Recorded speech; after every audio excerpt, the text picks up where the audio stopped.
the objectives of the study. Number one is there is no significant difference between the pre-test and the post-test on the cognitive achievement of students when taught with project-based method. The second one is there is no significant difference in post-test and pre-test on cognitive achievement of geography students when taught with lecture method. And the third one, we're trying to compare. There is no significant difference between the project-based method and the lecture method. As a result, what are the methodology that were used to carry out this? Now, the first things, the studies employ quasi-experimental design in form of protest and pre-test, that is control and experimental and control group. And also, the population of the studies consists of consists of 2,732 senior secondary school student, which is SS2 student in public secondary school. And the sample of the study is 250 senior secondary school students from 8 different secondary schools within the state that were drawn from the entire population. And the stratified multi-stage sampling and purposeful sampling techniques were used in the selection of the schools and classes used for the study. And also the instrument for the data collection is Geography Cognitive Achievement Test, which was researchers made test. The instruments were validated by 3 experts in the field of the studies, and test retest were used to validate the instrument, and it yielded the alpha coefficients of 0.82. The instruments was administered by the researchers and the research assistants, and the instrument were administered by the research and the research assistants, and it was used to analyze the study. And teachers of dependent and independent were used to analyze the study. Now, what is the result we find out? And from the result, it was discovered that the study has shown that there is significant difference in the mean scores of students pre-test and post-test taught with project-based learning. This means that project-based learning influence the cognitive achievement of students within the study. Number 2 finding, it was also discovered that there is no significant difference in the mean score in the means achievement scores of students pre-test and post-test when taught with lecture method. It means that lecture method has little or no effect on the cognitive achievement of geography students in the study area. Furthermore, which is number 3 now, furthermore, the study discovered that there is significant difference in the mean score or in the mean achievement score of students using experimental and control method when taught with data project-based and lecture methods. This means that there is a significant difference in the cognitive achievement of students with project-based learning. Those taught with lecture method in the school. Defining is in favor of project-based method. Means that project-based method has a very high influence on the cognitive achievement of students in the study area. Now, conclusion and recommendation.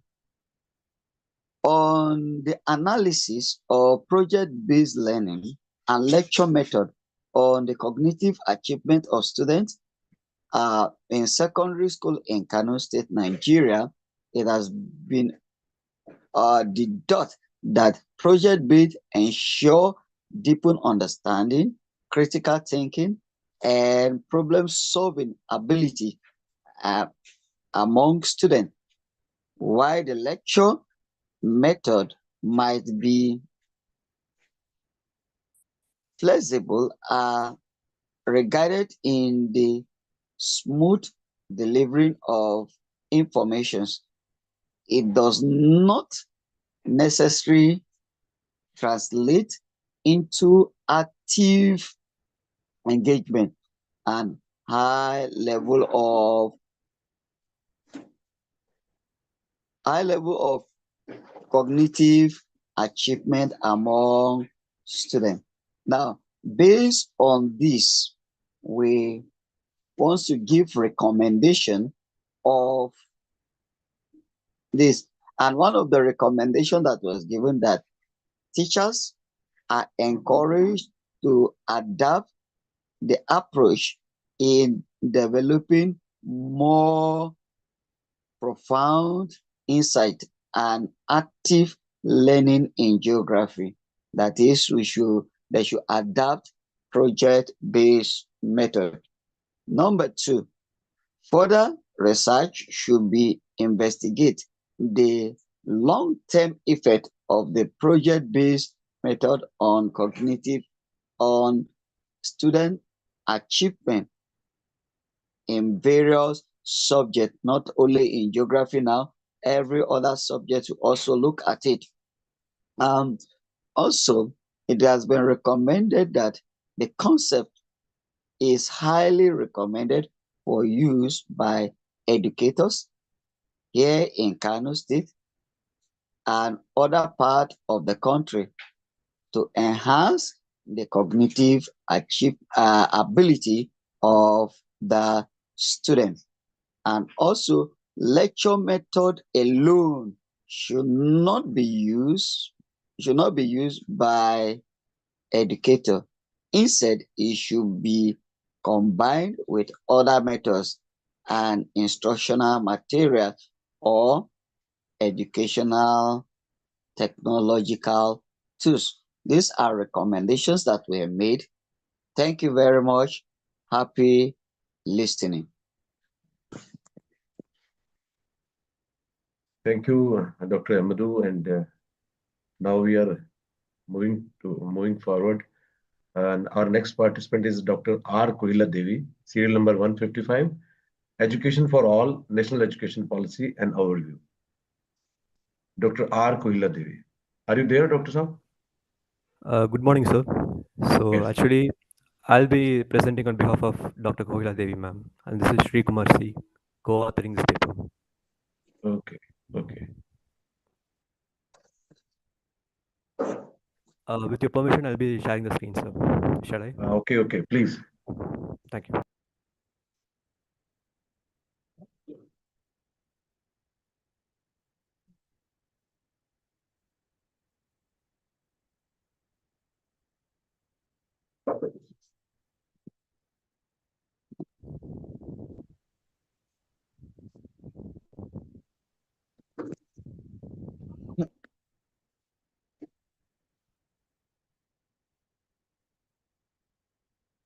Please proceed.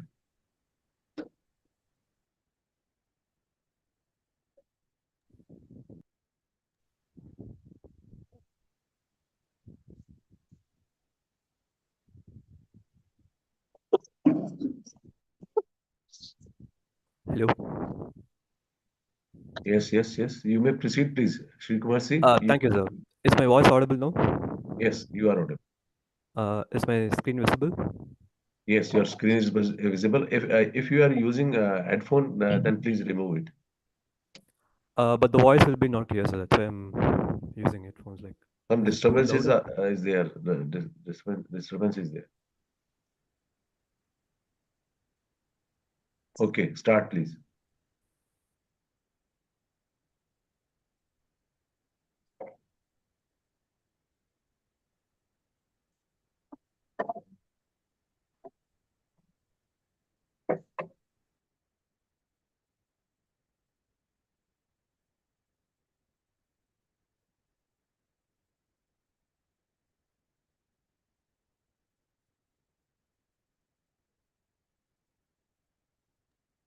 You're not audible, Sri Kumarsi.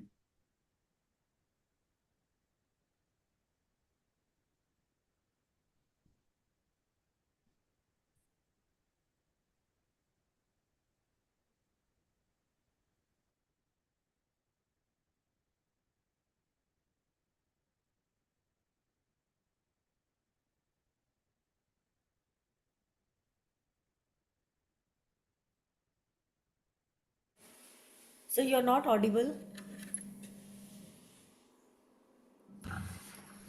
No, ma'am. Now Now we it's are. audible. Yes,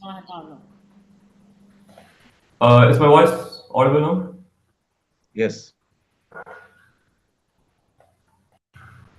Hello. We can yes. hear Yes, you, sir, you Shri. are audible, Proceed. sir.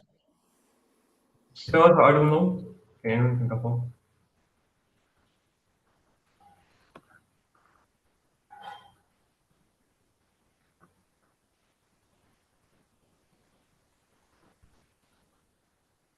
Sir, please proceed. You are audible now. Thank you, ma'am.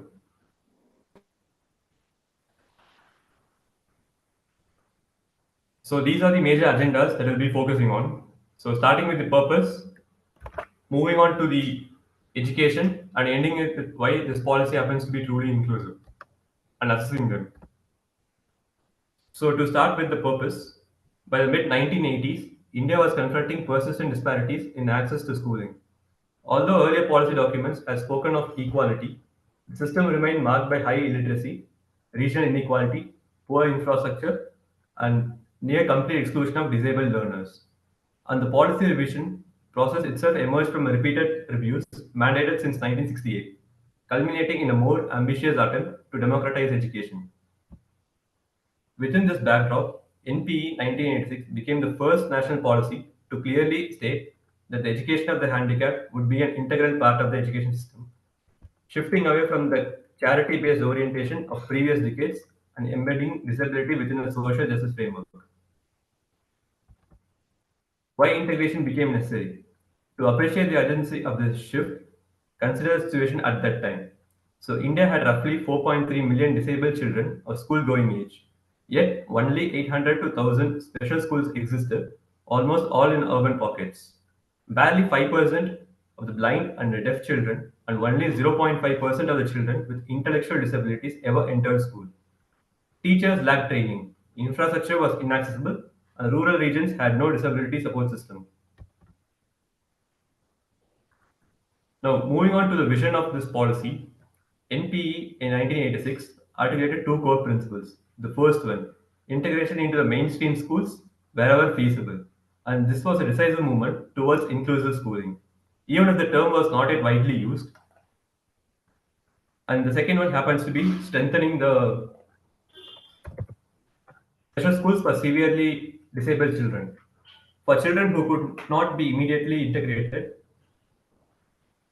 the policy mandated well-equipped special schools with hostels, vocational service, and therapeutic support at the district level. Together, these provisions were intended to mark the transition from segregation to integration, eventually to a more just education system. Moving on to the structural and institutional mechanism. So, to operationalize this shift, the policy made several institutional commitments, such as establishment of District Institute of Education and Training and strengthening the integrated education for disabled children scheme, and thirdly, curriculum adaptation and alternative pedagogy. From activity-based learning to an individualized instruction, the Program of Action 1992 emphasized the flexible pedagogies and adaptive materials. And fourthly, physical accessibility. And fifthly, community and voluntary sector participation. And these are some of the supportive incentives for the learners. The NPE and Program of Action 1992 introduced practical support system such as free uniforms and textbooks for the students, transport allowances, especially in rural areas, school rickshaws in rural areas, flexibility at admission ages, psychoeducational resource centered for assessment and guidance. These measures attempt to reduce the economic and logistical barriers that had historically kept disabled children out of school.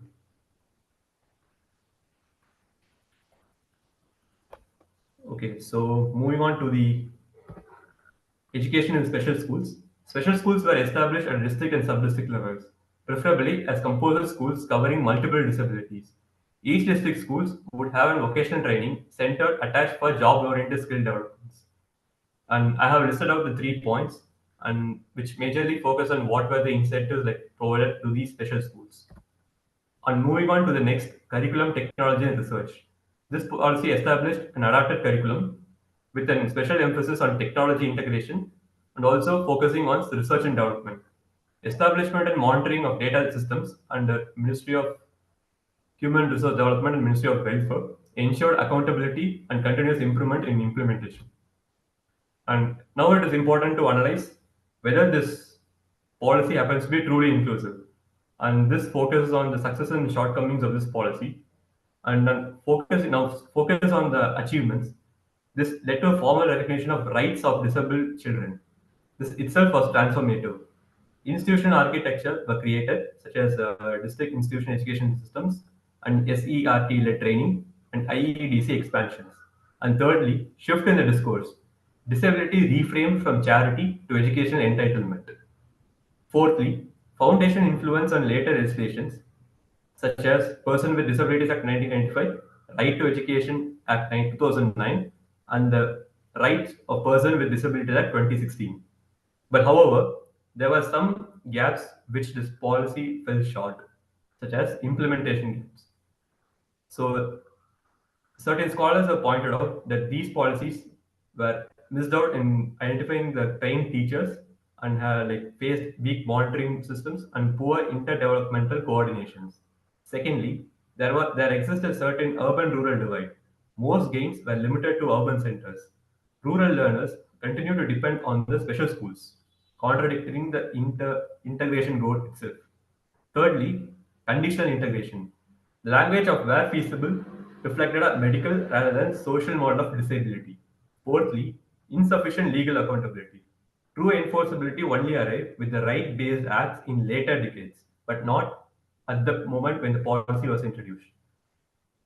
So this policy initiated a discourse on inclusive education, but did not fully realize the full inclusion in practice. Progressive in intent, but limited in scope and execution. Now, this happens to be a comparison. It's not as a comparison, but we can conclude by saying that NPE 1986 happens to be a precursor to NEP 2020, not only in the paper but also in the practice as well. So NPE in 1986 created the ideological foundation for modern inclusive education. And NEP 2020 shifted the system from an integration to full spectrum inclusion, backed by legal mandates, universal design principles, and technology enabled accessibility. NPE 1986 relied on voluntary adaptation and the dual school structures, whereas 2020 scheme of national education policy normalizes inclusion as a mainstream expectations. So I'll be concluding by saying that the policy of 1986 education was a landmark moment in Indian education history. It pulled disability out of the margins and declared that education of the handicapped was not an optional welfare but a national responsibility. The policy succeeded in laying ideological, structural, and institutional groundwork for change. It reframed the relationship between the disabled learners and the school system, initiated teacher training reforms, and expanded discourse on equality. However, uneven implementation limited the resources, and a conditional model of integration restricted its transformative potential. Yet, without NEP 1986, the vocabulary, legitimacy, and the institutional logic of inclusive education in India would not exist. And these are some of the reference I used for the preparing this paper, which I'm presenting in front of you. Thank you. Thank you, Sri Kumarsi. And our next participant is serial number 191, Miss Aditi Kaushik, and with Richa Moore, Apurv Kaushik, Sushila Kaura, and Sapna Sharma. The topic: AI approach to education and research acceleration in neuroscience and nanobiomedicine. Good morning, everyone. Good morning to the organizers. I am Aditi Kaushik from Department of Biotechnology, NIIM University, Kethal, and I am going to present on this topic: AI approach to education and research acceleration in neuroscience and nanobiomedicine. Sir, shall I share my screen? Yes, please. Okay. Sir, is my screen visible? Yes. Okay. So, I am presenting on behalf of all other authors as well: Dr. Richa Moore, Dr. Apurv Kaushik, Dr. Sushila Kora, and Dr. Sapna Sharma. So, talking about the AI era, AI is transforming neuroscience and nanobiomedicine with speed, accuracy, and reproducibility. So, it supports imaging, omics, nanomedicine, design, and education. The basic goal here is to create an AI integrated wet lab research ecosystem. AI encompasses all these fields like diagnostic biomarkers, literature mining, wet lab automation, education and virtual labs, omics integration, neuroimaging, and drug discovery. In neuroimaging, deep learning and convolutional neural networks are the bases which are used to automate segmentation and then detect the lesions in brain.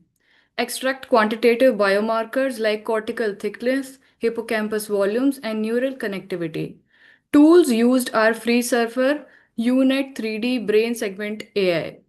Advantage of AI is fast processing, standardized outputs. But then there are some challenges like domain shift between one scanner to another, low interpretability if open source code is not available. AI in neurodegeneration and neuropharmacology has transformed this particular field through early detection of neurological disorders with MRI biomarkers integrated with AI support system, which predicts amyloid beta binding, acetylcholine inhibition, and nanoparticle optimization. AI reduces wet lab burden by molecular modeling, predicts binding, and blood-brain barrier permeability.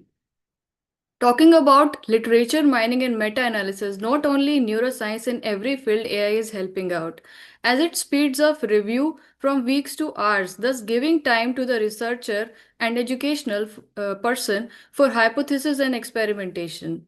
So, the concept graphs, scientific summarization, and meta analysis all can be automated through AI. Tools used here can be connected papers, Research Rabbit, and ICERT. In wet lab automation system, BioRender AI can have rapid experiment visualization. With Lab Twin, one can have voice guided protocol assistance. With Ben Sky, AI powered antibody and reagent discovery can also be done. AI enabled virtual labs are transforming the world of research with microscopy, spectroscopy, bioanalytical assays. All cell culture can be performed through digital tools. Enhances learning where labs are limited, like remote areas coverage. The main focus is on sustainability, low bio waste is produced. And this makes biotechnology and neuroscience accessible to students globally. Now, talking about the real-time integration, one can use tools like BioGPT for removing the coding barriers, integrate multi-omics data, thus easing the prediction for Alzheimer's disease therapeutics, Parkinson's disease, and minor cognitive impairment. Key pathways like neuroinflammation, oxidative stress, and tauopathy can be found out. And key steps are AI preprocessing, predictive modeling of data, wet lab experiments data can also be fed into the AI model, and in vitro experimental feedback to model refinement. Finally, you get the automatic reporting of result or suggestion of precision therapeutics or drug. Talking about the United Nations Sustainable Development Goals through AI, how can these be fulfilled? So mainly six goals are there of United Nations Sustainable Development, which can be fulfilled through using AI in labs and research. So first one is Sustainable Development Goal 12 in responsible consumption and production, because there will be less wastage, less bio-waste plastic generation, reduced chemical consumption, and minimized use of hazardous solvents. Thus, in silico screen replacement, wet lab screen can be done. Then the second is Sustainable Development Goal 13, that is climate action. So reduced energy usage and low carbon footprint in research labs. Then goal 14 and 15, which says life below water and life on land should be considered. So for that, less chemical disposal in the seas, solvents and plastics can be assisted with AI. This leads to less environmental contamination, thus affecting the ecosystems in a good way. Then Sustainable Development Goal number 3, which is good health and well-being. So talking about the safety, early detection of equipment malfunction reduces chemical exposure and lab accidents. Then the digital systems reduce human error. Ethical reduction in animal use and supports humane preclinical research. Then the goal 7, which is affordable and clean energy. So low use of freezers, incubators, PCR machines, and computational servers leads to lower energy consumption due to reduced use of these. Then the development goal number 9, which is industry, innovation, and infrastructure. So implementation of AI-based models and pipelines thus strengthens scientific and technological innovation. Now talking about the real life challenges related to AI. So data anonymization and encryption issue is the major issue while using AI, because sometimes identities of the patients can be re-identified even after removing their names and IDs and biological data. Then combining all the data sets can lead to increased risk of reconstruction of person's identity, so there is always a risk of misuse. Then data sharing issue, that AI systems used in labs often remain proprietary in nature, hidden in nature, thus preventing verification of model performance, reproducibility, and peer review of algorithms.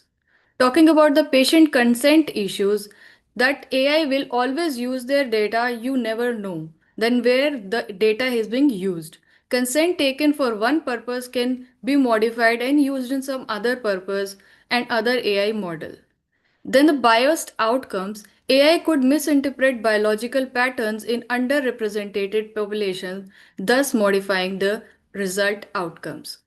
Environmental impact paradox. AI reduces waste, but at the same time the training models consume large amount of computational energy, thus increasing the carbon footprint. This creates ethical opacity. The final challenge is that there is an accountability question. When an AI-enabled process fails, it often becomes unclear who is responsible: the model developer, the lab personnel, or the institution itself. Now, concluding, how can AI remain relevant in education and research? Without doubt, it is creating a landmark ecosystem where neuroscience and other scientific realms reduce coding barriers, and there is a lab automation which can help researchers and students. But AI faces issue of environmental footprint in unoptimized research settings. Thus, to solve these issues, AI user has to be more ethically aware of how to use the research data. Transparent reporting standards, greener model training practices, open source benchmarking ensures AI remains both scientifically empowering and environmentally sustainable. This is my team. About my team, myself, I'm Aditi Kaushik. I'm a doctoral researcher from Department of Biotechnology. This is my guide, supervisor, Dr. Richa Moore. Dr. Apoorv Kaushik, he's an assistant professor from RPS Group, and Dr. Sapna Sharma, who is a PhD student from PGIVER Jaipur. Finally, I would like to end with this note that, as it is rightly said by psychiatrist and neurologist Viktor Frankl, that everything can be taken from a man, but one thing, the last one of the human freedoms, to choose one's attitude in any given set of circumstances, to choose one's own way. And I hope we all will agree with choosing the ethical way of using the immense potential of AI in science. Thank you, everyone. Thank you, Dr. Aditi. And our next participant is Mrs. Arvindangi, serial number 210, from insight to impact, the role of knowledge management in organizational performance across Haryana. Hello, good morning to organizer. Good morning to chairperson, ma'am. Am I audible to you, sir? Yes, you are audible. And And my you are, screen is visible to you, yes, sir? yes, it is Okay, valid. sir. As you can see, my topic is from insight to impact, the role of knowledge management in organizational outcomes across Haryana. I am scholar of Baba Masnath University. My guide name is Associate Professor Komal Rani. As you can see on screen, my abstract of topic is knowledge. Knowledge has emerged as a critical organizational asset in driving competitive advantage and sustainable growth. This study, titled From Insight to Impact, the role of knowledge management in organizational outcomes across Haryana. Utilizing a mixed method approach, the research incorporates survey data from managerial personnel and interviews with the management practitioner across small, medium, and large enterprises. The finding highlights the firm with a proactive knowledge management culture report, higher level of employee engagement, decision making effectiveness, and adaptability to market changes. In this research, barrier also occurs. Barriers such as technology gaps, cultural resistance, and low managerial commitment, and identified alongside enables like leadership support, digital infrastructure, and trading intervention. Introduction of my studies, knowledge management orientation denotes the strategic methodology employed by firms to efficiently manage and utilize their internal knowledge assets. The perspective entails fostering a culture that prioritizes knowledge sharing and collaboration, establishing system for knowledge capture and storage.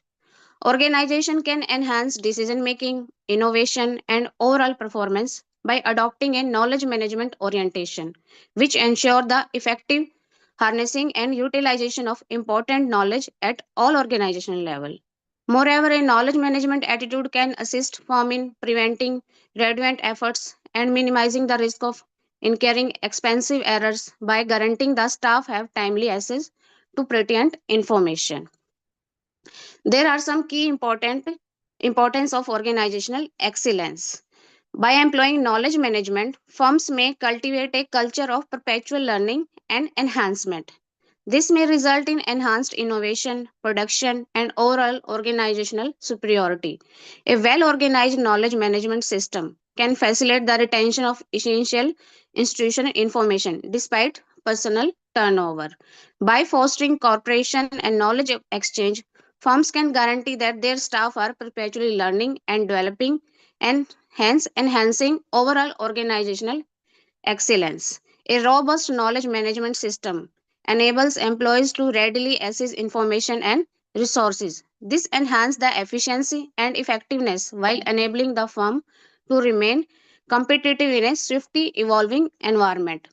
There are some key important components of knowledge management orientation. These are defined methods for knowledge capture and documentation, build a system for information organization and storage. Companies must consistently assess the efficacy of their knowledge management strategy and implement necessary improvements to guarantee their success. Investing in knowledge management enables firms to effectively utilize the vast information and skills within their organization, result in enhanced decision making and problem solving capabilities. A comprehensive knowledge management strategy may boost employees' engagement and retention by making individuals feel valued for their contribution and providing access to tools and facilitate continuous skill development. My literature review for these are many authors like knowledge management orientation is a strategic approach that focuses on creating a culture with an organization that values and promote the sharing and utilization knowledge. By fostering a knowledge management orientation, organization can better leverage their intellectual capacity, capital, and drive innovation. For example, a technology company may implement a knowledge sharing platform where employees can post tutorials, share best practices, and ask questions to help each other solve problems. This fosters a culture of collaboration and innovation, leading to quick problem solving and more efficient decision making process within the organization. My research methodology for the statement: role of knowledge management in organizational outcomes across Haryana. Objective of this study is to systematically capture and store knowledge from various sources within the organization to transform individual knowledge into organizational knowledge, making it accessible and accurate for all employees. The research design is we used in quantitative research employing using survey methods. Primary data collection is mainly used in this research. Sample size of 300 to 400 respondents from many organizations. Sampling method we use in stratified random sampling to guarantee representation across various sector and organizational tier. These are some references and findings I am using for this research paper, which and we can conclude this research paper by saying the research concludes that a robust knowledge management orientation is crucial for fostering organizational excellence. By implementing best practices and tackling the highlighted obstacles, companies can utilize knowledge management orientation to attain sustainable growth and success. The finding offers significant insight for organizational leaders, policymakers, and scholars regarding the critical role of knowledge management orientation in attaining organizational excellence. Organization with strong KMO procedure will exhibit more adaptability to market fluctuation and disruption, hence preserving their competitive edge over time. Future scope of this research is knowledge management orientation will persist in promoting innovation by cultivating a culture of perpetual learning and ideation. As firm expand, proficient KMO procedure will guarantee the efficient capture, storage, and dissemination of knowledge, facilitating scalability while preserving essential informations. Thank you all. This is from my side. Thank you, thank you. And our next participant is serial number 39, Miss Visola Esther, promoting diversity in basic science classroom, the role of integrating pedagogies in advancing the sustainable development goals.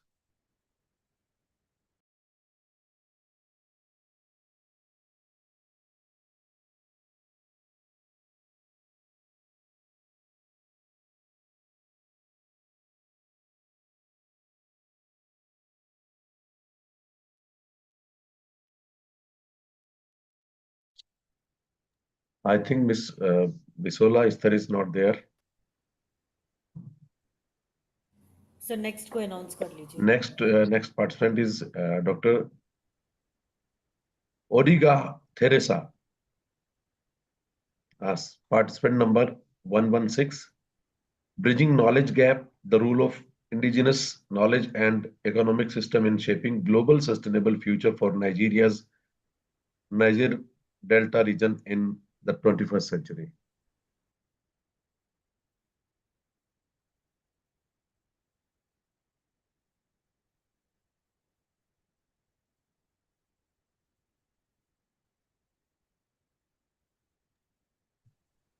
Our next participant is serial number 154, Asha, Dr. Hema Singla, building Yes, better sir. I am workplace. present there. Yes.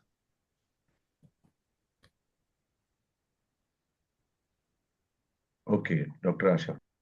Yes, sir. Sir, is my PPT visible? Yes, yes. Okay. Okay, sir. Firstly, good morning to organizers and all the fellows. Yeah.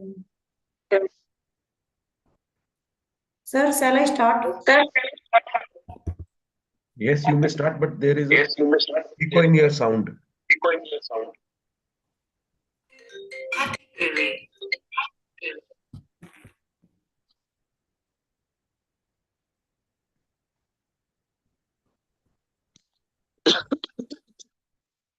Asha ji, please join again.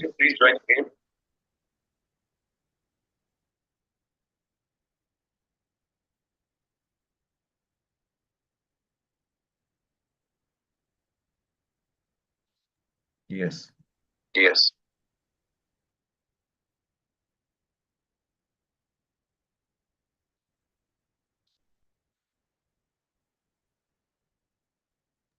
Please proceed, Asha ji.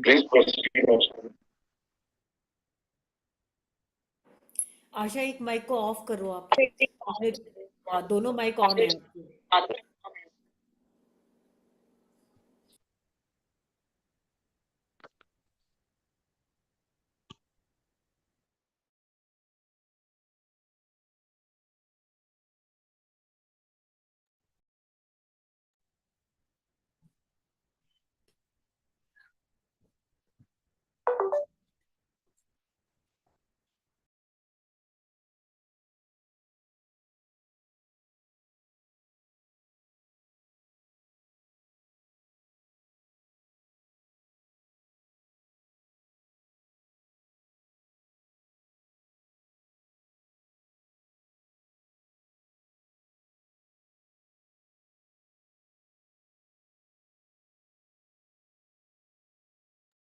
Asha ji, please proceed.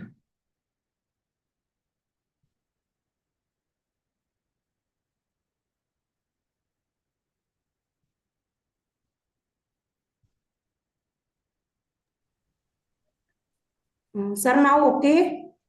Okay. Please Okay, present. yeah. Okay, sir. Sir, I am a research scholar from Mastnath University, and my topic is building better workplaces, HR strategies, and impact on organizational citizenship in manufacturing. And the area I am working on is Haryana.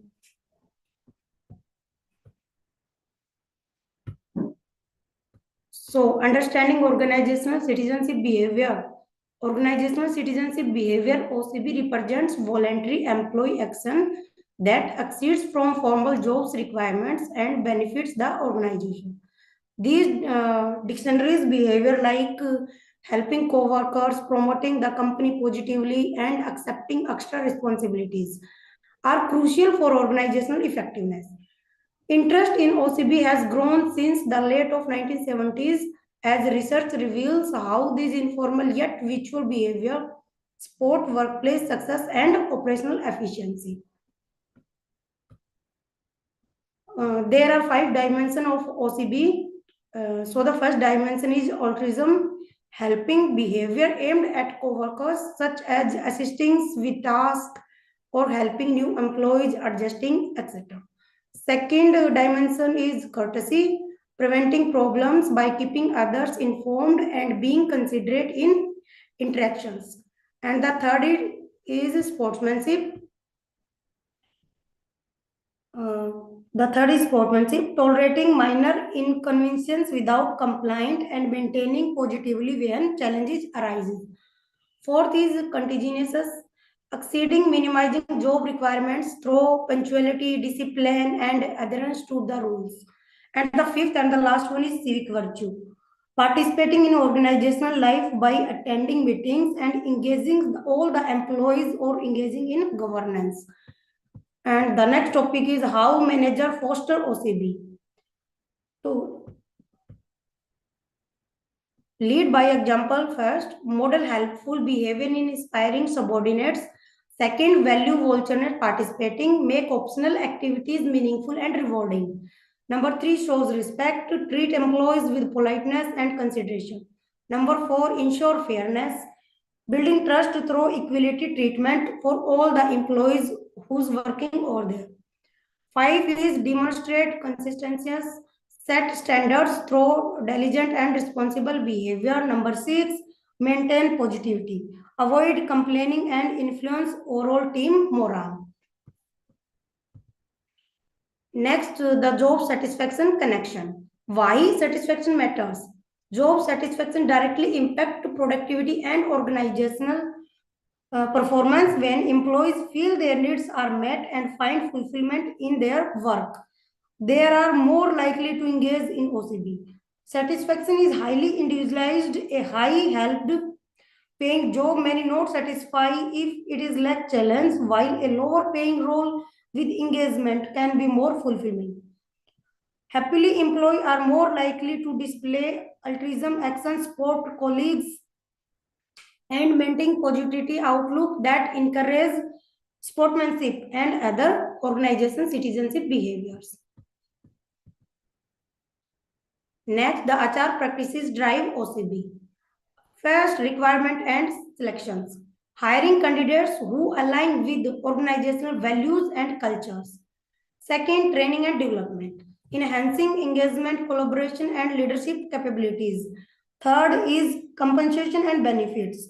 Recognize programs and non-cash incentives motivating positive behaviors. Effective in OCB. Effective HR practices create supportive environments where employees feel valued and motivated to contribute beyond their duties, strong organizational culture, and work-life balance, and inclusive policies further enhance OCBs. Research focuses Haryana manufacturing industries and analyzes OCB factor 1, examining factors affecting OCB in manufacturing industry and the impact of demographic variables. Second, study relationships, investigate connections between job satisfaction, organizational commitment, and OCBs. Third, examine HR impact, assess how requirements, training, and compensation practices develop the OCP environment. Next, research methodology. There are sample sizes 600 employees across 6 Haryana regions, Ambala, Rohtak, Gurugram, Hisar, Karnal, and Faridabad. 100 employees per region using certified random sampling method. Data collection. Primary structured questionnaire with Likert scale items. Secondary literature review, industrial reports, organizational records. Analysis tools are correlation analysis, regression analysis, ANOVA, and Conbench Alpha. Focuses on automotive and auto component manufacturing, key contributors to Haryana industrial strength with established clusters in Gurugram, Manesar, and Faridabad region. Research hypotheses were used, demographic impact, H1, demographic variable, age, gender, experience, significantly influence OCB in manufacturing industries.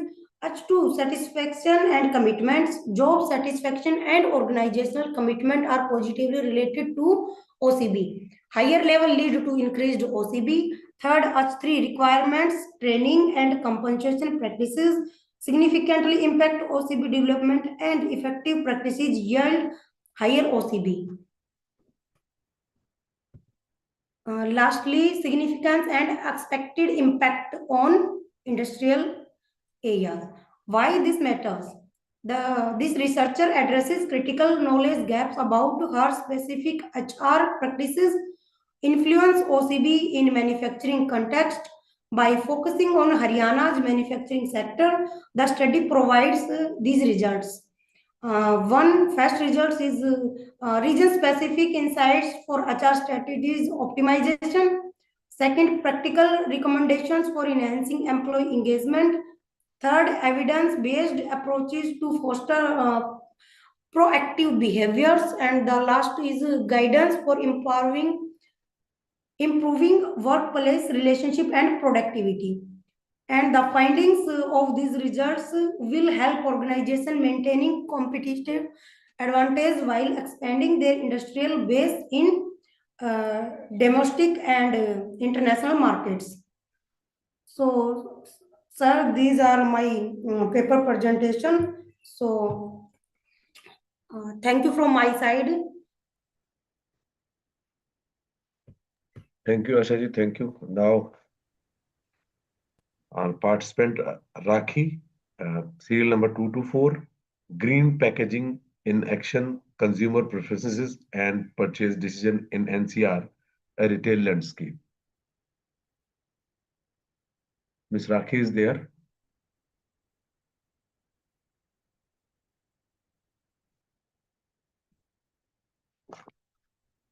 Our next participant, Serial number 100, Miss Akanksha Gulati. Miss Akanksha Gulati.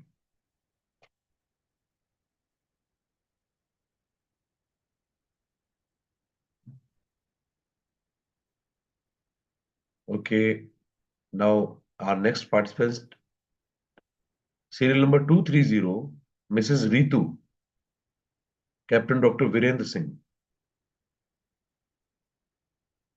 Mrs. Ritu. Sir, this is Akanksha Gulati. I am right here. Okay, Akanksha, please. Is my screen visible, sir? Wait a minute. Yes, Akanksha.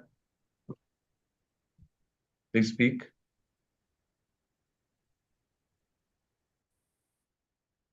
Is my screen visible, sir? Yes, Akanksha, yes. A very good morning to Chairperson Dr. Aruna Achal and Coordinator Sir Dr. Chavra from Tantia University. Today I am going to present and I would like to thank the Tantia University for giving me this opportunity to present my paper in front of you all. So my topic for the research is study in heavenly horizons, astrotourism in the Himalayan realm. So basically, as per the conference theme, my idea of your screen is visible, but the on screen you are just showing Zoom only. Sir, Your is screen, it visible now? Yeah, no, your no, paper is not there, na? Your PPT is not there. Share Sir? your PPT. Just a moment, sir. Just a moment. Okay.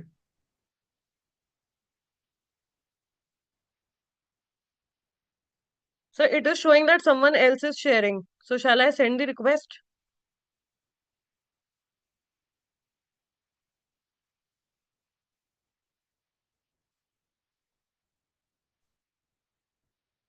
Is it visible now? Yes, Akanksha.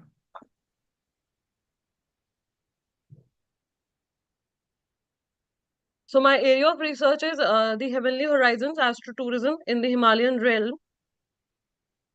And my study focuses in the line of the theme conference theme that talks about the global shift in education system through innovation and sustainable practices.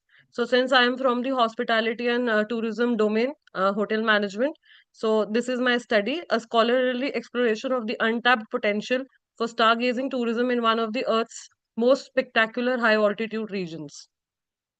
So basically, talking about the introduction or the background of the study, an estimated 80% of the world's population now lives under skies where the Milky Way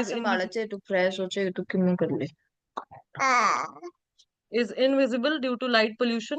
For urban dwellers, the profound experience of gazing at a truly dark sky is something our ancestors took for granted. Astrotourism has emerged as a powerful response, traveling to pristine locations with minimal light pollution to reconnect with celestial wonders and rediscover our place in the cosmos. Now, the Himalayan paradox, talking about that, we have an exceptional altitude, pristine darkness, atmospheric clarity.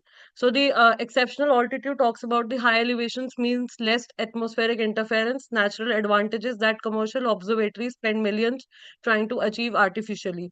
Pristine darkness, remote geography translates to minimal light pollution, offering viewing conditions rivaling the world's best astronomical sites. Atmospheric clarity, exceptional visibility during seasons, provides crystal clear views of celestial phenomena rarely seen elsewhere on Earth.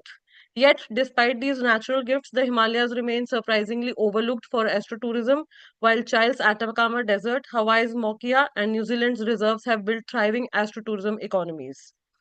Research purpose and methodology talks about that we have surveyed 120 potential travelers to understand the gap between the Himalayas' astronomical advantages and its astrotourism development. Our study explored awareness levels, participation barriers, infrastructure expectations, and sustainability practices.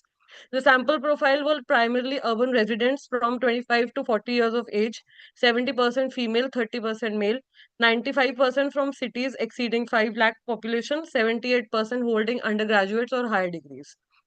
So the awareness assessment, when the parameters through which the assessment was done, it was the awareness that current knowledge of astrotourism concepts and Himalayan advantages, barrier identification, the obstacles preventing participation and concerns about accessibility, expectation analysis, infrastructure requirements and facility preferences for quality experiences, sustainability practices, environmental priorities, and stakeholder collaboration requirements.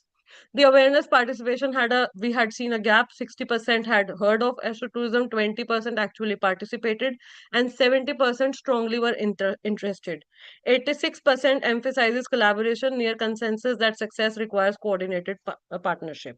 The encouraging paradox here lies: high interest but low participation suggests that the primary challenge isn't creating demand, it's activating existing enthusiasm by removing practical barriers like insufficient information, accessibility concerns, and cost uncertainty. Why does people hold back? It is because of the information gap, the cost concerns, accessibility worries, the time constraints, the safety concerns, and lack of interest. Essential infrastructure non-negotiables were also there, that the quality equipment, 80% rated telescopes and observation equipment is absolutely essential. Visitors expect professional grade tools, not compromised experiences. The dark sky protection, 86% demanded. Strict measures ensuring viewing quality, protecting darkness is non-negotiable for authentic astronomical experiences. Expert guidance, 84% require knowledgeable guides. People want education and interpretation, not just passive viewing opportunities. Safety infrastructure, 78% need basic medical facilities, giving remote high altitude locations. Safety provisions are fundamental requirements. Now, also, we have 8 promising Himalayan destinations within the Indian periphery or the Indian boundaries that have the potential of astrotourism.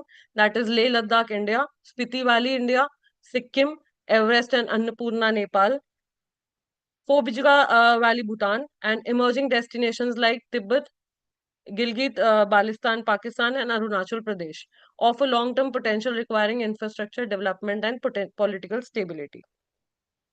Strategic framework for sustainable development, that was the targeted awareness, education integration, global networking, sustainable infrastructure, dark sky protection, affordable packaging, quality facilities, multi-stakeholder partnerships. Now, the closing remarks of the study says that the Himalayan region stands at a crossroads. Its natural advantages position it among Earth's premier potential astrotourism destinations, yet these remain largely unexploited. The encouraging market dynamics, high interest, moderate awareness, low but enthusiastic participation suggest activation rather than creation is needed. What makes the opportunity particularly compelling is the sustainability convergence. Environmental protection becomes economically necessary. Education adds value while inspiring stewardship. Local involvement creates opportunity while building capacity. And premium positioning generates revenue without mass volumes. However, this window won't remain open indefinitely. Other destinations continue developing their capacities while conventional tourism pressures growth in the Himalayas, sometimes bringing light pollution that could foreclose astrotourism options entirely.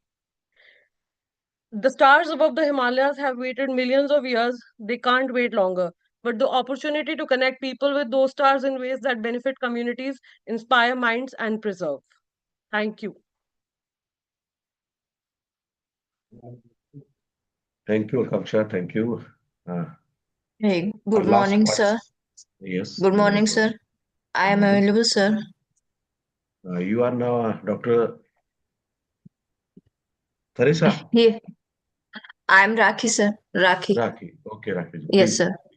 I want to share my presentation, sir. please wait a minute. Yes, yes, Rakhi ji. Now you may share, please. Is it available, sir? My Try to share. presentation is. Yes, Try sir. to share again. Okay, sir.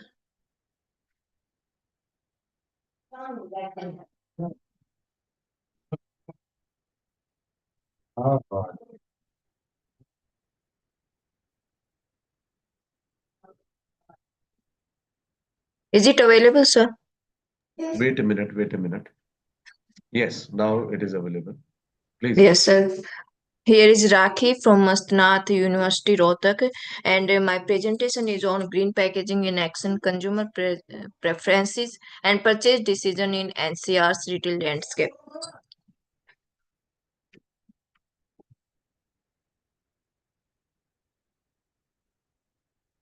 Then, what is green packaging?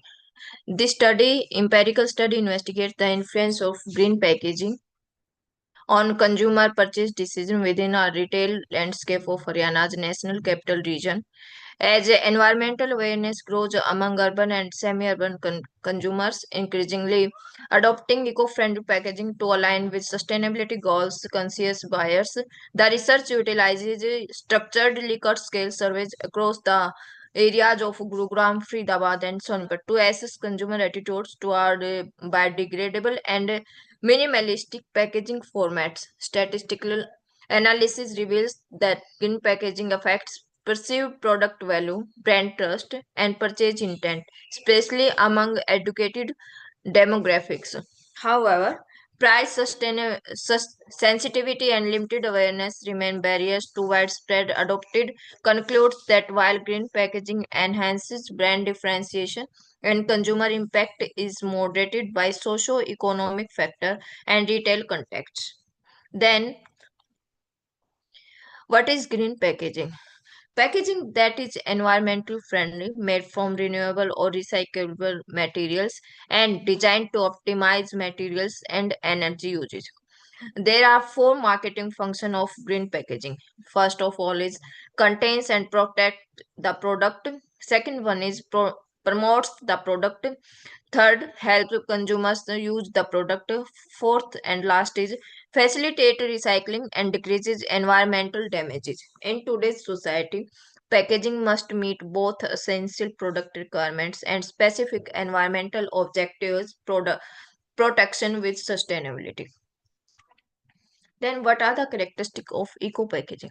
First of all, it provides benefit for consumers while being safe and healthy for individuals and communities.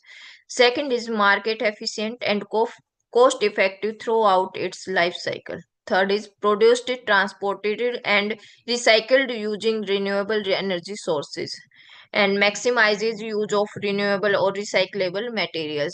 It utilizes clean production technologies and best practices. Then, what is consumer buying behavior? Consumer buying behavior is all of psychological, social, and physical behavior of potential customers as they become aware of, evaluate, purchase, consume, and tell others about product and service. Consumer are lifeblood of every company. Without them, there would be no business. What are the factors which influencing green purchasing behavior? First of all, environmental values and concern. Second is desire to reduce environmental impact. Third is product quality and protection. Then convenience of packaging and marketing and product information. Consumer decisions are not always rational and are often dominated by emotions, personal values, and information sources. Then, what is the research gaps of my presentation? Limited understanding of emotional and psychological aspect of consumer responses to green packaging design. Most studies conducted in Western concern cultural variabilities in consumer preferences. Then, few studies covering smaller geographic regions and larger cities in India. Green packaging remains an unexploited, requiring more exploration. This study focused on Haryana NCR to gain richer insight into green packaging adoption and consumer behavior in region. Then research methodology of this paper is mixed method approach, quantitative survey and data analysis, qualitative interviews and focus groups, then triangulation of data for comprehensive understanding. Then research design is both explorative and descriptive using structured questionnaire for primary data collection. Sampling for this research is stratified random sampling with a sample size of 500 consumers. And my study area for this research is Haryana NCR district which are included Faridabad, Gurugram, Jind, Rohtak, Charkhi Dadri, Mahendragarh, Karnal, Panipat, Rewari, Jhajjar, and Bhiwani. What are the research objectives of this research? Investigate the level of consumer awareness regarding green packaging and its environmental benefits. Second one is determine the influence of green packaging on consumers' purchase intention and willingness to pay for sustainable product. Then next one is identify potential barriers or challenges hindering widespread adoption of green packaging. And last one is provide actionable recommendation for business to effectively implement green packaging strategies. What are the hypothesis analysis? There is null hypothesis. Number one, no significant relationship between consumer awareness for green packaging and environmental benefits. Number two, no significant relationship between green packaging and consumers' willingness to pay for green product. And next hypothesis is no significant relationship between demographic factors and consumer behavior green packaging. Then final results and outcomes for my presentation is number one is consumer insight, better understanding of awareness levels, preferences, and barriers to green packaging adoption in Haryana NCR. Then business strategies are actionable recommendation for companies to implement effective green packaging initiatives that resonate with consumers. This research will contribute to the growing body of knowledge of sustainable consumer behavior and provide valuable both academic and practical applications in the green packaging domain. Thank you, everyone. Thank you. Thank you so much, Welcome. Welcome. Rakhi ji. And now we'd love to move on next participant, Miss Okay, sir. Ritu. Mrs. Ritu is there. Ritu, do you want to present your paper, Ritu?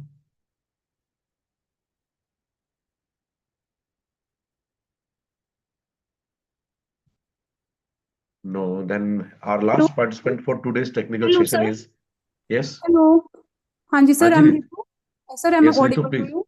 Yes, Yes. you are audible. Okay, sir. Good morning, all of you. Good morning, Um, Ritu. Sir, Please start your presentation.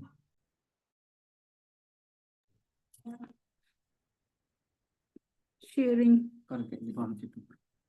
Sir, wait, I'm sharing my screen, please. Okay, please take your time, please.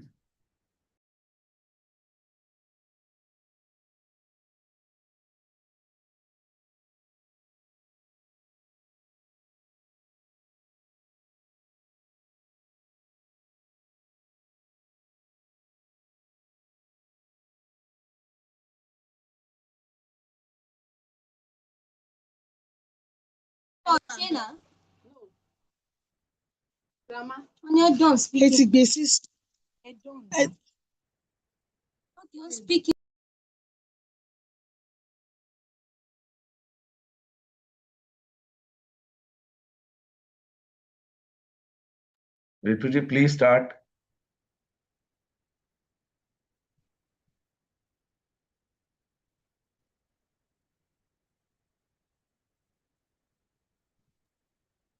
Hanji, sir, please wait. Actually, I'm trying to share. I don't know how to share. Actually, just. Wait. I think I'll wait.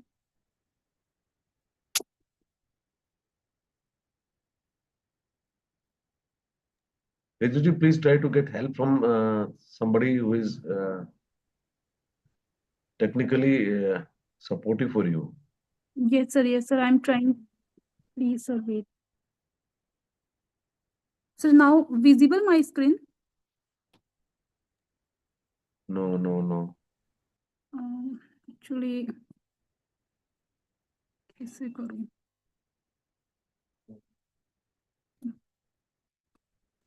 There is a green signal for share. Go and go on that signal and click your with the mouse. Screen. Share your screen. Yes. Yes, sir. Screen है कहाँ पे? अरे screen तो जाली. Zoom है. Zoom allow करो.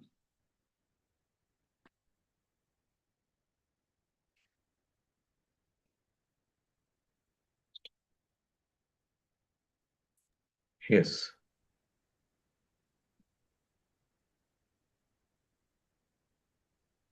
ये चल गया, शेयर हो गया. पीपीटी तो नहीं हो रही. उसी में खुलेंगे, ऐप में ही खुलेंगे. वेट से नहीं होता, ऐप में ही होती है. ये ऐप में हो खुलेगी तब ओपन. नहीं सही चल रहे हो, सही चल रहे हो. Yes yes yes.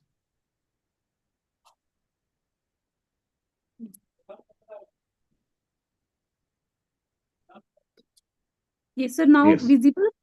Now visible. Okay, sir. Good morning, all of you. My name is Ritu. I am a research scholar in Baba Masnath University, Rohtak. My guide name is Captain Dr. Virender Singh. My title of the topic is Empowering Farmers, Enabling Growth, a critical review of NABARD's interventions in Haryana. First of all, I would like to tell about the NABARD. NABARD's full form is National Bank for Agriculture and Rural Development. It is India's apex institution for rural development and agriculture development. Importance of NABARD for farmers' livelihoods. As we know that agriculture is the backbone of Haryana's economy, and NABARD plays a crucial role in financing, capacity building, and sustainability of farmers across the India, as well as in Haryana also. Objective of NABARD, there are many objectives, key initiatives by the NABARDs, like first one is Farm Sector Promotion Fund. Farm Sector Promotion Fund supports innovative agriculture projects, encourages technology adoption in farming. Second one, Rural Infrastructure Development Fund. It also promotes the infrastructure development in rural areas like roads, rural markets, irrigation system, technology, and etc., which helps in the farmers. Third initiative is self-help groups and farmer producer organization. It strengthens the farmers' financial independence and collective bargaining power. Fourth one is micro irrigation and climate resilient agriculture. It encourages water efficient techniques and climate adaptation. The objective of NABARD's initiative to promote financial inclusion for farmers, to support sustainable agricultural practices through loans and technical assistance, to enhance rural infrastructure for productivity and income generation, to empower small and marginal farmers through skills development programs. The challenges faced by NABARD initiatives is low awareness among farmers about scheme. As we know that farmers in the Haryana are not so much well educated and they are shy nature. They do not want to adopt the new technologies.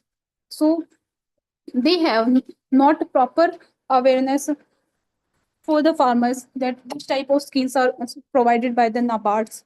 And second one is limited accessibility of financial aid in remote areas. Remote areas, there are not so much banks are available. So farmers cannot reach the proper person who can help them in financial problems. Third one is delayed implementation of certain projects. Many of projects are launched by the NABARD, but not all the projects can reach to farmers. There are so many loopholes in the projects. Many are only in bookish form. They are not in live performance. Next is need for digitization in farmers outreach and services. As we know that it's a digital environment, digital modern times is there. So all we know have to be able to digitization, but the farmers are not properly able for digitizations. So there are some challenges faced by NABARD's initiatives. Now, next one is objective of my research is the main objective is number one, to review, analyze, and compare various schemes initiatives offered by NABARD for farmers in Haryana.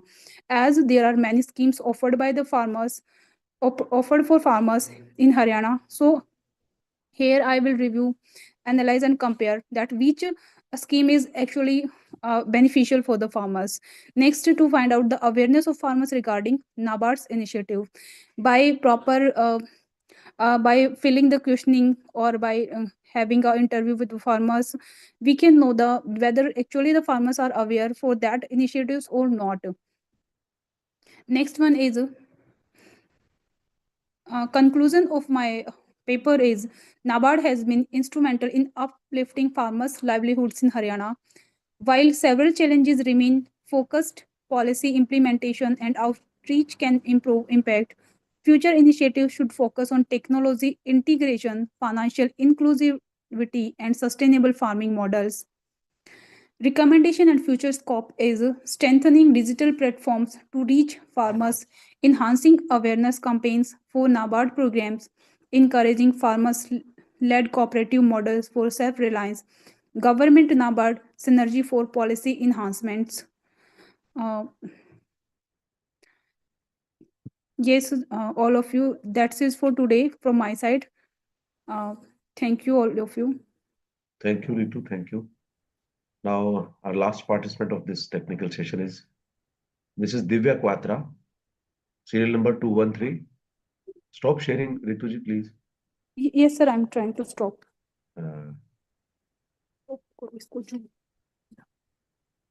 Mrs. Divya Quatra, topic is corporate social responsibility and financial performance, a sectoral study of Indian pharmaceutical sector.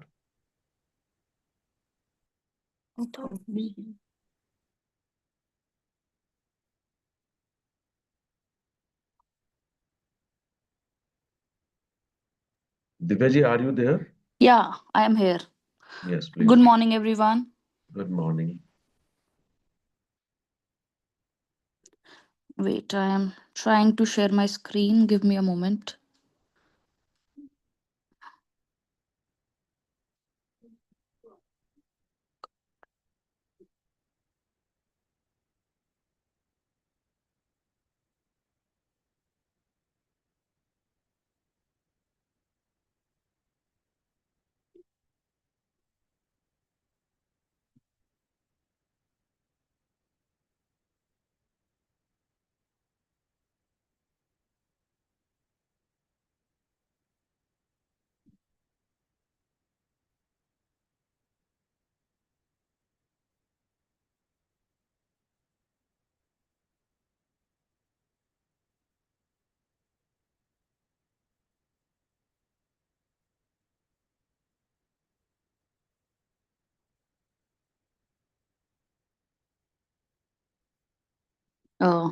Is my screen visible?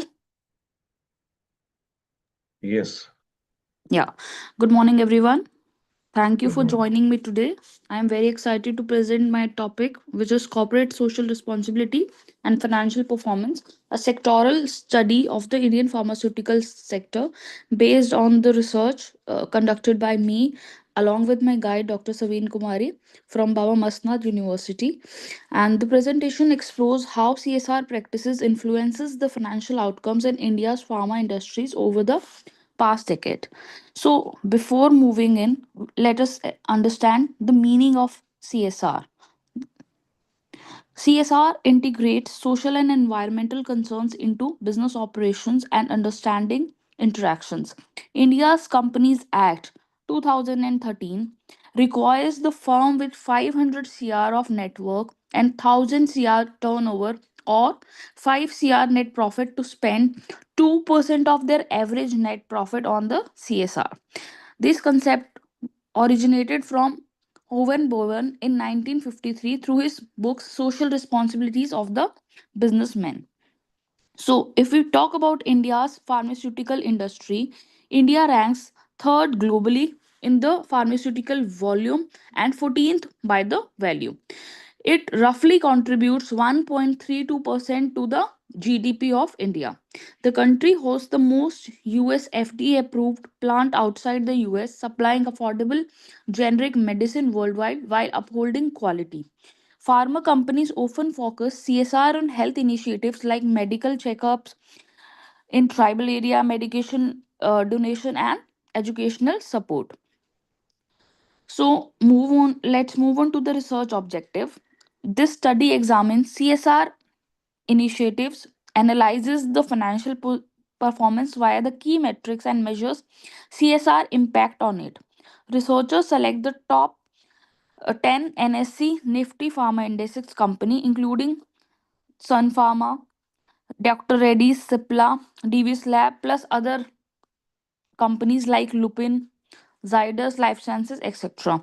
And we will be using the secondary sources to conduct our study. Based on the literature review, study shows mixed CSR financial links. Some studies shows positive impact, whereas some shows the negative impact. And also we got some literature which shows mixed results. Like if we talk about the positive studies, it was presented by Gao and Herrings in 2022, and they made emphasis on the stronger financial performance. Whereas if we talk about the negative impact, Dahl et al. 2021 shows negative impact on the earning capacity. So the core problem of the study is, does CSR boost financial performance in Indian pharma? So we will be doing an content analysis, ratio analysis, correlation, regression, and our study will be based on the secondary data. And we'll be using the ProVest database for the period of 10 years. So the major findings of my study were that CSR knowledge sharing enhanced the operational efficiency and innovation through better decision making in pharma firms. Second, the strategic CSR application in health and education drives competitive advantage like market responsiveness. Leadership commitment to CSR fosters a sustainable culture linkage initiative to measurable financial gains. So the expected contribution of the studies were, this offers the practical evidences for pharma leader identifying the impactful CSR areas while bridging post 2020 2013 research gaps. Policymakers gain the insight for optimizing the social spending alongside the profits.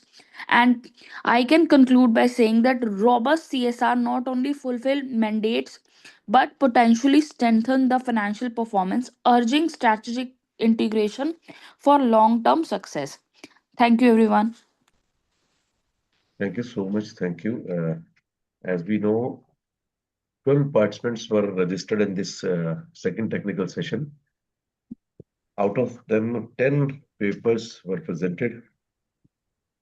Now, may I now invite the esteemed chair of the technical session, Professor Dr. Aruna Anchalji, to kindly come to the virtual dais and deliver the concluding remark. Thank you, Yes, Dr. ma'am. Vishal. Thank you. Thank you. Very good afternoon to each and everyone. We know that today is international conference, second day of the international conference, and we have the title, we have choose the theme, the global shifts in knowledge, policy and practices, multidisciplinary approaches to the education, innovation and sustainable future. As sir has already told that we have in this session total 10 papers were presented, and all the papers were very good. They tried their best in their research part, and they have given us the various ideas and various keynotes that we have to think it over. First paper presented by the Priyanka Singla, she told about the themes of social inclusion. She talked about the various authors like Arundhati Roy, Mulk Raj, where she clearly told that the literature of these authors as a powerful tool acting as the both a mirror to the society and the agency to address the problem, to foster the critical discover and a quest for a more equitable society. It was good paper. Then the next paper was presented by Dr. Ahmedu. She told about the project based learning is more beneficial than the lecture based method for the geography students, and we know that the geography is a subject of the experimental type, survey method type. So I think project based learning is best for that. And in this research paper also, she told that Dr. Amdu really explained of all these things. Then the next paper was presented by Dr. Kohila. uh, he talked about education for all NP in 1986 and compared with the 2020 national education policy. In this, he told about the dual approaches, means in short you can say evolution of inclusion, means framework for the educational system, aiming for education for all by ensuring the universal access, equity and the quality from preschool to the higher one. Means he talked about the various aspects as philosophy, teacher training, curriculum, technology, etc.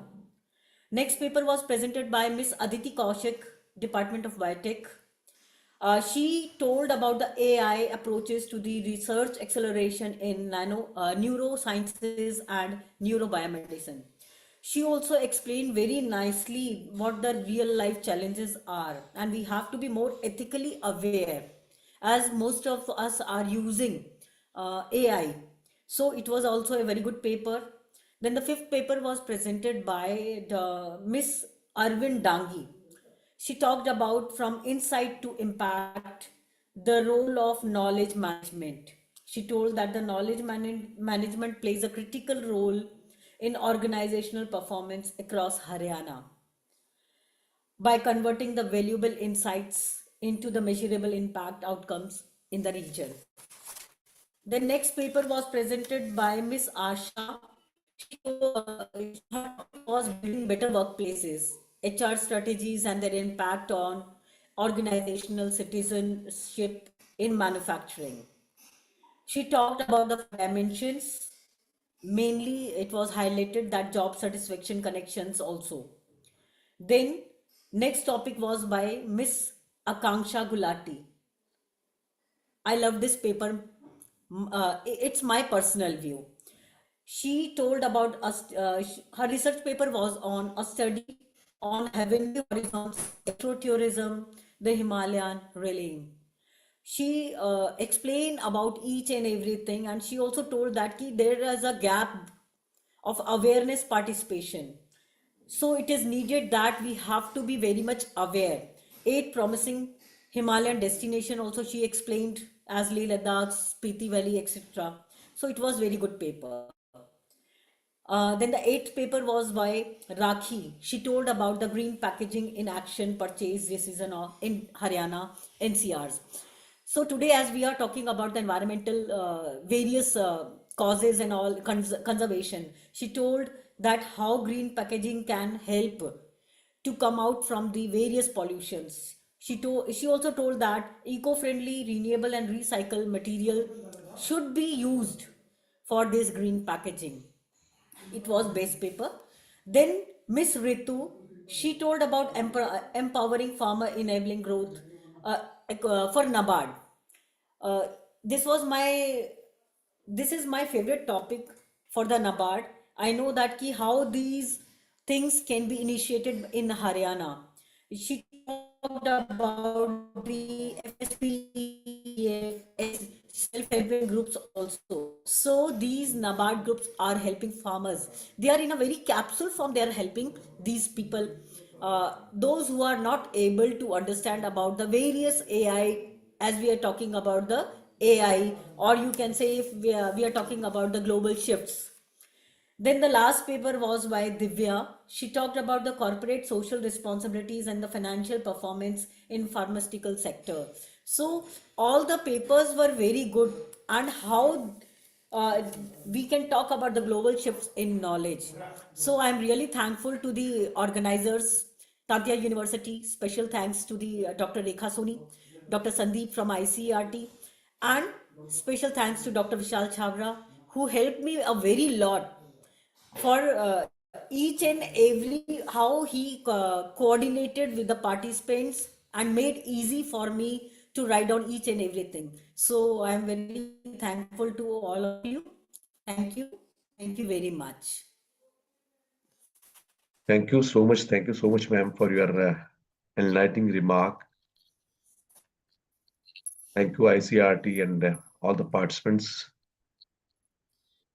With this, we conclude the session. I again extend my heartfelt thanks to all the teachers, researchers, and scholars present here for their valuable presence and meaningful contributions. Thank you so much. With this, we end this presentation.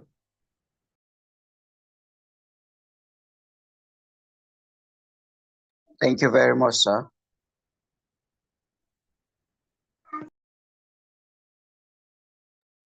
Thank you so much, sir.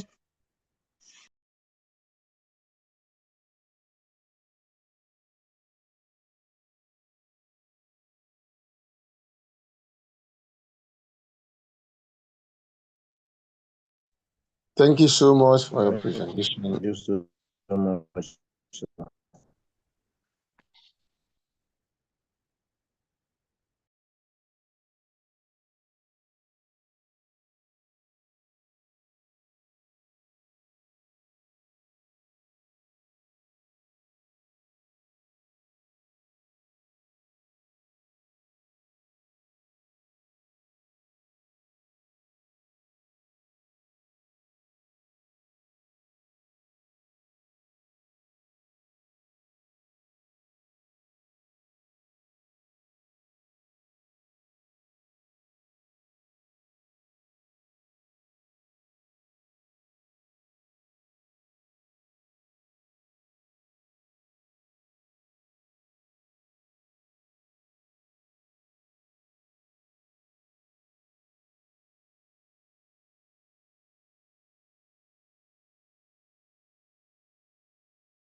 Hello, we can't hear anything here. We can't hear anything from you.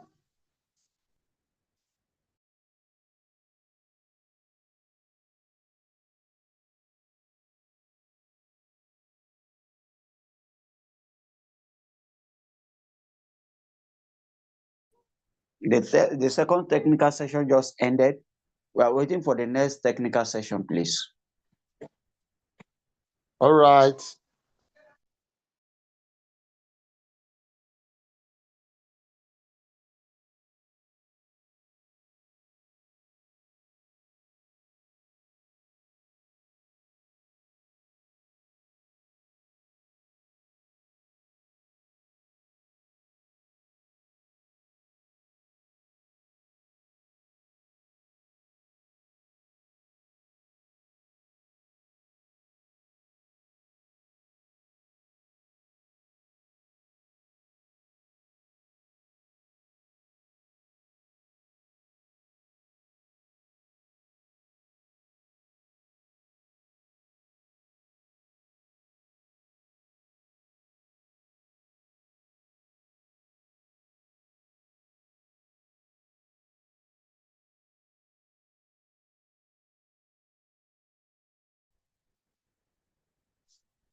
Good afternoon to all present here.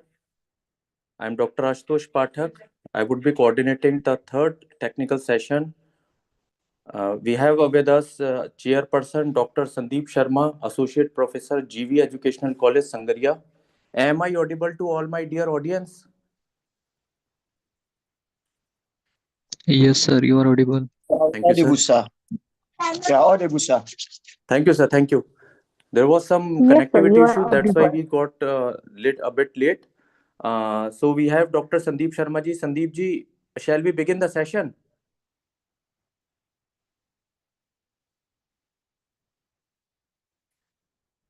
Sandeep ji?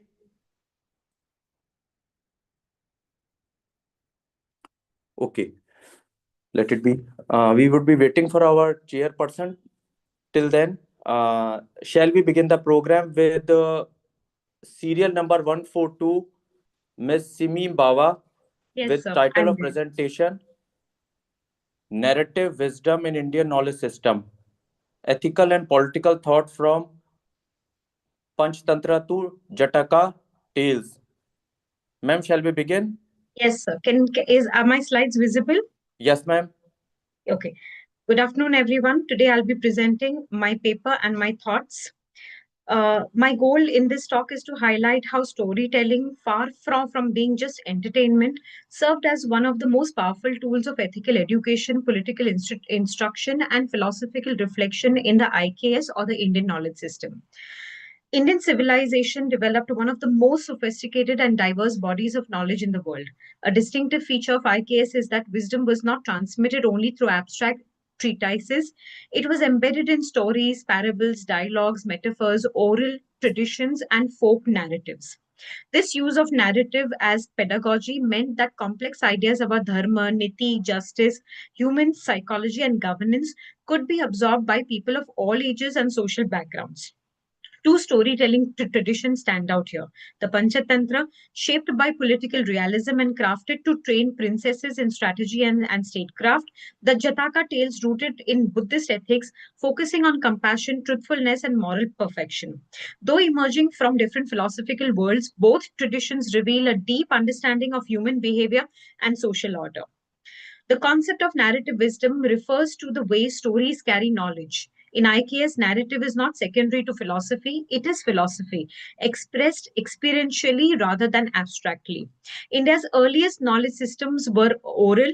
Stories were as effective way to store and transmit complex ideas across generations. They were memorable, engaging, and adaptable. Texts like the Panchatantra and the Jatakas were intentionally created as educational tools, not merely works of fiction. They invited learners to reflect rather than merely memorize doctrine, creating ethically aware, socially intelligent individuals. Indian traditions did not rely on rigid commandments. Instead, they illustrated ethical principles through characters navigating real dilemmas. This aligns with India's flexible concept of dharma, which is not religion but morality, where context and intention matter. Animals in fables are not childish, they are ethical archetypes. Each character symbolizes a psychological type: the lion as power, the jackal as cunning, the dove as loyalty, and so on. Both Panchatantra and Jataka tales traveled across Asia, the Middle East, and Europe, shaping world literature from Kalila wa Dilma to Aesop's fables. All of this shows that narrative was a crucial epistemic method in IKS. The Panchatantra is fundamentally a Niti Shastra, a manual on ethics, politics, and political intelligence. Its ethics are contextual, pragmatic, and outcome oriented. It does not idealize morality but teaches how to act wisely in a world full of danger and ambiguity. The key themes are that there is wisdom over intelligence, intelligence outwits brute force, friendship and strategic alliance, trust matters but must be discerning. Consequences of greed and deception. Short term gains lead to long term ruin. Moral ambiguity. Deception is permissible in certain contexts to protect the innocent or prevent injustice. The Panchatantra teaches through results. Characters prosper or fail based on their decisions, revealing cause and effect ethics. Some stories reflect historical, patriarchal, and hierarchical norms, yet they also highlight individual agency, intelligence, and cooperation across boundaries. Overall, the Panchatantra trains the mind in discernment, foresight, and social intelligence. Political strategies and statecraft in the Panchatantra is highlighted throughout. Originally intended to train princes, the Panchatantra offers striking lessons on governance. It aligns with Kautilya's Arthashastra in promoting strategic thinking, alliance formation, and conflict management. The major political lessons are: power must be tempered by wisdom, good advisors are essential, internal divisions destroy kingdoms, timing determines success, informative and intelligence networks are crucial. The five tantras are also political frameworks, as they emphasize in its core principles on loss of friends, gaining friends, war, strategy, preventing loss of gains, avoiding rash actions. Thus, the Panchatantra teaches how to survive, govern, and build alliances in a complex world. The Jataka tales, unlike the Panchatantra, are grounded in idealistic Buddhist ethics. They narrate the previous lives of the Buddha, each illustrating a virtue or the Bodhisattva perfected. The core virtues happen to be compassion, non-violence, truthfulness, generosity, patience, and wisdom. Unlike the Panchatantra's ambiguity, the Jatakas emphasize absolute moral principles. The Bodhisattva chooses virtue even at personal cost. The Jatakas appeal to empathy. Readers feel the virtue rather than merely understand it intellectually. They promote the idea that personal virtue contributes to collective welfare, making them tools of ethical citizenship. Although primarily moral stories, the Jatakas also offers a Buddhist theory of governance. The ideal ruler governs through compassion, justice, self-reliance, public welfare, and non-violence. Governance also prioritizes avoiding war when possible, promoting equitable prosperity, um, ensuring fair justice, serving as moral exemplar, governing through Dhamma, not fear. The political message is clear. Ethical leadership is the foundation of social harmony. If we have to compare the two, Panchatantra and the Jatakas, we get the following insights. In terms of ethical orientation, Panchatantra is contextual, strategic, pragmatic. Jataka is virtue-based, morally absolute, and compassionate. The view of power in Panchatantra is power must be mastered and managed. In the Jataka, power must be ethical, compassionate, and accountable. And in the pedagogical style, Panchatantra is multi-layered, witty, complex. Jataka is emotional, simple, and instructive. Together, they offer a holistic picture of Indian ethical and political thought. These narrative traditions continue to be relevant because they teach ethical reasoning, foster emotional intelligence, provide leadership models, help navigate moral ambiguity, support value based education as emphasized in the NEP 2020 document. They remain part of global storytelling traditions and continue to shape children's literature, leadership training, and cross cultural education. To conclude, the Panchatantra and the Jataka tales embody narrative wisdom at the heart of the Indian knowledge system. They teach us that stories can be shaped ethical judgment, political intelligence, and social responsibility, while the Panchatantra prepares us for the world as it is. The Jataka tales guide us towards the world as it ought to be. Together, they reveal the richness, complexity, and enduring relevance of Indian narrative traditions. Thank you. Thanks a lot, ma'am, for such an informative presentation. Dr. Sandeep ji, I feel you have joined the technical session. Sandeep Sharma ji. हाँ जी बिल्कुल जी। हाँ, नमस्कार sir. नमस्ते जी। हाँ sir, sorry it was थोड़ा सा आपका हमारा टेक्निकल सेशन मिसमैच सा हो गया था। So sir, we have our first author miss Simi Bawa, जिनको अभी आपने सुना था। इनका सीरियल नंबर 142 है, राइट? ओके जी, ओके, मैं देख रहा हूँ उसमें। प्लीज हाँ सर, इनका kindly note down her name, miss Simi Bawa. 142, हाँ जी। जी सर, जी sir.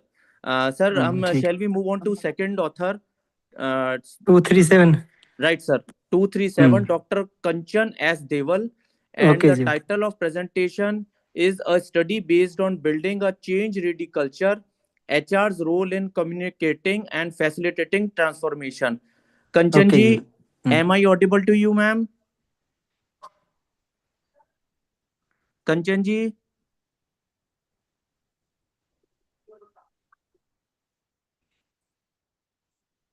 Sandeep ji, she is not, I don't feel she is present, or there might be technical issues.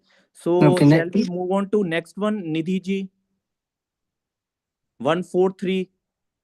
Nidhi Agarwal and Dr. Suman. Right, sir. Okay. Nidhi ji, are you present? Yes, sir. So Okay. there is a very humble request from my side to all our authors and student scholars who are going to present the paper. Please remain prepared with your papers and slides so that we do not waste our time and all our sessions go within time. All right. So Miss Nidhi Agrawal and Dr. Suman, the title of presentation is Mathematical Models for Cross-Docking in Just-in-Time Inventory System. Ma'am, kindly begin. Yes, sir.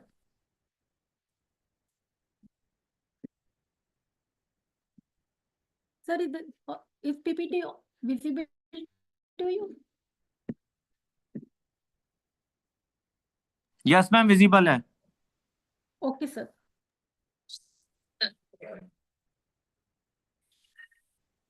Can I begin? Good morning, Nidhi Agarwal, a research scholar in the Department of Mathematics at Om Global University. Today, I am here to present my work on mathematical model for cross-docking in just-in-time inventory system. The purpose of this study is to explore how mathematical models can optimize the logistic process through cross-docking, a strategy used to streamline supply chain and just-in-time inventory system, which aim to reduce cost and increase efficiency. What is inventory? Inventory is the stock of goods, materials, products, business hold for sale, production, or use, including raw material, work in progress, and finished good. The second term that is often used in this is cross-docking. What is cross-docking? Cross-docking is actually a logistic strategy where the goods are transferred directly from inbound to outbound transportations with little or actually no storage, designed to reduce cost and speed up our delivery.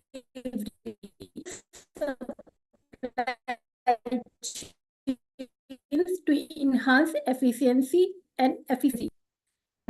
It is a lean operational philosophy that aims to supply material, produce goods exactly when they need it, in the quantity in which they are needed, to minimize buffer. The components of mathematical model include truck scheduling, dock assignment, and inventory flow management. It is necessary to schedule truck assignments because it helps to minimize waiting time for inbound and outbound shipments through advanced scheduling algorithm. Dock assignment is done by capacity constraint so that it helps in assigning docking space for incoming and outgoing goods. The next one is the inventory flow management, and it is done by using supply chain continuity and productive compatibility, ensuring minimal storage. For this, the following techniques are used. First one is linear programming. Linear programming uses constraints and objective functions, which help us to minimize truck and optimize truck and dock assignments. The next one is mixed integer programming system. In mixed integer programming, complex routing and scheduling problems are solved with the help of discrete decision variables. Models, waiting time, and services rate for efficient shipment process is done through queuing theory, whereas when we are in complex situations and all these models like linear programming, mixed integer linear programming, and queuing theory fail, we use simulation models. That is, in the complex situation, this model is very helpful. Now, what are the researches done? The literature highlights different modeling strategies and real-world application in supply chain and warehouse logistics. This comparison helped me identify where the current model falls short and where improvements are needed. Means what work has to be done further. Based on the literature, three major research gaps have been identified. First one is the inadequate constraints. Many models oversimplify constraints found in real-world cross-docking. There is a lack of real-time adaptability too. Because of dynamic model, they can respond to real-time changes. Unclear modeling of uncertainty. It means current model often ignore variability in demand and delivery, and because of all these things, we are failed to gain maximum profit or minimize cost. So, what is the problem? I would like to state the problem. Existing model failed to holistically address simultaneous optimization of truck scheduling, dock assignment, and inbound-outbound synchronization under certain demand and supply chain conditions, which will enhance our efficiency and help to minimize the cost. And to overcome these problems, we will like to design models using MILP differential equation Markov chains for dynamic demand patterns. So the research objective or the purpose of my study is to formulate a model with the help of mixed integer linear programming, which will optimize truck synchronization, which will help in demand forecasting technique using differential equation Markov chain to enhance demand prediction. It also helps to incorporate probabilistic model to handle demand fluctuation and supplier delays. What we are going to do through this research is to develop a model which will help us in truck scheduling, second dock assignment, third inbound outbound synchronization. So that we can get maximum profit and minimize our cost, can satisfy our customers. And for this, we will use mathematical equations like differential equation, Markov chains, probabilistic models, and KIP, that is key performance indicators, which will help us to establish cost reductions and delivery time optimizations. So our research methodology will include mathematical model MILP, which help us in develop a model with decision variable for vehicle arrival time and dock utilization areas.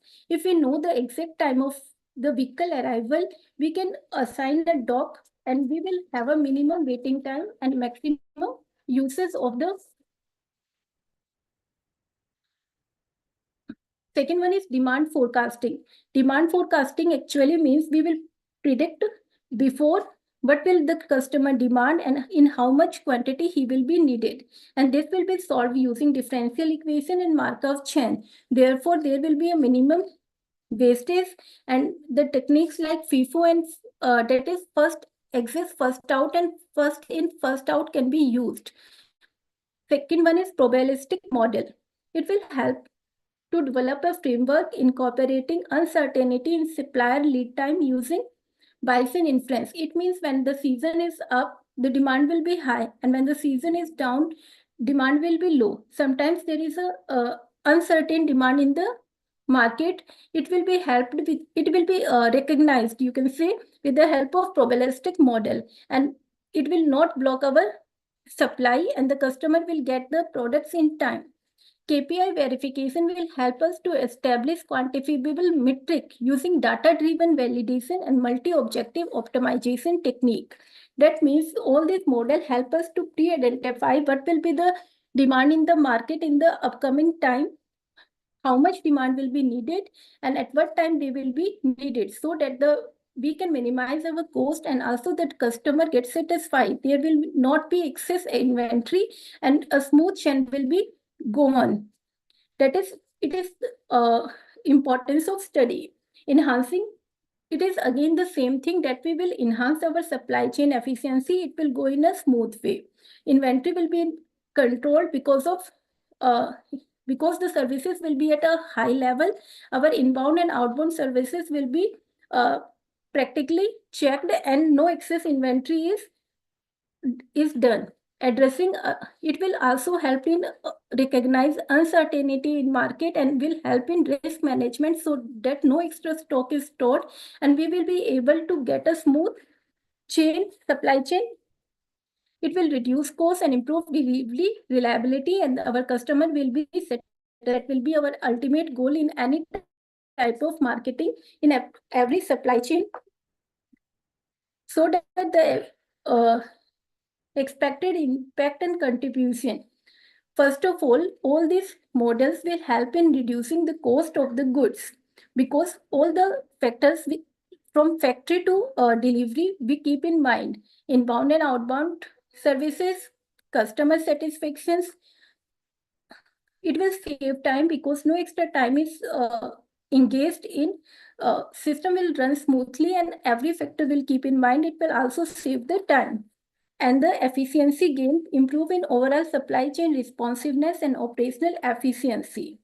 In the last, I would like to say this research bridges critical gap in cross-docking optimization, providing a robust framework for just-in-time inventory system that enhances forecasting accuracy. Means we will know what will be needed in the market and what's the customer needs, what new things will he required, reduces operational bottlenecks, means and strengthens supplier reliability models. Thank you, sir. Thank you, ma'am. Any questions, sir?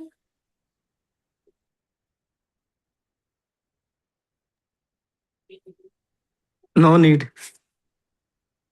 Okay. Carry on next. Before carry on the session to our next step, my humble request to all our presentation scholars and teachers is please limit your presentation for 5 to 6 minutes, not more than that. So we have a paucity of time because we have to run fourth session also. Okay. Right. So, sir, अगला है 251 Mr. Mohammad Razik and Dr. Shilpa S. Popat. Are they Okay. present? Mohammad ji, are present? Mohammad Razik ji? Yes, sir. Yes, sir. I am They're present. great, sir. The title of presentation is Eklavya Model Residential Schools in Fostering the Education of Scheduled Tribes, a literature review. Yes, sir. Sir, kindly take care of the time limit and please begin the session, sir. Okay, sir. Sir, the presentation is. Nidhi ji, Sir, please leave the screen so that Mohammad Razik can share his screen.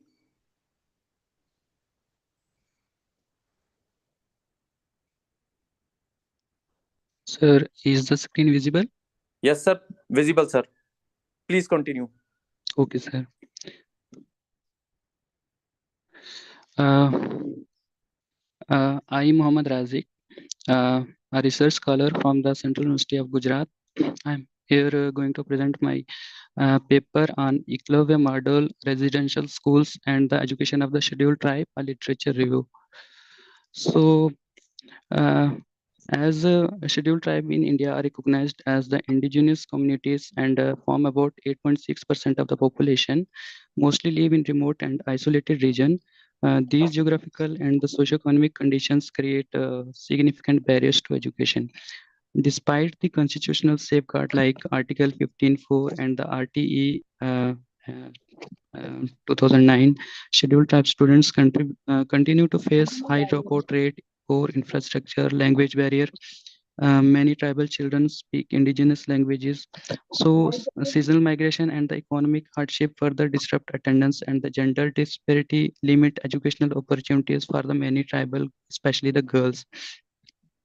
So the schools in tribal areas often struggle with a teacher shortage, weak connectivity, and culturally mismatched curriculum.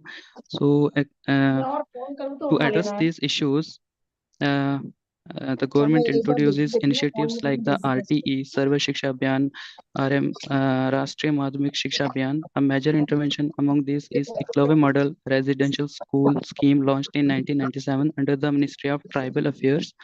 So EMRS provide free residential schooling for the scheduled tribe students from the grade 6 to 12. The primary goal of EMRS is to improve the enrollment, retention, and academic performance.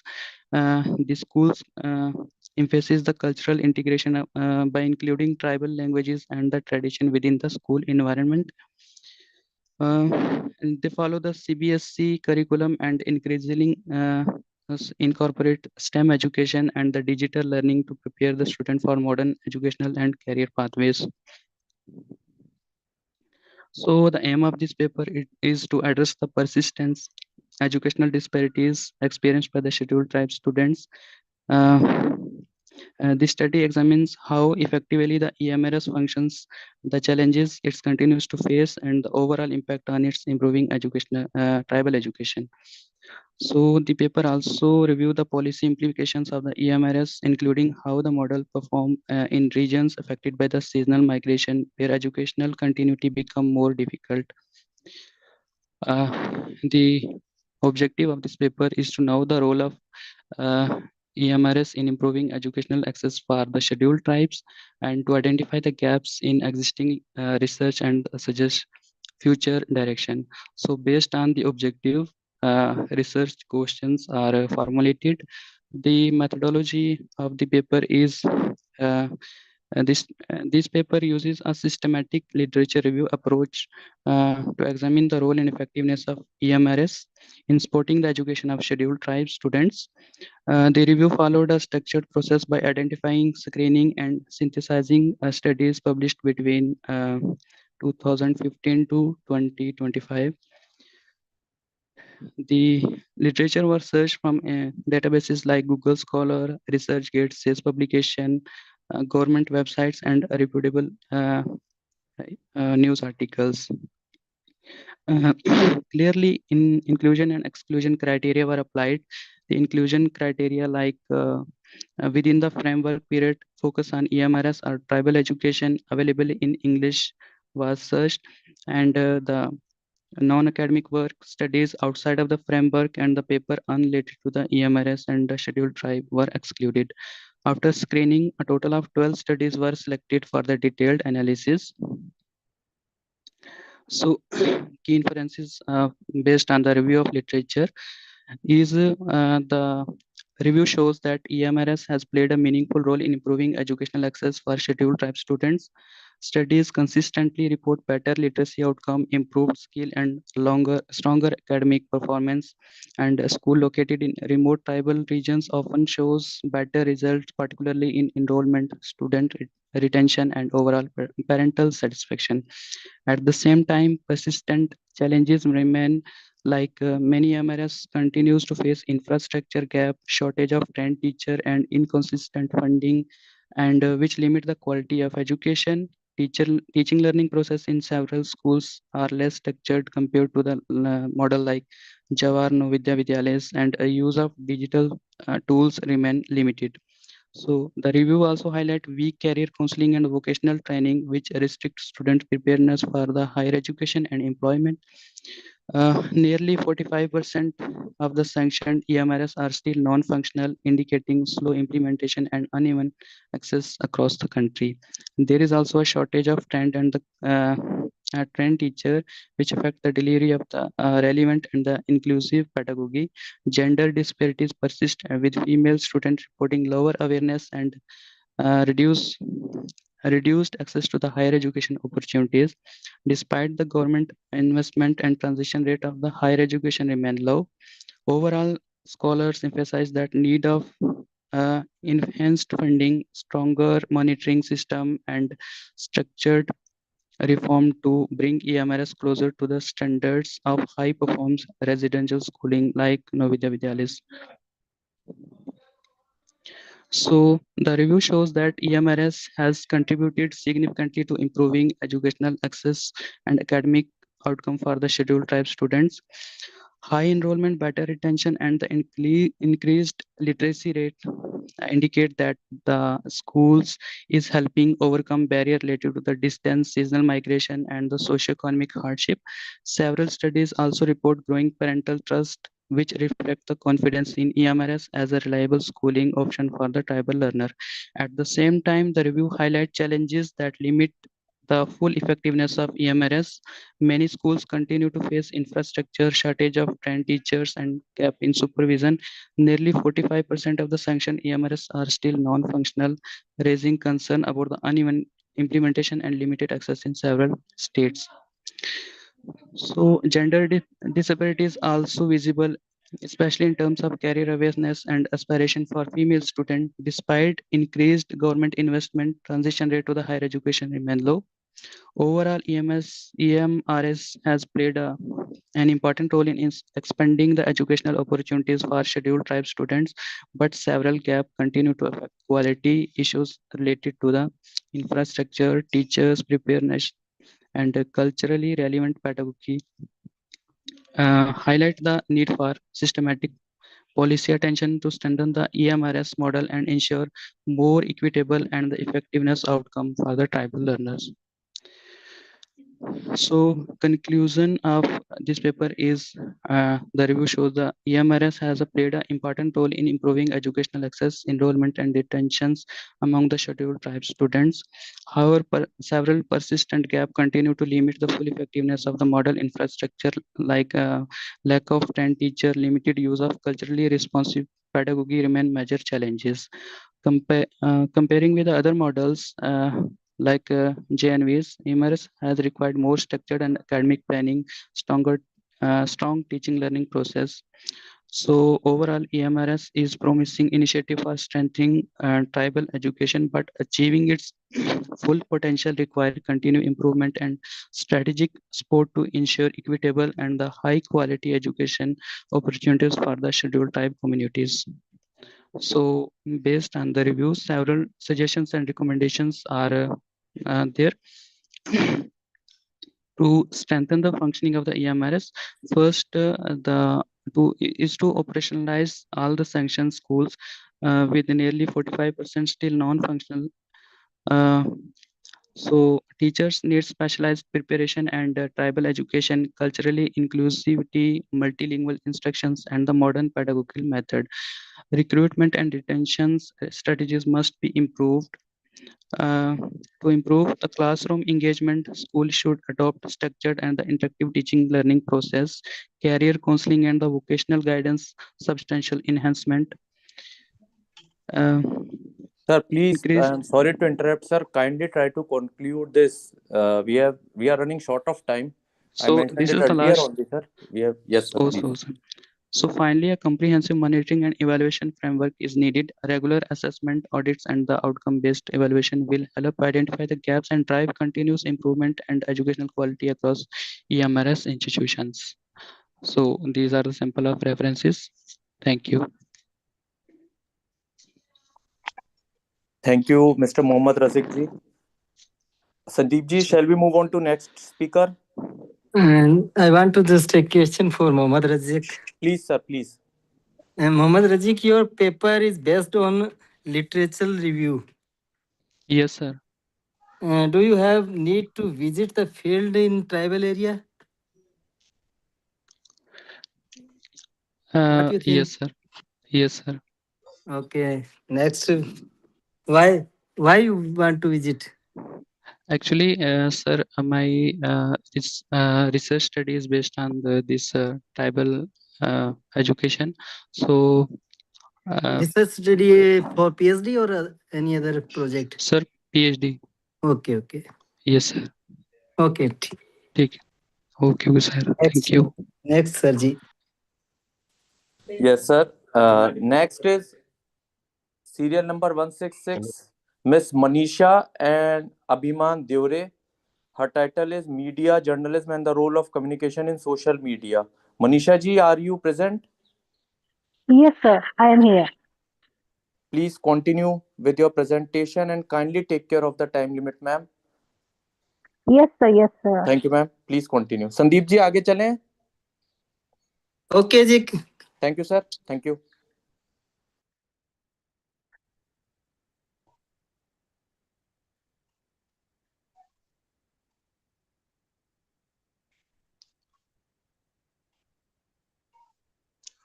Hello, I am Sule Muhammad. Hello, sir. Hello. Hello, Manisha ji. Carry on. Sir. Sir. Can you? Hello. Yes, ma'am. Hello, sir. Sir. Can you see my screen? My PPT is shown here. No, ma'am. Your screen Okay, is not visible. Then 2 minutes, ma'am. Yes.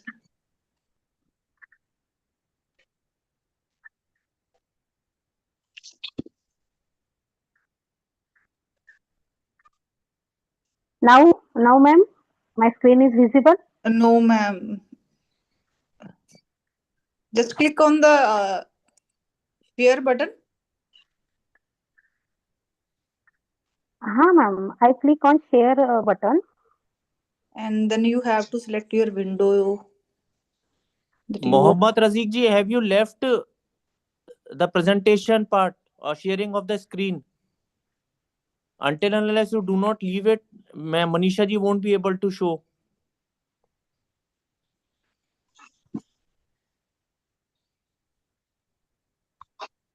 There is some problem for sharing my screen.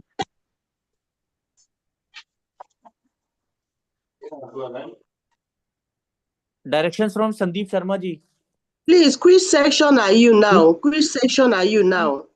I'm in section, the second session. I've not presented. Ma'am, just wait. Since you have not presented, we are going for the third session. Kindly wait for some time, ma'am. Sir? Ma'am, you have been present in your second session. This is our third session. Kindly wait for some time. If we would have some available time, that would be provided to you. Okay, sir. Thank you, ma'am. Because my name was not mentioned. Yes, sir. In the second session, that was why. Hello. All right, ma'am. I didn't All say right, my ma'am. name. We'll ensure you present your presentation. We'll ensure, ma'am. Don't worry. Your name is Dr. Teresa.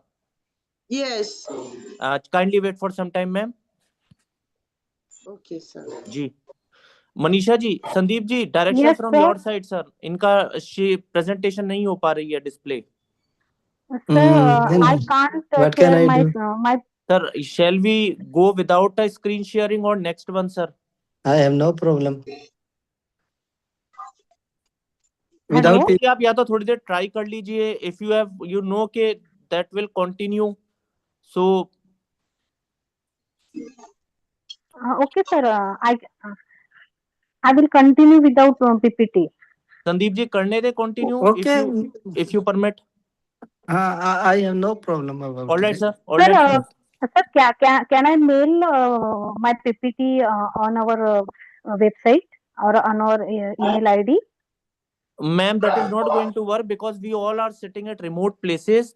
If you are able to present it without a PPT, kindly go ahead with a small presentation, or you wait for some time. अगर आपका सही हो जाए तो आप later on presentation कर लेना. Okay, sir. Okay. I will be present next. Later? After one candidate, after one ठीक है student, मैम. I ठीक will है. be. ठीक है. संदीप जी, हम नेक्स्ट शुरू करते हैं. Okay जी. हाँ Okay. सर. हाँ, वो टाइम का इशू रहेगा. चौथा सेशन भी है. We have at serial number 148 Dr. Olam Benga Olatpo and Dr. Ayotunde Oedile. The title of presentation is Quality Assurance in Counseling Education. Strategies for enhancing Nigerian graduate.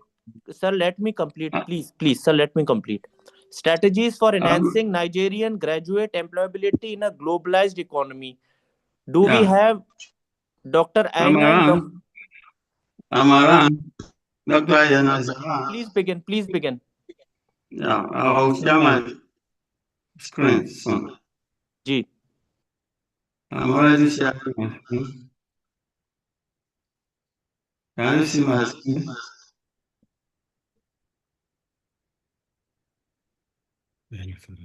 We can see the Have you screen seen my now. screen?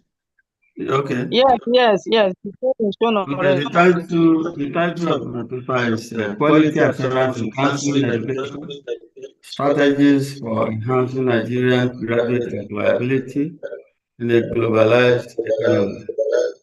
It is co-authored, and the study investigated the strategies for enhancing Nigerian graduate employability in a globalized economy, focusing on quality assurance and counseling education. As a background to the study, the increasing rate of graduate employment in Nigeria has indeed necessitated a critical examination of the quality of counseling education and its relevance to the global job market. A study by the National Bureau of Statistics found that 3% of Nigerian graduates are unemployed, citing lack of relevant skills and competencies as a major factor.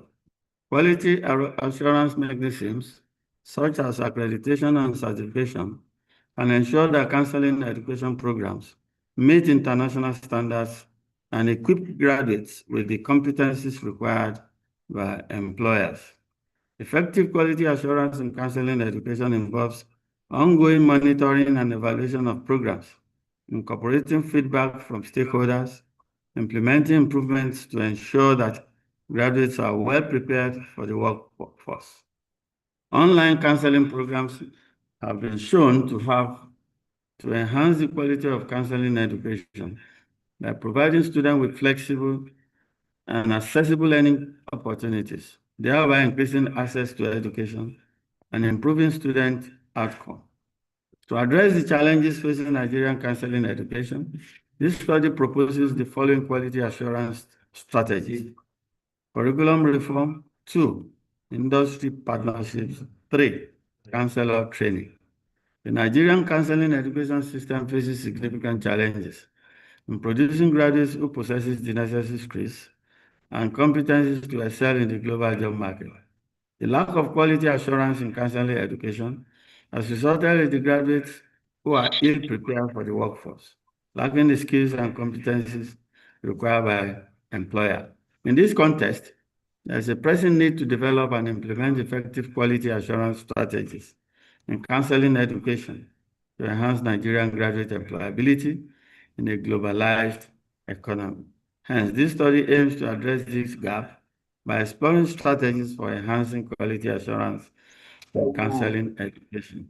To pilot this study, 2 hypotheses were raised, and the methodology employed is a mixed method research design, and the population consisted of counseling educators in Nigeria universities, employers of counseling graduates in Nigeria, and counseling graduates in Nigeria, as well as policymakers, professional associations, and accreditation bodies. The sample was selected using a combination of probability and non-probability sampling techniques, and a self-developed questionnaire was used to collect data for the study. A semi-structured interview guide was used to collect data from key stakeholders. The reliability and validity of questionnaire and interview guide were established before use. Data collected were analyzed using frequency, percentages, means, and standard deviation, while regression analysis and correlation analysis were used to examine the relationship between variables. The Table 1 shows the demographic information about respondents. Table 2 is the summary of table of ANOVA analysis of variance of perception of counseling educators, practitioners, and graduates on the importance of quality assurance in counseling education. Based on results from Table 2, we reject the null hypothesis and conclude that there is a significant difference in the perception of counseling educators, practitioners, and graduates on the importance of quality assurance in counseling education. Table 2 is a table showing correlation analysis, result of quality assurance versus graduate employability.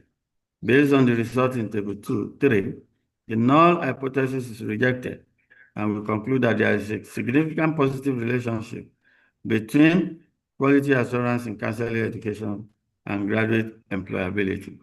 The results were well discussed and supported by recent findings from Okogie 2019 and the EMON 2020. The second result was also supported by recent findings. In conclusion, the study concludes that the quality assurance in counseling education is essential for producing graduates who are well equipped with the skills and competencies required by employers in globalized economy. Based on the findings, it was recommended that counseling education institutions in Nigeria should develop and implement comprehensive quality assurance frameworks to ensure curriculum relevance, teaching effectiveness, and student support service. It was also recommended that a clear quality assurance standard and communicate them effectively to all stakeholders should be established. Thanks for listening.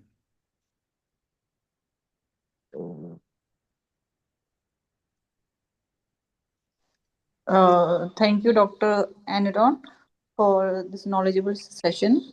So let's next move to our Next participant, Dr. Kolawol Aramide, and his topic is legal information service, balancing professional and user rights in library.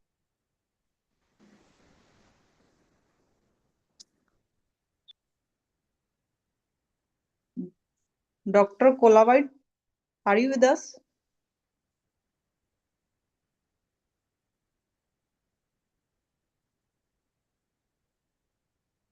Dr. Kolawol, are you with us? Serial number 49.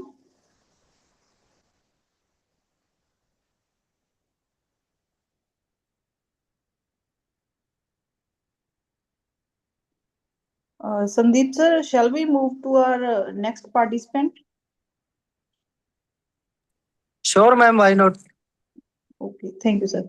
So next participant is serial number 252, Madam Komal Midda and Dr. Vanita, and their topic is enhancing performance and scalability through optimized image processing techniques.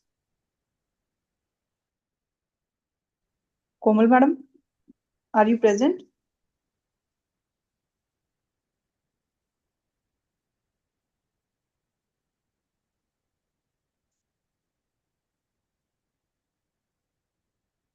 Madam Komal Midda and Dr. Vanita, serial number 252.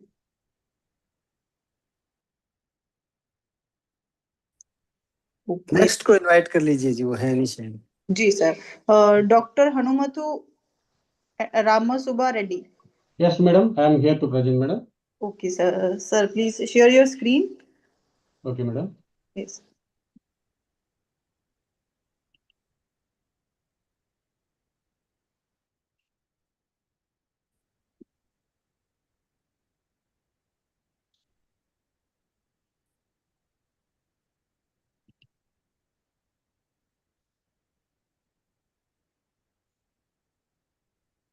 Is my PPT is visible, madam? Yes, sir.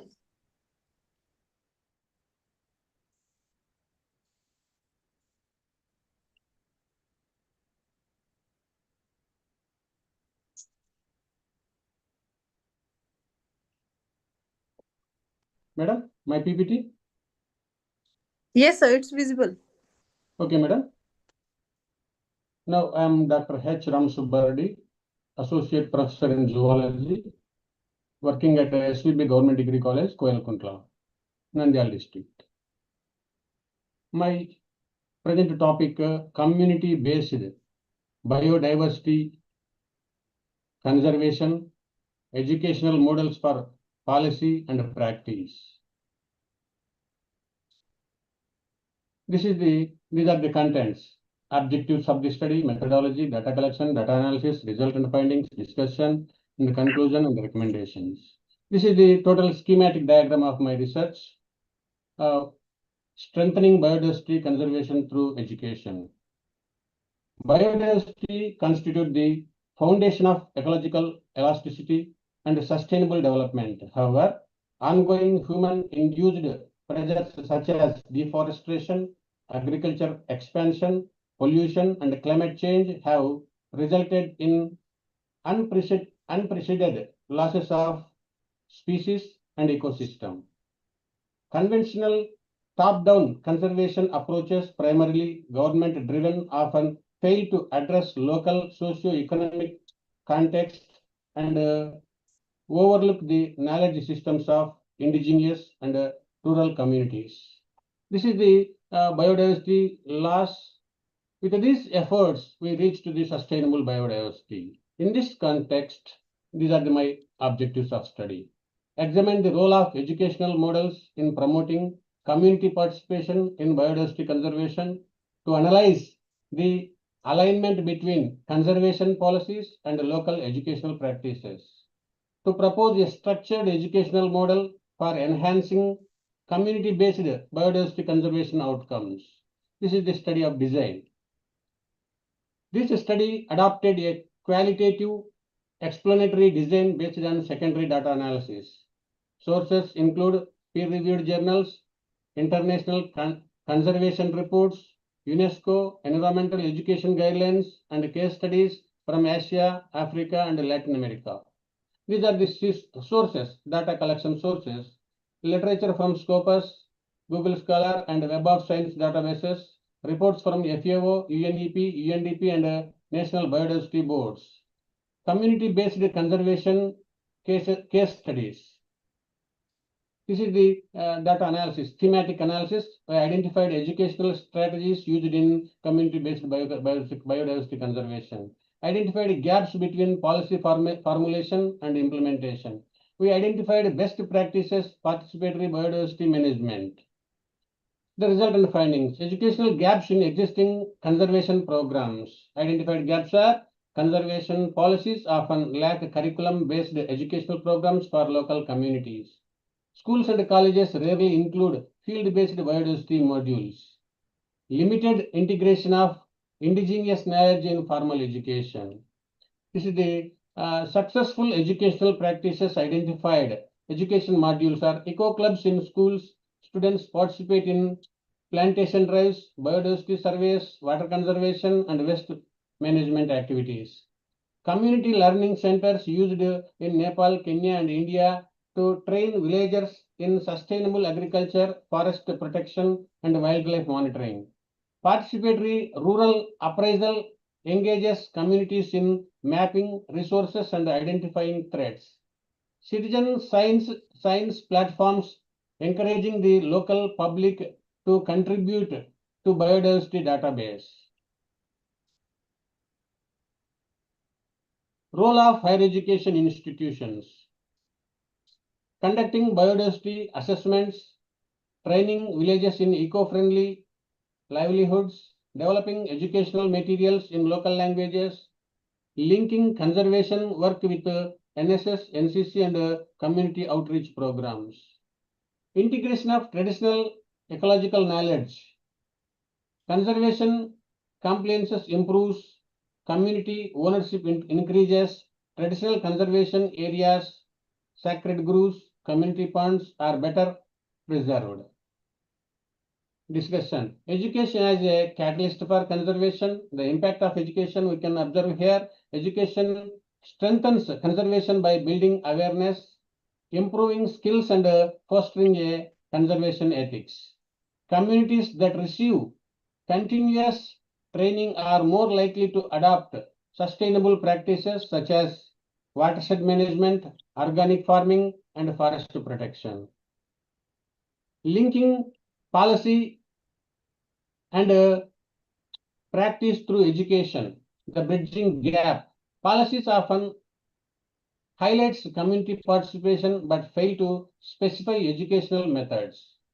Bridging this gap requires field-based learning modules, community school partnerships, conservation literacy campaigns delivered through local institutions. You can also observe on the screen, there are so many field-based learning modules and community outreach programs you can observe. Multidisciplinary approaches, zoology, botany, environmental science, social sciences, economics, and this multidisciplinary collaboration ensures holistic conservation outcomes. The framework components, the proposed educational models are based on biodiversity conservation, community engagement module, village biodiversity committees, resource mapping, and seasonal calendars, awareness rallies, and street plays. Schools and colleges based education, local biodiversity curriculum, student biodiversity clubs, field excursions, transect walks, and community projects. Knowledge integration, incorporating tech with scientific knowledge, workshop led by elderly community members and local experts. Skill development and livelihoods. Apiculture, vermicomposting, nursery raising, ecotourism training, sustainable agriculture practices, monitoring and evaluation, community biodiversity registers, citizen science portals, citizen science portals, annual biodiversity audits. These are the proposed education models.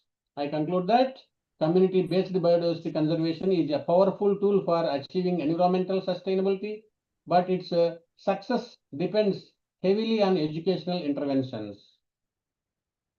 Integrating scientific and indigenous knowledge through community-driven educational modules can strengthen policy practice, linkages, and foster long-term conservation stewardship. A multidisciplinary, participatory, and continuous educational framework is essential for empowering communities to become active custodians of biodiversity. I recommend include biodiversity modules within schools and colleges and undergraduate curricula. Establish biodiversity learning centers in rural areas. Promote citizen science for community engagement. Encourage collaboration between government agencies, NGOs, and educational institutions. Develop conservation materials in local languages for improved accessibility. Ensure that biodiversity policies mandate education-based implementation strategies. These are the recommendations. Thank you. Thank you, Dr. Reddy. Thank you, madam. So, Hello. yes, ma'am. Ma'am, my screen is visible now. Yes, ma'am. No, ma'am. Actually, what's your name, ma'am? Sorry, please. Manisha Devre. Manisha Abhiman Devre. No, ma'am. Your screen is not visible. Ready, sir? Please stop sharing your screen so ma'am can continue. Ma'am, your topic is media journalism and role of Yes, this is Yes, Manisha. yes, ma'am. Yes, ma'am. Yes. Media journalism and the role of communication in social media. This is my topic of today's presentation. Yes, ma'am. But your name is actually your guide name is actually Dhande. HP Dhade, sir. Okay, ma'am. Yes, yes, ma'am. You can continue. Okay, ma'am. Thank you. Good afternoon, respected chairperson, dignitaries, professors, and all participants in this today's conference. Today, we are living in the world where information travels faster than ever before. The rise of social media has completely changed the way people communicate, share news, and understand society. Earlier, journalism was limited to newspapers, televisions, and radio, but today, every individual with a phone can share information instantly with the world. This shift has created the new opportunities, but also serious challenges, especially in terms of credibility, ethics, and misinformation. Today's my topic is media journalism and the role of communication in social media. My study center name is KTHM College of Nasik, Pune University, Maharashtra, Department of English. Um, there are types of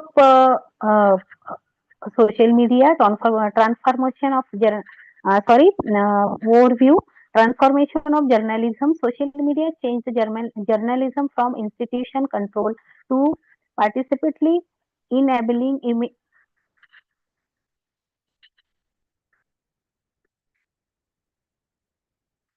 research methodology. This study uses mixed methods, including content analyzing, questionnaires, and interview with media professionals.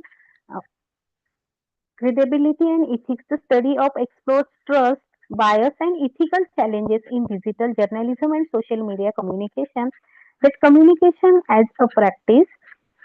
Focus on communication's role in shaping media credibility and its social influence in digital age. Types of media and journalism. We see that classification of media form a traditional media. As earlier, traditional media includes newspapers, television, and radio, serving as the long-standing pillars of information dimensions. Digital media is another media of journalism. Digital media involves online news portals and blogs providing real-time updated and interactive content. A social media platform. This is a very powerful and strong platform A social media platform like Twitter, Instagram serve as the powerful tool for news sharing and public in engagement. Predatory media features user-generated content and citizens journalism enabling direct audience contribution to news. Advantages of social media in journalism that I pros of social media is integration. There is instant news dimension. Social media enables quick sharing of news and real updates, expanding, informing, reach instantly. Enhance audience engagement. Interactive features like comment, shares, and live discussion boost user participant and connection. Individuality and diverse voice. Social media icon flow, allowing the multiple perspective and diverse voice to be heard. Effectiveness and civic predictions. Affordable access enable board user participation and supports discussion on important device issues. Challenges of social media in journalism. There are many challenges we face today in social media journalism. That cons and ethical concerns. Misinformation spread. Social media enables rapid spread of misinformation and fake news, undermining trust in media sources. Ethical breach. Lack of ethical oversight leads and frequent branches of journalists and ethical standards on social platforms. Loss of controlled journalism. Non-professional contributing to news causes journalism to lose control over content, accuracy, and integrity. Verification challenges.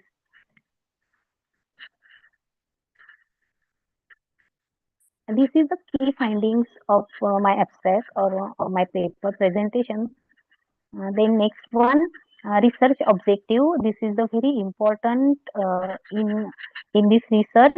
Enhance audience engagement. Social media has significantly increased public participant. Users can react, comment, share, and question journalists in real time. In two-way interaction in rehapping news, consumptions, and democratic dialogue. Second, ethical challenges and risks. Rapid spread of misinformation creates trust issues. Lack of editorial control lead to bias, manipulate, and unverified news. Journalists face pressure to publish quickly and comparison accuracy. Third, importance of digital literacy. Users need to ability to identity credibility sources. Fourth, to investigate the challenges posted by social media such as misinformation and ethical issues. Fifth, the evaluate the impact of digital literacy on responsible media consumption. Sixth, to understand public participation in journalism through social media. Seven, the purpose of solutions and recommendations of maintaining credibility in digital journalism. Research methodology I use qualitative method, literature review, case studies, and trend analysis. My research outcomes that enhance audience engagement, ethical challenges and risks, importance of digital literacy, maintaining media credibility. That social media increase interaction and democratic participations of enabling user to share opinions and engage with content. After that, conclusion and recommendations, impact of social media, challenges of concern, future directions, collaboration of and policy. Social media rehabs journalism by democratic information and increasing audience engagement worldwide. Misinformation, ethical issues, and professional standards pose major challenges in modern journalism.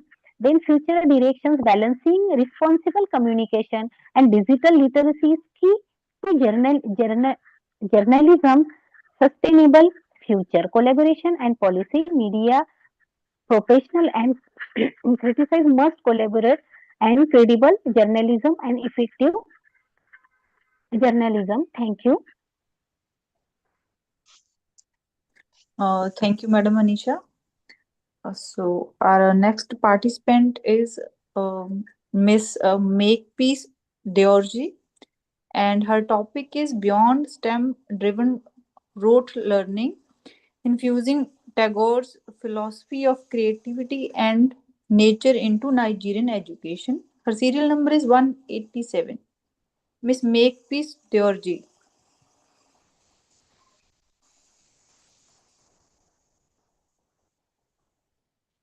Madam, are you with us?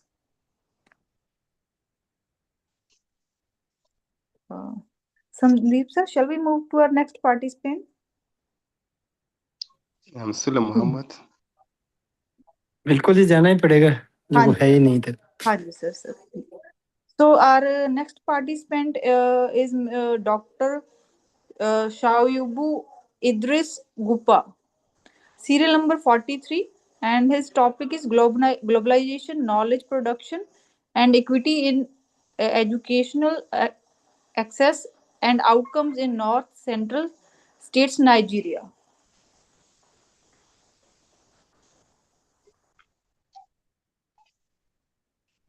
I'm Sula Muhammad, serial number 2.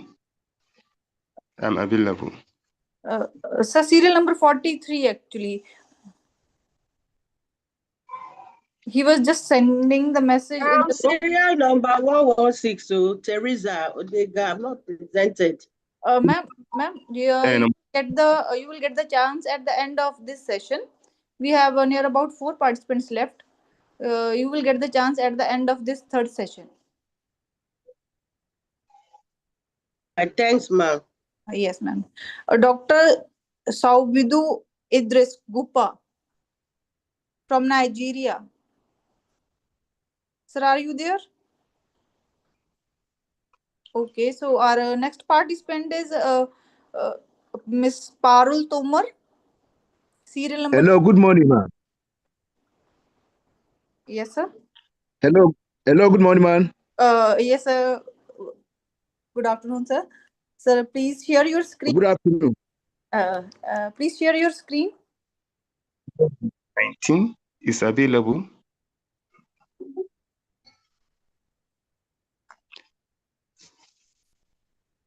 Serial number 19 is available.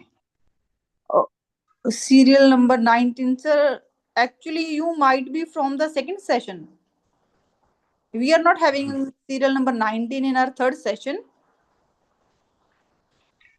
In first session, serial number 19. This is the third session going on actually. So you might be get the chance at the end of this session, or might be in the fourth session. So we first of all we have to give the chance to the participant of the third session. Dr. Idris will going to represent his paper. Hello, good morning, man. Good morning, sir. Please share your screen.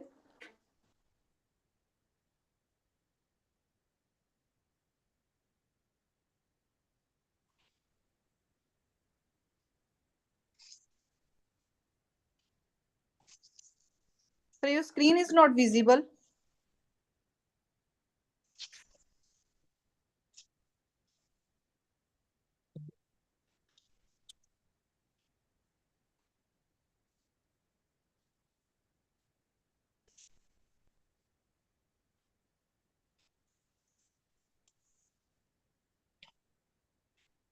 Dr. Gupa, your screen is not visible.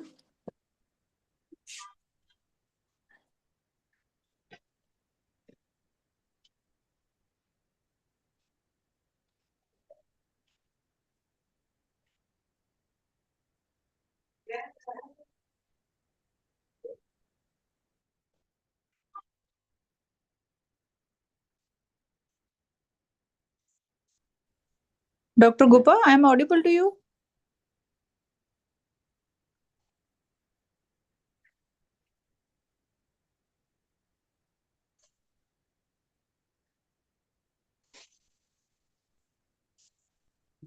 Dr.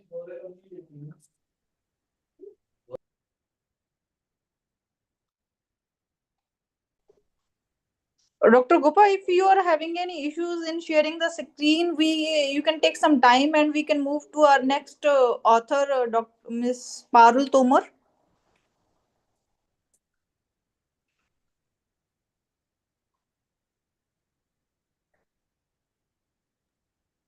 Ma'am, please invite Ms. Parul Tomar. Yes, Ms. Parul Tomar, are you with us? Sir, I don't think so. You will be able to present on the mobile phone. Okay. What is it now? Let me present. Sir, please, you can take some time. Please, ma, do not forget me, Teresa Odega, serial number 116. I've not presented, please. Serial number 116, ma'am? Yes, Teresa Odega. Jewel. Ma'am, you might get all the participants, those who are not those who are in the first and second session, they might present their paper at the end of the session. So first of all, the participants of the third session will present their paper only. After that, you will get the chance. Dr. Gupa, you can present after Madam Tomar. Please stop sharing your screen. We are unable to see your presentation. You are actually sharing your mobile phone's screen.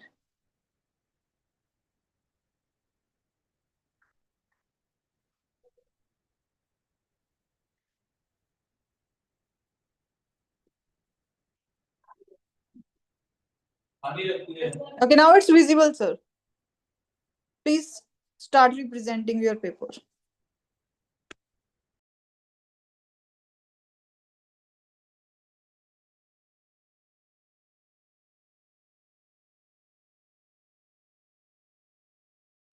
Dr. Gupa, you are sharing the Zoom screen only. Please stop sharing if you having any issue in sharing the screen, so we can move our next participant.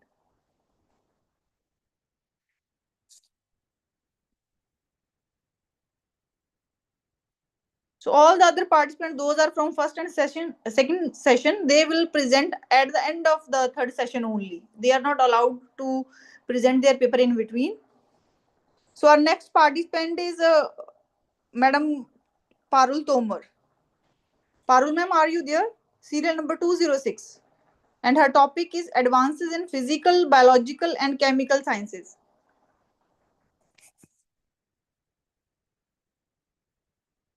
Madam Parul, are you there? Okay, then our next participant is serial number 270, Miss Maria. And her. Hello. Good afternoon, ma'am. Good afternoon, ma'am. Am I audible? Yes, ma'am. Okay, ma'am. I'm sharing my screen. Yes, ma'am. Ma'am, my screen is visible. Yes, ma'am. Actually, it will. Yes, it's visible now. Okay, ma'am. Thank you. Okay, myself, Maria, from Department of Education, Integral University, Lucknow. Actually, ma'am. The topic, yes, ma'am. Mr. Saibu Gup. Mr. Dr. Gupa, please stop sharing your screen. She is presenting. Our next candidate is presenting her paper. So you will get the chance at the end of the. You are actually taking too much time. So let Miss Maria present her paper. Please stop sharing screen. Otherwise, I have to remove you from this Zoom meeting. Oh, okay, Dr. Maria, you can please. Yes, ma'am. Ma'am, is my screen visible? Yes, ma'am. Yes, ma'am. Okay. Ma'am, the topic of my presentation is the integration of artificial intelligence in teaching learning practices for advancing quality education in higher education. PPT.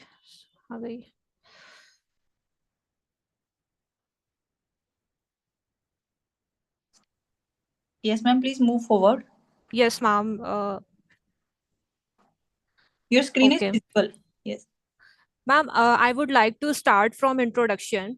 Today, artificial intelligence is transforming the entire landscape of higher education from adaptive learning systems to intelligent tutoring and automated assessment. So basically, artificial intelligence is making teaching more effective and learning more meaningful. My research focuses on how AI is being integrated into teaching learning practices and how it contributes to advancing quality education. The objective of my study are to analyze the integration of AI in teaching learning practices in higher education, and my second objective is to examine the impact of AI on quality education and student learning outcomes in higher education. My third objective is to identify the challenges faced by the higher educational institutions in implementing AI, and my fourth objective is to explore the future opportunities and implications of AI for higher education. So in my study, I have used a descriptive and analytical research design that is based on entirely secondary data analysis.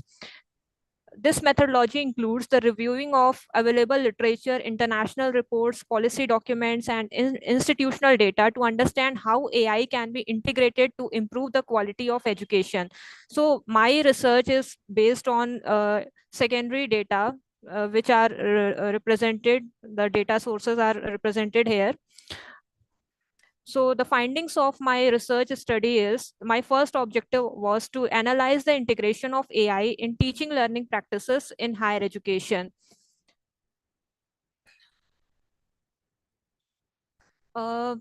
So there are AI adoption in higher education has tripled in 5 years, according to the UNESCO 2021 reports. So major users are adaptive learning, intelligent tutoring, and learning analytics and automated grading, virtual labs, chatbots, plagiarism detection, and predictive analytics.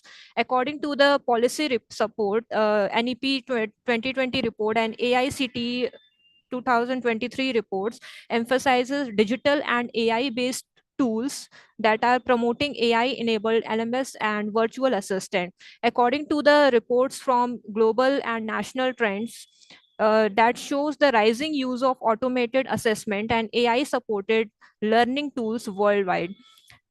There are some key challenges. Adoption is uneven in metro institution lead and so say rural or semi urban colleges, etc. My second objective was to examine the impact of AI on quality education and student learning outcomes in higher education. So research based on secondary data, WEF and M is that show that the AI based personalized learning significantly enhances the student performance, and automated feedback and intelligent tutoring systems also helps the students identifying gaps and receive adaptive differentiated instruction. Institutions use AI for dropout prediction, curriculum optimization, and student success analytics, improving academic planning, etc. According to the Niti Aayog 2023 report, it said that clarity, retention, and academic achievements with AI integrated learning. AI tools such that speech to text and translation, adaptive content, they are also supporting in diverse learners and including those with disabilities. So overall impact is AI enhances the quality education through personalization, timely feedback, inclusivity, and data-driven pedagogy. My third objective was to identify the challenges faced by the higher educational institution in implementing AI. So there are some major barriers like poor digital infrastructure, high implementation cost, limited training, and privacy and security concerns, and resistance from faculty. According to the UNESCO report 2023, that report said that teachers lack adequate AI training, And there are also some security issues. 92% of Indian leaders view cybersecurity as a major challenge, and digital divide also. Rural and remote institutions struggle the most due to weak connectivity and limited resources. There is also need for support. Successful AI adoption requires strong policies, capacity building programs, and well-developed digital ecosystem. My fourth objective is to explore the future opportunities and implications of AI for higher education. AI is basically enabling smart classrooms and adaptive and flexible curriculum, predictive analytics for student retention, and AI supported mental health and counseling services. Competency oriented and personalized learning modules are becoming central to future ready education system. And AI is also reshaping the higher education into a personalized, innovative, and student centered ecosystem. There are also long-term implications, redefinition of teacher roles towards facilitation and mentorship, greater educational equity through accessible AI tools, development of AI-powered smart campus, and big data-driven academic planning and decision-making. So basically, strategic investment in AI today will create institutions that are more globally competitive and better alignment with 21st century needs. So, uh, artificial intelligence is reshaping the higher education by strengthening the teaching learning processes and elevating the overall quality of education. Global and Indian evidence indicates rapid growth in the use of adaptive learning systems, intelligent tutoring, and automated assessment, also learning analytics and virtual labs. These AI driven tools enhance the instructional efficiency, reduce faculty overload, and support personalized student-centered learning and boost the engagement and academic achievements.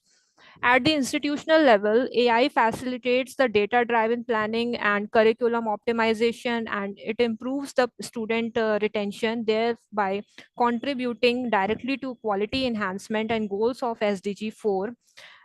Despite this progress, significant challenges persist, including inadequate faculty training, the digital divide, and financial constraints and concerns over data privacy and security. So overall, the future of artificial intelligence in higher education presents sustainable opportunities ranging from smart classrooms and predictive analytics to virtual campus and intelligent academic management system. With strategic planning and a strong digital ecosystem and responsible implementation, artificial intelligence has the potential to make higher education more inclusive, adaptive, efficient, and truly learner-centered. Thank you, ma'am. Thank you so much, ma'am, for this informative paper.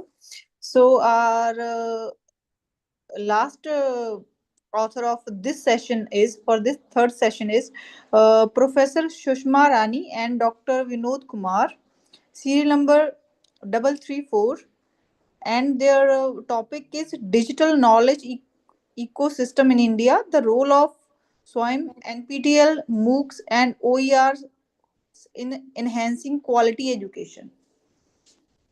Professor Shushma, are you with us? Yes, ma'am. I'm here, ma'am. Oh, okay, ma'am. Madam Maria, please stop sharing your screen. Okay, thank you, ma'am. Okay, ma'am. Yes, ma'am. So, ma'am can share her screen with us. Ma'am. Yes.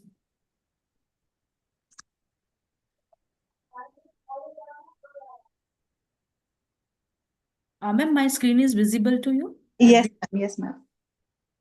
Thank you so much. Respected participants, my dear friends, all the dignitaries here present here, a very good afternoon to all of you. So today is the topic of my presentation is basically, wait a minute, ma'am. This is about the digital knowledge ecosystem in India and the role of SWAYAM, NAPTEL, MOOCs, and OERs in enhancing quality education. So the objective of my study is to examine the role of digital platforms like SWAYAM, NAPTEL, MOOCs, and OERs in enhancing the quality of education in India.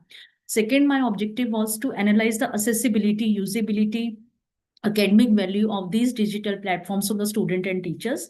And third is my very good objective was to study the alignment, whether all these digital knowledge ecosystems are in alignment with the NEP 2020 goals. And last is to identify the challenge faced by the users in adopting the digital learning platforms. The hypothesis of my study was, I have used the research hypothesis also. First is the digital learning platforms that I have used, SWAYAM, NAPTEL, MOOCs, OERs, significantly enhance the quality of education in India. And there is a positive relationship between accessibility of digital platforms and increased learner engagement. Third hypothesis was digital platforms support NEP 2020 goals by promoting flexible, multidisciplinary, and technology-enabled learning. And fourth hypothesis was challenges such as poor internet access, lack of digital literacy, and language barriers negatively impact the effective use of the digital learning ecosystems. Research methodology that I have used that was basically based on the secondary data, in which I have used the descriptive research analysis. We have gone through the various secondary data which we have collected from government reports, academic journals. We have various platforms and various policy documents also. So we have the secondaries, basically secondary sources of data like SWAYAM, NAPTEL official reports, NEP 2020 draft, National Digital Library and Diksha repositories, and articles, conference papers, and all the publications which are from UNESCO also. So we have used the analytical approach, in which we have given the various, we have distributed all the questionnaires in the form of accessibility, quality of content, learner engagement, skill development, teacher empowerments, and alignment with the national education objective.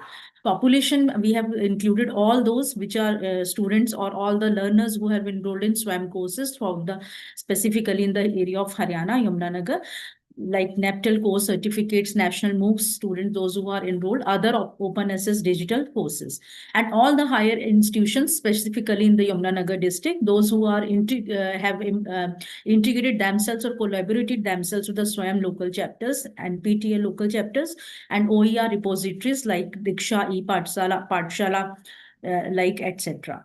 Populations and also included teachers and faculty members, those who are using the digital platform specifically for the teaching purpose, content development, and for their own professional development. And also digital content repositories and government platforms under the Ministry of Education. The sample we have included SWAYAM, NAPTEL, MOOCs, National Education Policy, all the research studies, case studies, or academic reports that have been studied earlier on the digital, based on the digital learning, content and policy documents like OERs.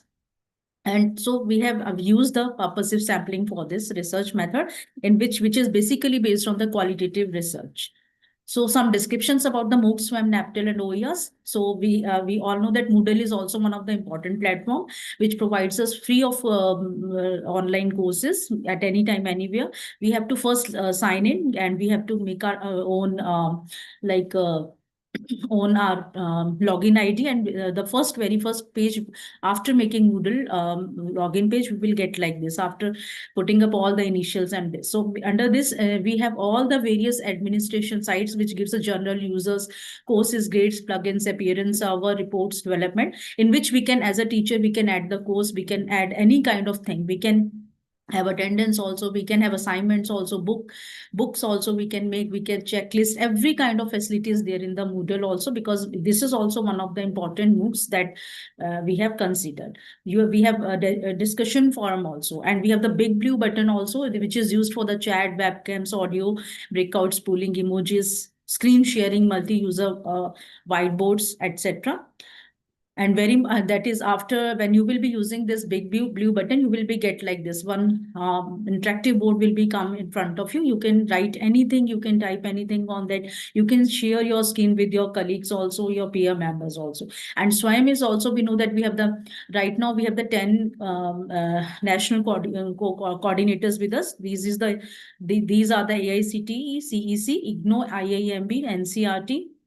One more is there added, which is initially added, ICI, and then we have the NIOS, NITR, NAPTEL, and UGC. So this is also the platform for the SWAYAM, which gives the student a very techno-friendly kind of a learner environment, and also the teachers also provided to the teachers also, in which announcement was there about what you are going to study, what you can ask any question, your progress is also their mentor review. You can review your assignment, whatever you have done. And this is an NAPTEL. NPTEL is also one of the important platform which is run by the SWAYAM itself. And this is specifically for the engineering and management students, where they can learn anything about their course. And these are the assessments we have used. The statistically technique which I have used for this hypothesis, for first hypothesis, we have used the descriptive analysis. Digital platform enhance quality education. For second hypothesis, accessibility improves learner engagement, we have used the cross comparison. For platforms which supports NEP 2020 goals, we have used the content analysis, and we have see the NEP 2020 documents, and then on that basis, we have done the content analysis. And challenges impact digital adoption with the help of the comparative and the descriptive analysis.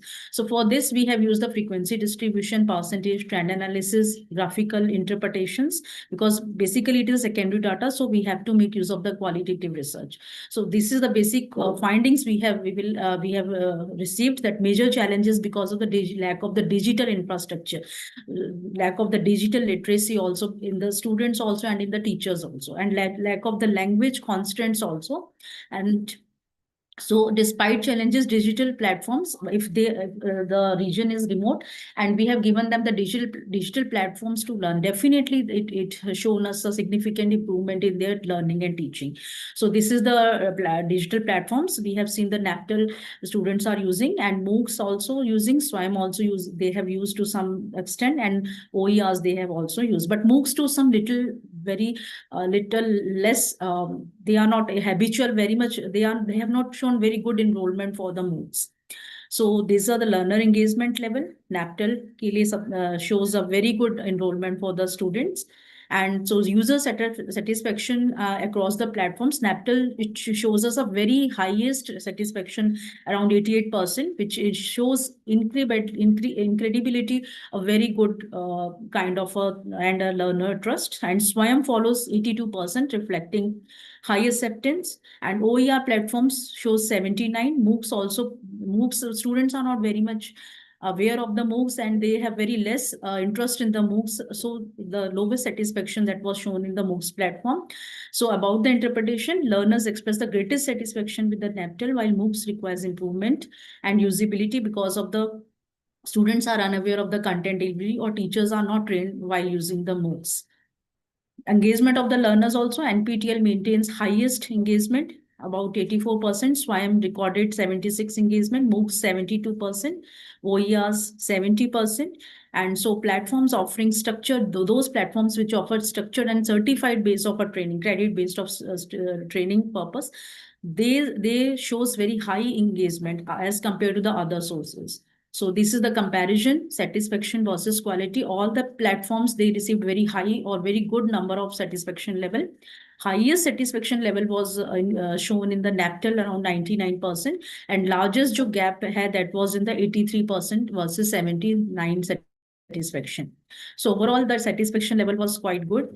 So overall interpretation, NAPTEL is the highest platform across all the indicators, shows very good enrollment. SWAYAM is also shows, but consistently little bit lower than the NAPTEL.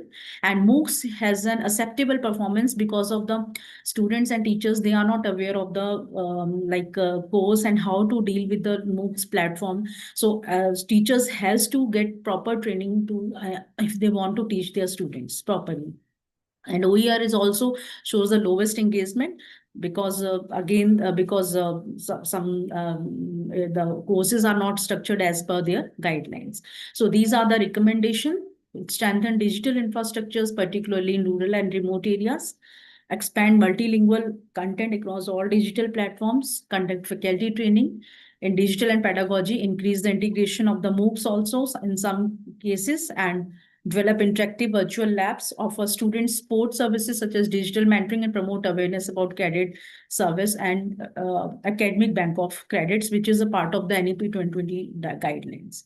So this is all about my presentation. Thank you, Ma'am Sushma. Okay, So, ma'am. Sushma was our last participant from this session. So, anybody from session first and second, if you want to present your paper, you have. Yes, Teresa, I'm in the second section, serial number 116. Okay, ma'am. Please Teresa Odega. Okay, ma'am. Kindly present your paper. Okay, Dr. Gupa is with us. Please, sir, you just have only, we are bound to the time. We have to start our next session. So kindly share your presentation immediately, Dr. Gupa.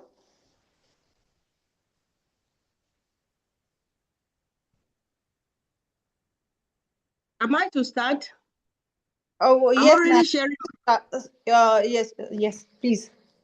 You just have, actually, ma'am, you have to bound this, complete this presentation in 2 or 3 minutes, please. It's my humble request. In how many minutes? How many minutes are you giving me? 2 to 3 minutes, ma'am, because we have to start All our right. fourth. Thank you very much. Thank you very much. I appreciate that. I stand on the existing protocol to appreciate all the organizers. My name is Dr. Teresa Famodega. My topic is Bridging Knowledge Gap, the role of indigenous knowledge and economic system in shaping global sustainable future in Nigeria, Niger Delta region in the 21st century. The study examined the role of the indigenous knowledge and economic system in shaping global sustainability within Nigeria's Niger Delta in the 21st century.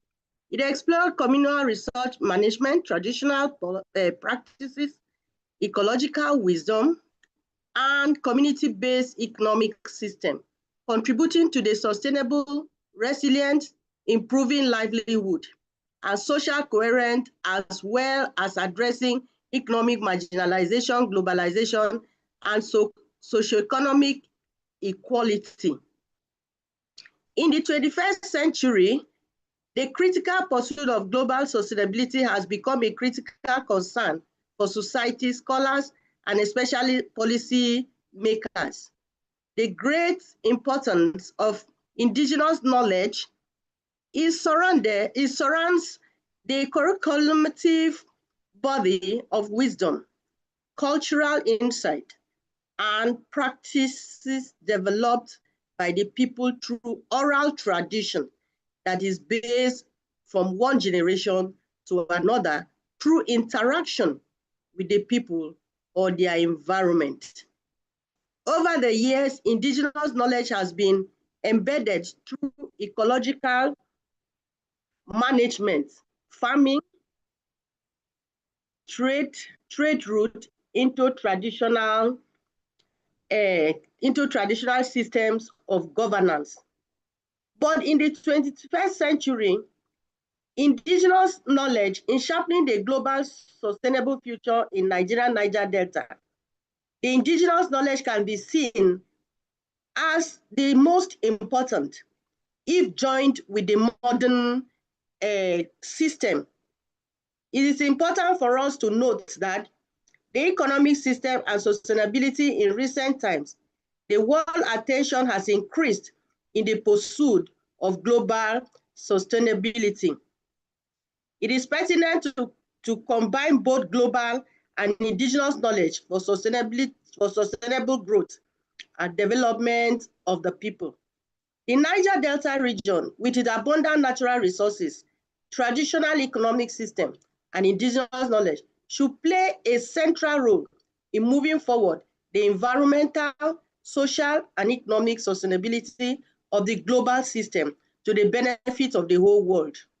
However, the 21st century has its own fair share of challenges, but the perspectives are here if the opportunity is seized for the integration of the indigenous knowledge into the global framework for development. In the Niger Delta region, the economic system is rooted in mainly indigenous practice. During the pre-colonial period, the economic was subsistent, which was mainly in agriculture, farming and craft, industry, trade, and business, among others. The period gave the people the opportunity to practice without maximum profit. With the advent of globalization now and capitalism, among other technologies, came the disruption and its hindrance and hindered the indigenous economy, which was beneficial to the people.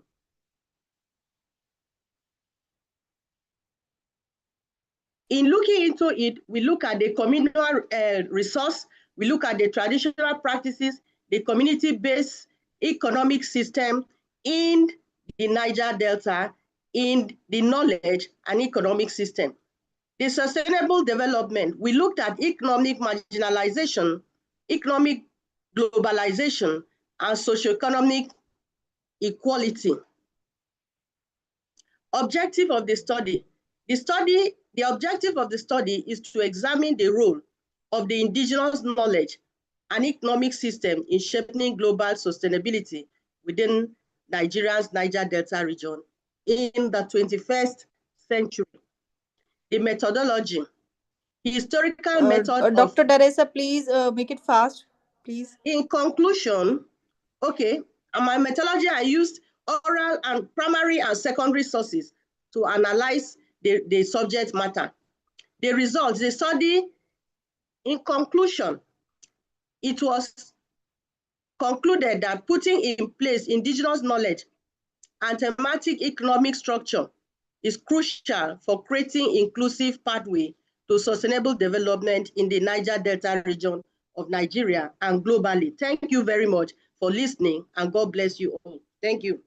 Thank you so much, ma'am. Thank you so much, ma'am. So our today's session is over. So I would request to Dr. Sandeep, please share your views so we can conclude this session. Ma'am, Dr. Idris Guha Gupa is not present there. Sir, actually, he might be having some issues. If Mr. Dr. Gupa is with us, Dr. Gupa, please share your presentation, sir. Actually, you are sharing your screen, your Zoom screen. Please share your presentation, PPT.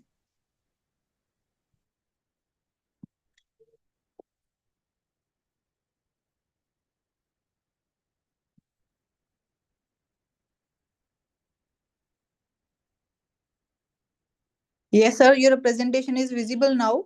So could you please start?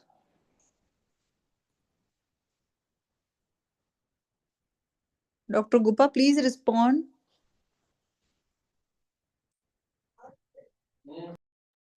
Good morning. Good Are you morning, hearing sir. me? Yes, sir, we can hear you, sir. Please share your presentation.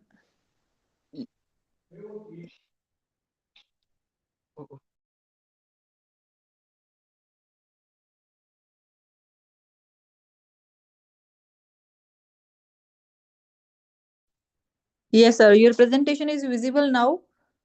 Please continue.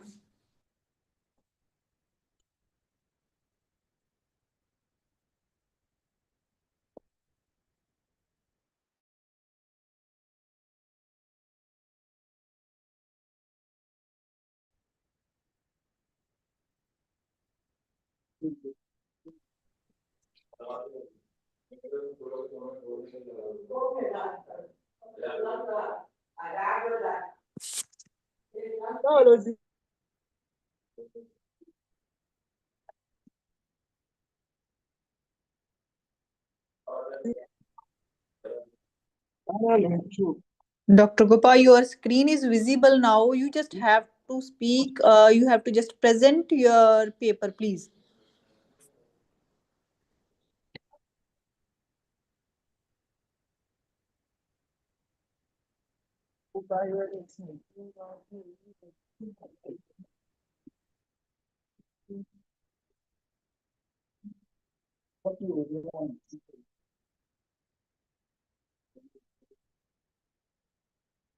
You are hearing me, man? Papa, are No, you going man. to present your paper or not? So we can, if you, Are you hearing me? Are you hearing me? yes, we can hear you. We can see your presentation. Please, speak something. Are you seeing my present presentation? your Have you seen paper. my screen? Have you seen my screen? Yes, we can see your screen. Yes, we see your screen. Start. All right. I said my Yes. topic is globalization, knowledge production, and equity in educational access and outcome within the non-central state of Nigeria. The globalization has transformed the landscape of knowledge production, dissemination, and access across the world. Yet its implication to educational equity remains uneven, particularly in the developing regions like Nigeria. In Nigeria, the effect of globalization on education are multifaceted. They include curriculum reform to align with the global standard and expansion of ICT in teaching and learning, and the increased influence of international development agency and educational policy design. Yet this advancement has not been equitably distributed across the region. Although globalization has expanded the frontier of knowledge and fostered educational innovation, it has also deepened the inequality in access to and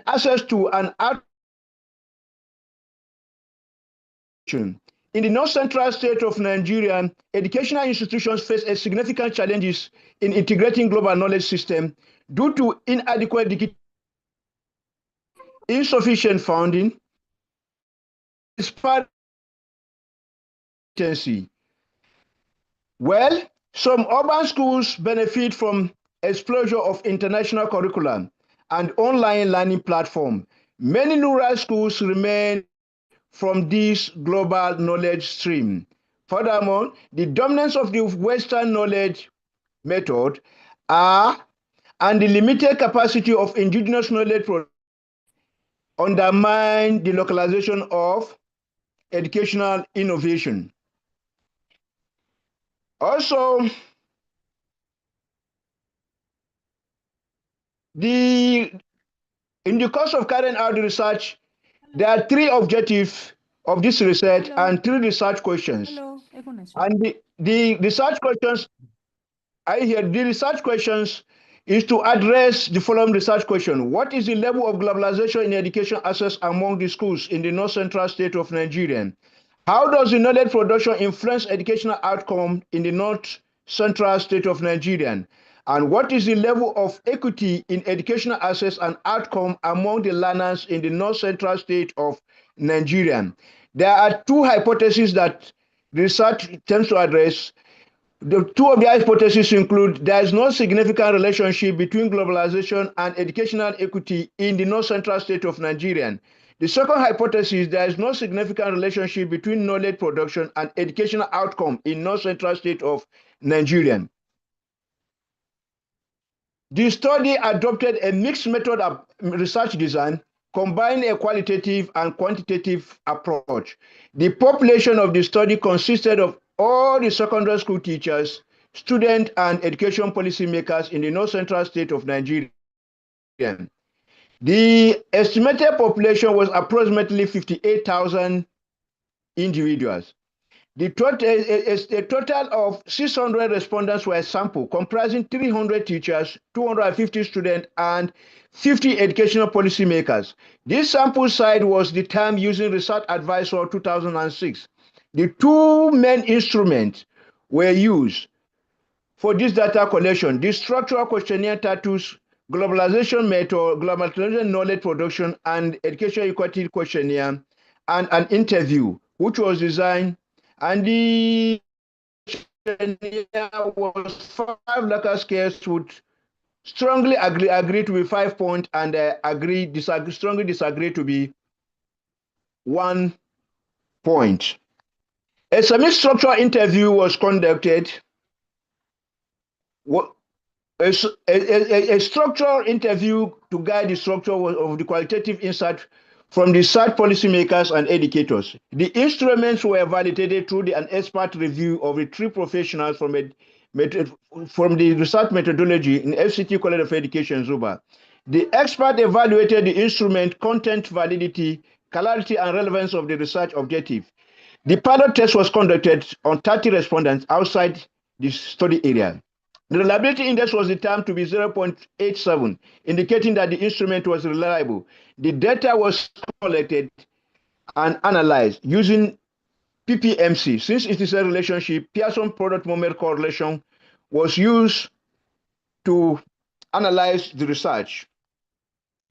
The research question 1, which said that what is the level of globalization education among the schools in the north central state of Nigeria? The result of globalization in educational access with 3 points, where the digital tools are increasingly used, access to global network and internet infrastructure remains uneven. The research question 2, the result from the responses of the respondent in the table of the hypothesis indicated that there's a strong relationship in both hypothesis 1 and 2. In the conclusion of this research, the study concluded that the globalization of but double age for the Nigerian educational transformation, where globalization enhances exposure to global knowledge system, it also risks reinforcing inequality of local institutions, lack of capacity adapt. The knowledge production serves as a bridge that can localize global insight and promote equity income when adequately supported. It was recommended from the research that government and private sector should invest heavily in ICT infrastructure, internet connectivity, and digital literacy program across the schools, especially in the rural areas. This will ensure equitable participation in global learning network. Educational institutions should prioritize. Educational institutions should prioritize research funding, knowledge sharing platforms, and a collaboration that will empower local educators to produce and disseminate context relevant knowledge. Policymakers should strengthen informative measures that measured access to marginalized groups. Thank you for listening. Thank you so much, Dr. Gupa. So our today's third session is over. Please, ma'am, I haven't presented my work yet, so I want to know further arrangement. Sorry, sir. Who is there?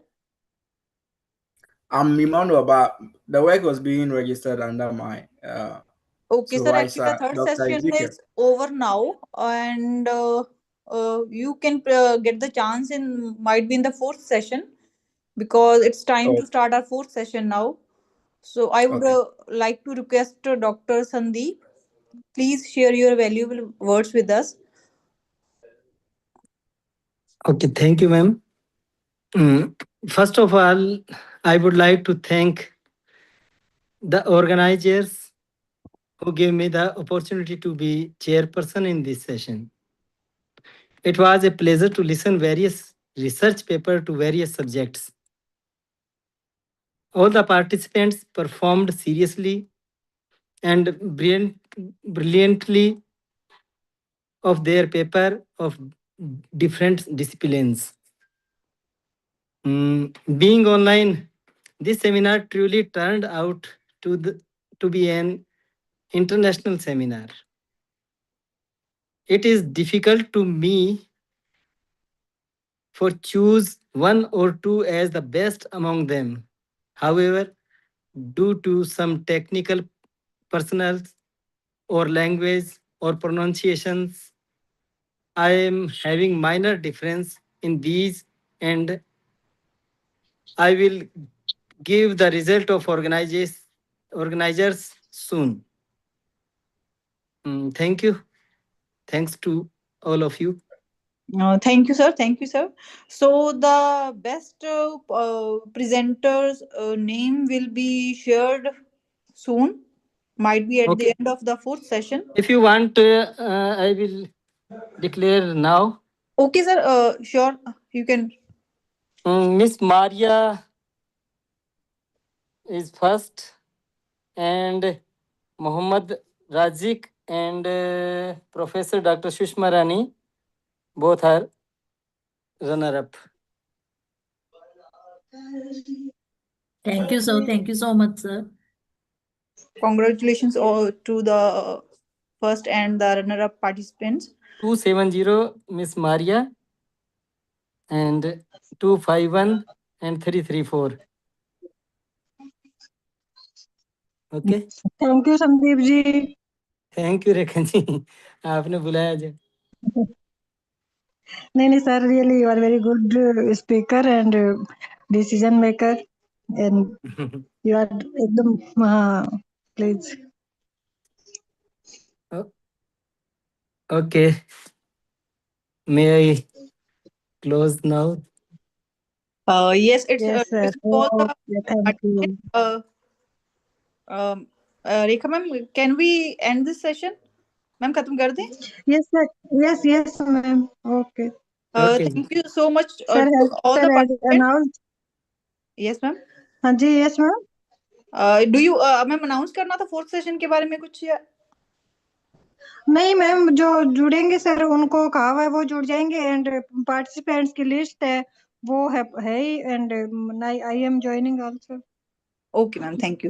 So it's again, thank you so much, Dr. Sandeep, Dr. Rekha Soni, and all the participants for it was a really very valuable session. So kindly, I am requesting to all of you kindly. Thanks, Arjinder ma'am. Thank you, ma'am. Thank you, ma'am. So please, all I'm requesting to all of you kindly left the session. The fourth session will be going to start soon, and the information is already shared to the participants. Thank you, everyone. Thank you so much. Okay, ji, bye. Bye, bye. Yes, 15 candidates. Thank you.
For technical session has started. Hello.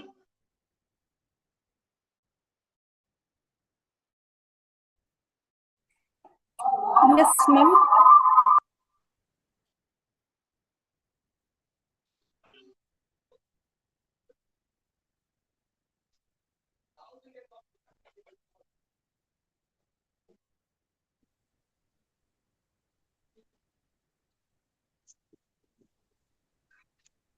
Hello, serial number 19 is available. Hello. Yes. Serial 119 available. Dr. Suleiman Abdrazak. The first on the list.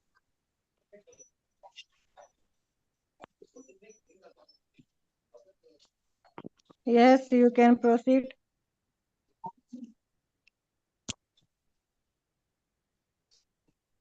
Hello? All participants have Serial only 2 minutes for present your paper.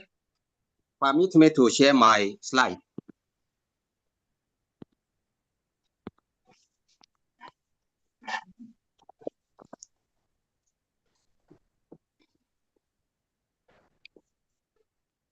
My name is Dr. Suleiman Abdrazak, presenting Sociological Innovations and Improvisations for Learning Motivation in Nigerian Basic Education.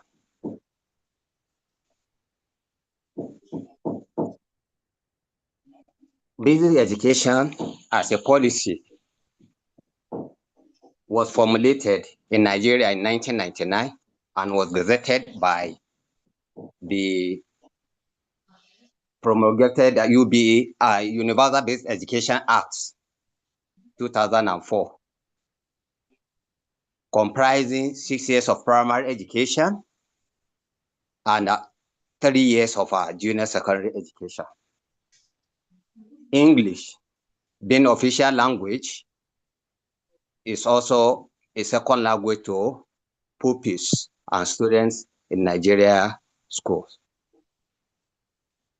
So the need for use of our mother tongue, or what is known as our indigenous language, in explaining and interpretation of concepts in the conduct of our teaching and learning situation. The increase in out-of-school children is something that is much related with inflation-ridden economy, despite the fact that there's provision in the universal basic education that the education is universal, inclusive, and compulsory. So poor compensation of our teacher service and the social rating that is low attached to teacher service, then the attitude of teacher to put in their best in the process of teaching and learning is something of a worry. Then to make it much more of concern, the supervision and inspection of class the school activities generally is something that is poor, not helping the active attitude of teachers to work.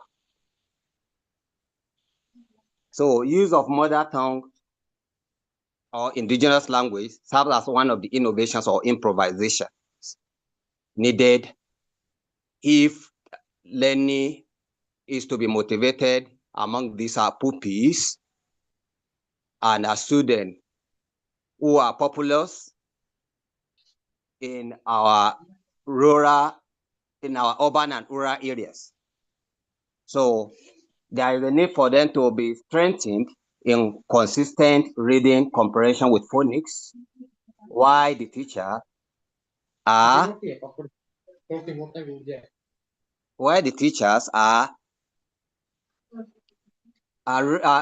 they use local concepts, local conceptual instructions, use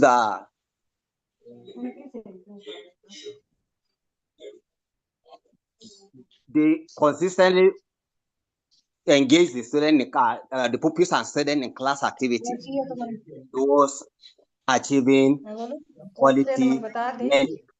So in conclusion, mother tongue as a medium of interpretation and explanation should be sustained, while specialist teachers in English studies, mathematics, sciences should be emphasized at recruitment and deployment to schools. The locally sourced instructional materials should be sustained as teaching aids in order to motivate the interest and curiosity of those learners. Thank you.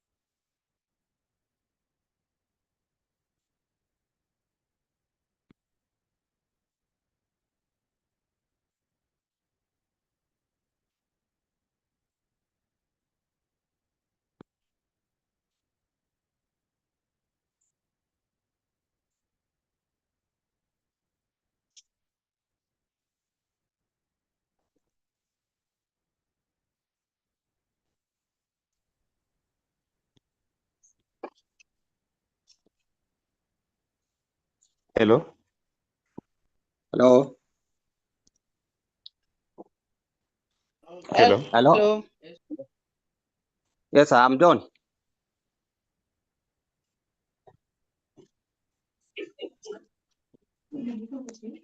Good.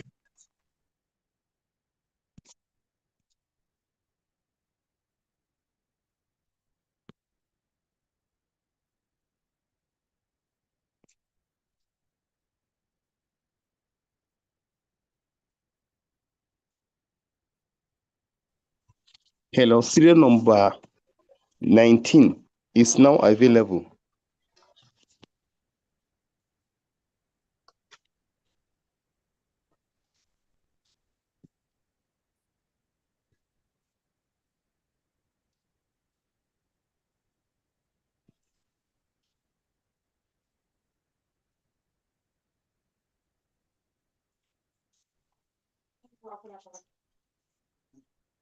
Issue available.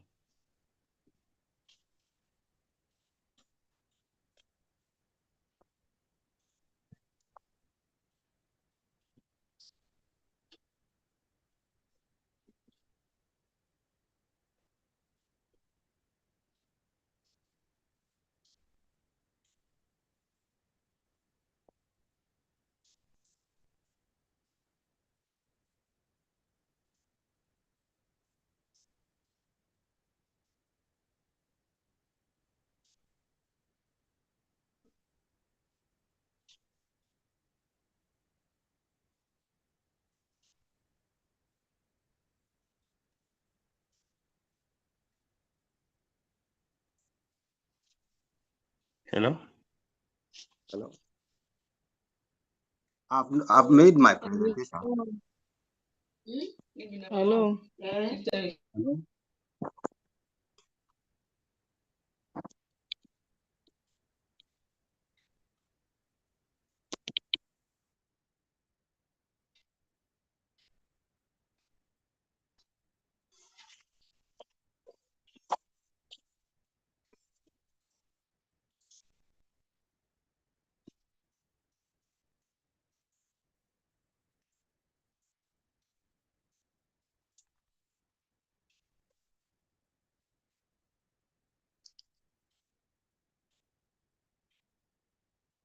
Hello?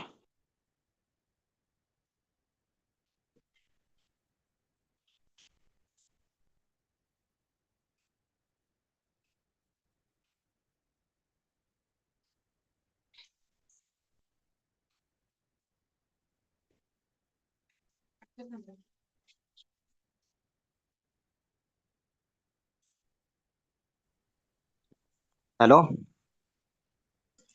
Hello? Hello. I can hear you. We're also here. We're also hearing you.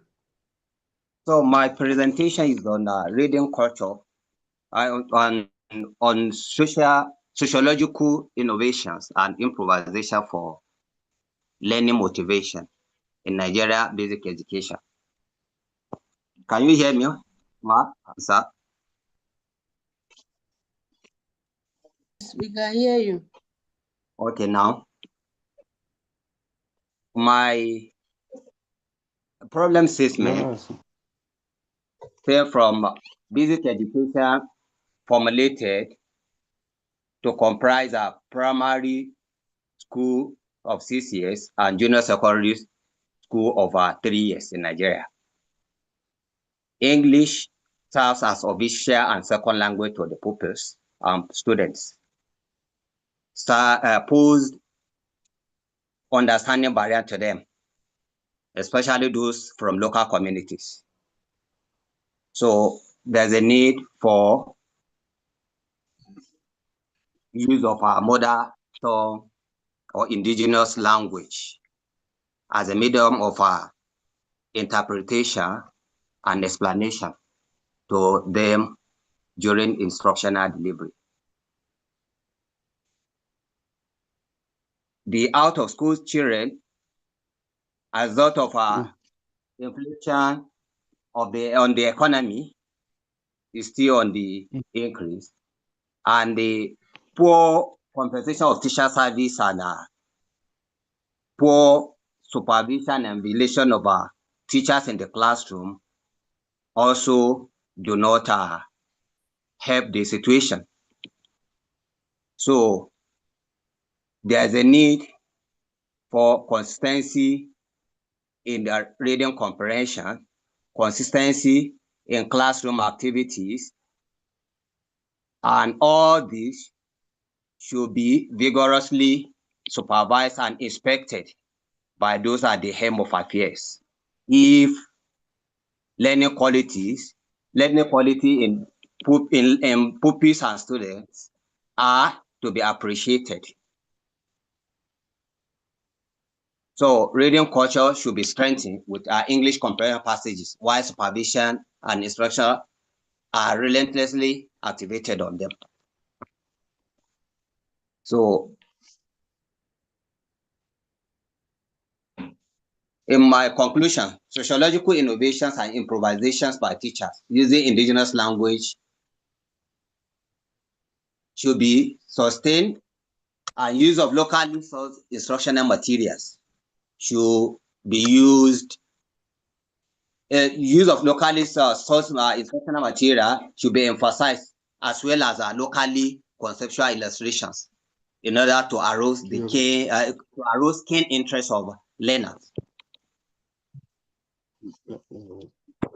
So my recommendation is that modern tongue should be a medium of interpretation and explanation, despite the recent cancellation by the Minister of Education in Nigeria that our mother tongue should be abolished. So should be used as a medium of interpretation and explanation. Then especially teachers in English studies, mathematics, sciences should be emphasized at recruitment and deployment to schools. So local instructional material should be sustained as teaching aids. Hello? Can you? Those participants who are in presenting their paper second schedule.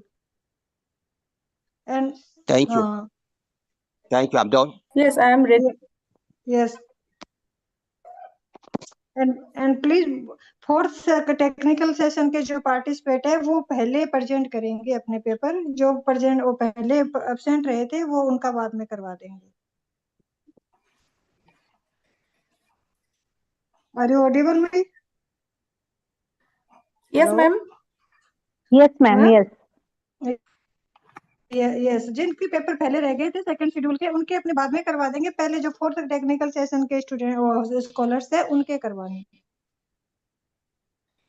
हाँ ठीक है ma'am. Yes है ना. Okay ma'am. Okay ma'am. Miss Suleman is second session. Yes. I'm Sule Muhammad. Yes. Good morning. Good morning. And only you have 2 minutes. Please summarize your research paper. Okay. Thank you. Not I'm Sule Muhammad. complete paper. Only yes. Summarize your paper and present it. Okay. Thank you. Okay. Good afternoon.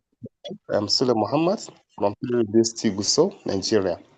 My topic is managing the teacher's professional development in response to global shifts in civic education knowledge and pedagogy among secondary school students in Gusau metropolis, Zamfara State, Nigeria.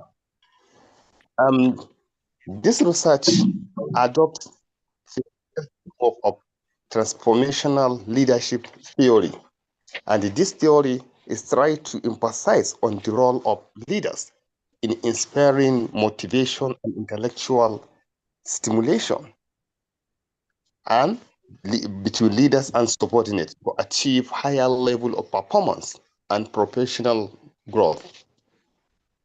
This research having three research objectives, 3 research questions, and 3 hypotheses. The research objectives are: number 1, examine the extent to which school management support teachers' professional development in response to global shifts in civic education knowledge and pedagogy. 2, identify the challenges faced by school administrators in managing professional development programs related to global trend in civic education. 3, determine the relationship between effective management to teachers' professional development and teachers' instructional competence in civic education. So all the research questions are aligned with research objectives. The research questions are: 1, to what extent do school management practices support teacher professional development in response to global shifts in civic education knowledge and pedagogy? That is question number 1. Number 2, what are the major challenges confronting school administrators in managing teachers' professional development programs in civic education? 3, what is the relationship between effective management of teachers' professional development and teachers' instructional competence in civic education among secondary school students in Zamfara State, Nigeria? Their research questions are, hypotheses are: number 1, there is no significant relationship between school management, sport, and teachers' professional development in response to global shifts in civic education knowledge and pedagogy. 2, there is no significant difference in challenges faced by school administrators and management and managing teachers' professional development programs across secondary schools in Zamfara State. 3, there is no significant relationship between management of teachers' professional development and teachers' instructional competence in civic education among secondary schools. So the research methodology, this research utilizes correlation survey research design. And also this research, the data were collected using research design questionnaire titled the Managing Teachers Professional Development Questionnaire. The instrument consisted of 4 sections, that is biodata, and 3 research questions. Okay, thank you. This research. Hello. Okay, so much. Thank you, sir. Okay, thank you. So may I go to the conclusion? May I conclude? Yes. And who is the next? May I conclude? Next candidate. Okay.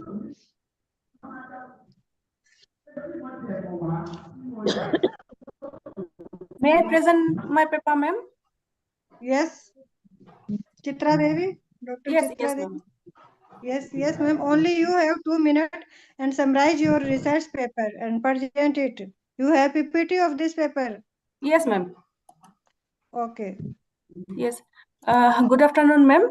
Today I am going to present my paper on a study on challenges faced by teachers in implementing learner-centered pedagogy approach in digital era. So I have prepared this paper to know whether there is any kind of challenges by the teacher faced to implement the learner-centered pedagogy in digital era.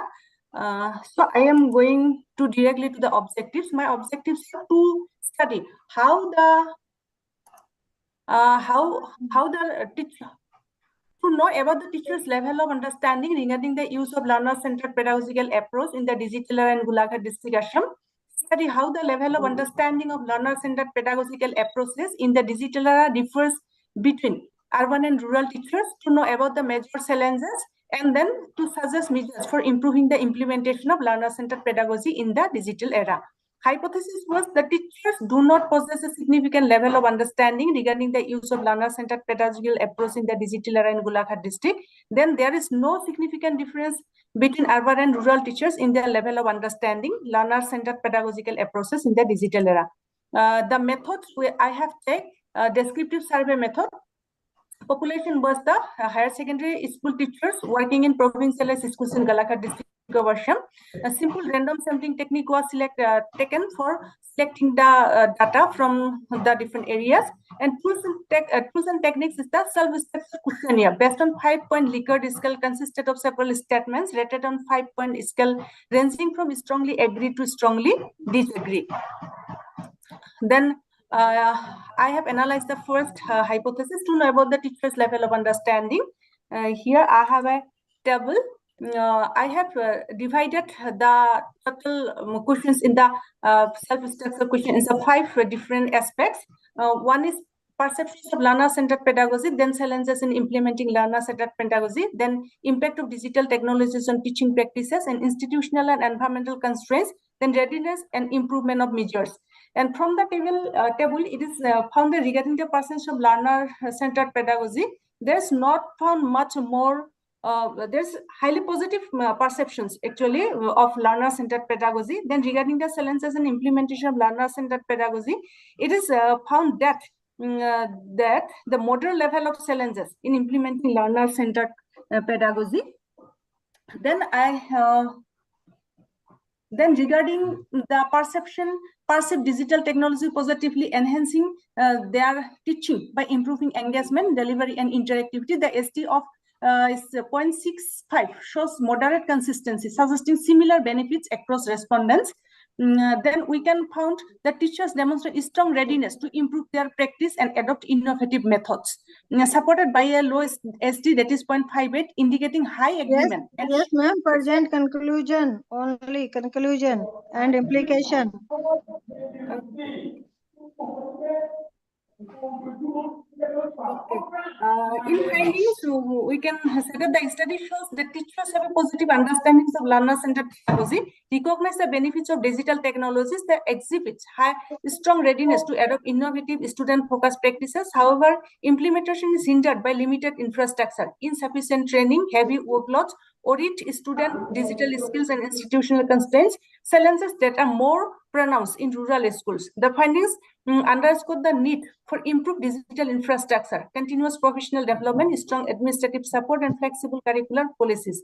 These interventions are vital for enabling effective learner-centered practices in technology integrated classroom. Then in conclusion, we can say that equitable technologies access, enhanced teachers' competencies, and supportive institutional frameworks are essential for sustaining learner-centered pedagogy in the digital era. Thank you. Thank you, ma'am. Okay. Okay. Okay. Who is the next participant? Ma'am, can I present? I'm Dr. Ruchi Sharma. Yes, ma'am. Dr. Santlal Sharma is joining. Yes, Dr. Ruchi Sharma. No. Yes, you. This is your name, Dr. Ruchi Sharma. Dr. Yes. Santlal Sharma, please Dr. tell me. Second participant is Dr. Mr. Fiddles. Serial number 5. Yes. नहीं fourth technical session के है सारे candidate. Fourth Yes, technical session. Yes, I'm from fourth row, 61 Okay. number. I'm also from Okay, fourth session. proceed. Okay, ma'am, proceed. But please summarize this. Okay. Yes, ma'am, I will. Okay, ma'am. Okay. Please proceed. I'm sharing my screen, ma'am. Yes. Is it visible, ma'am? Yeah, yes. Yes, visible. Yes, thank you so much. I'm Dr. Ruchi Sharma. The title of my paper is Social Inclusion for Sustainable Futures. So when we are talking about the sustainability, debates often center on technology, efficiency, and economic growth. but less on inclusion and justice. This presentation is based on a research synthesis that argues inclusion is a structural requirement for sustainable futures. Social inclusion means meaningful participation, fair resource access, and recognition of diverse knowledge systems. So when we are talking about the types of exclusion, it is embedded in gender, class, disability. These are the factors which I have taken in my research paper, and related to it, I have undertaken the case studies which are there available, and the focus is of my research paper is totally based on the secondary data. Various case studies I have taken. So when we are talking about that, why social inclusion matters, the exclusion undermines collective resilience. As a result, when we are talking about the marginalized groups such as indigenous communities, low income households, women in developing regions are more exposed to environmental risks. The case study which I have taken here was the hurricane effect, that is the Hurricane Katrina in 2005, which has affected low income and African American communities, suffered the worst due to historic socio-spatial exclusion and lack of adaptive infrastructure. When we are talking about the marginalized groups, they are disproportionately affected by climate hazards. Here the case study is taken from the of the India solar park projects. The farmers from South India, they gave up nearly 4,000 acres for one of the world's largest solar parks, but it affected their own survival, because these large solar parks, they displaced farmers and indigenous groups without giving them roles in planning or sharing benefits. As a result, resistance, legal conflicts, and slower adoption of renewable energy transitions were faced. When we are talking about the successful cases where the inclusion has been done, the case study was taken from the New Zealand Maori co-management of natural resources, where all the groups, those who were involved, the local indigenous tribes, they were shared in the planning as well as implementation of these particular projects. As a result, Maori communities co-governed rivers, parks, and fisheries, producing more sustainable stewardship outcomes. So, when we are talking about the environmental justice perspectives, it is highlighted that the disproportionate environmental burdens on marginalized groups. Ma'am, please tell about the implication of this your research, and what is relationship between your topic and seminar topic. Ma'am, it is related where we are talking about the how the changes can be done in the future when we are talking about, and especially the focus is here is on that without including the Yes. social aspects, no development Social. can be taken. Yes. Oh. And what is implication of your research? So You we are have conclusion. You the have conclusion conclusion, of this. okay. So the case studies which were taken were from the Maori communities as well as Costa Rica community, which was based on eco tourism. The conclusion is that the social inclusion is essential for effective and ethical sustainable development. Without it, sustainability efforts exacerbate inequalities, and it need to be inclusive, co-design, justice oriented approaches are required for true sustainable. Okay. Okay. Thank you. Thank you.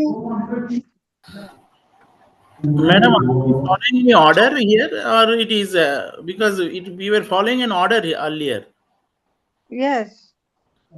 but now from back they are also coming and giving up their presentations. Sir, we have less time.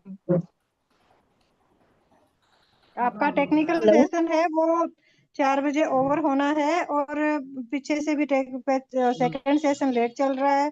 Third session काफी candidates 2 second session के थे, उन्होंने third technical session में present किए paper, and third वाले fourth में किए हैं। नहीं वो तो ठीक है मैडम, जरा आप देख लीजिए, हम भी सीरीज में हैं, फोर्थ सेशन के कैंडिडेट्स हैं हम, तो इसलिए अब देखिए जो टेक्निकल सेशन हम दे रहे हैं, जो सेकंड में नहीं प्रेजेंट हुए, वो एज ए रूल तो अब्सेंट माने जाते हैं। जी हाँ। सेकंड पार्ट में प्रेजेंट किए और उन लोग आप दे रहे हैं, और जो एक्चुअल सेशन में है उन लोग नहीं दे सक रहे आप। हाँ ये जो एक्चुअल सेशन में है उनका, इसीलिए मैं कह रही हूँ कि पहले उनका पेपर प्रेजेंट करवाइए डॉक्टर संतलाल जी। बाद में करवा दीजिए। Same problem I am facing here ma'am. ये सभी तो फिर जो पीछे के रह गए हैं उनका करवाएंगे तो 4 टेक्निकल सेशन के स्कॉलर्स रह जाएंगे। Yes ma'am yes, pink is here from fourth के कर दिए तो आप उनको जरा टाइम दिए तो फिर बाद में इन लोग का आप देख ले सकते लास्ट लास्ट में मैंने यही कहा ना, अभी पहले तो फोर्थ टेक्निकल सेशन हाँ पहले 4 टेक्निकल सेशन को चलने दीजिए। डॉक्टर संतलाल सर ठीक है मैडम, फोर्थ सेशन के है, आप सब बोलेंगे हम दे देंगे हम। सभी पार्टिसिपेंट को कंक्लूड करेंगे, मतलब 2 मिनट्स में आप उसको कैसे कंक्लूड करके बता सकते हो उसके लिए प्रयास कीजिए आप, है ना। We can understand it. Only 2 minutes ही रखे देन सबका हो सकता है easily. Yes doctor Santlal ji, you are you hearing me? I am audible? Doctor Santlal ji, coordinator. Sir जो फोर्थ पहले 4th टेक्निकल सेशन के जो स्कॉलर्स है उन्हीं का करवाएंगे हम, उसके बाद में 3rd को 2nd के लिए टाइम देंगे। Yes okay proceed. Who is the next? Mister Fidelis.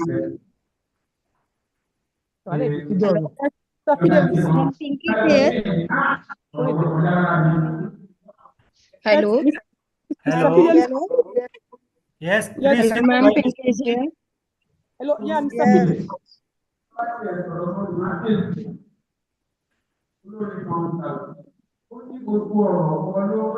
Hello, Mr. Oculia. Please mute your. Present है नहीं है तो आप उनके कर दीजिए, एब्सेंट शो कर दीजिए उनको, नहीं है तो। Next mister Abhilash. Yes mister Abhilash, you can proceed. Available? Hello good afternoon mister Abhilash available है? यस यस यस यस जो अवेलेबल नहीं है उनके क्रॉस लगा दीजिए। Hello hello yes sir, yes, present your paper. Yes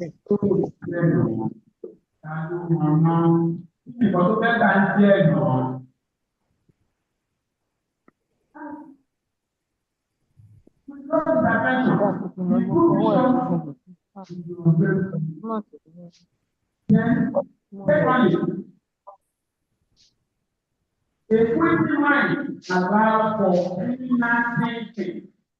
Equity mind allows for criminal thinking and better problem solving.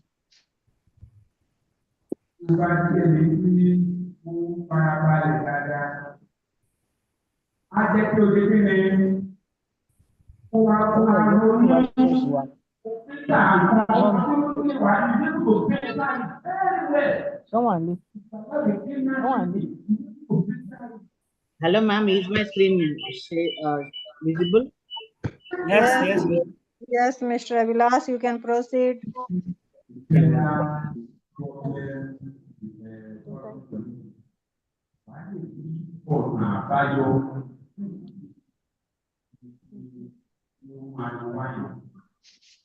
Good afternoon, everyone.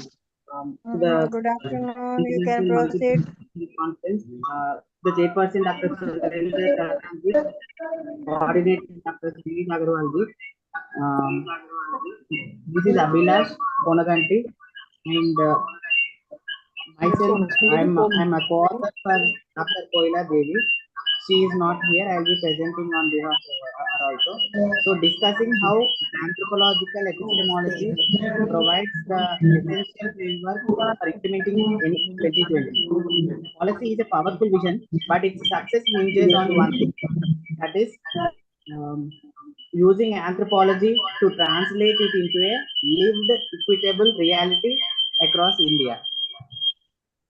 To tell you briefly about the paper, NEP 2020, that is National Education Policy, calls for education that is inclusive and culturally rooted.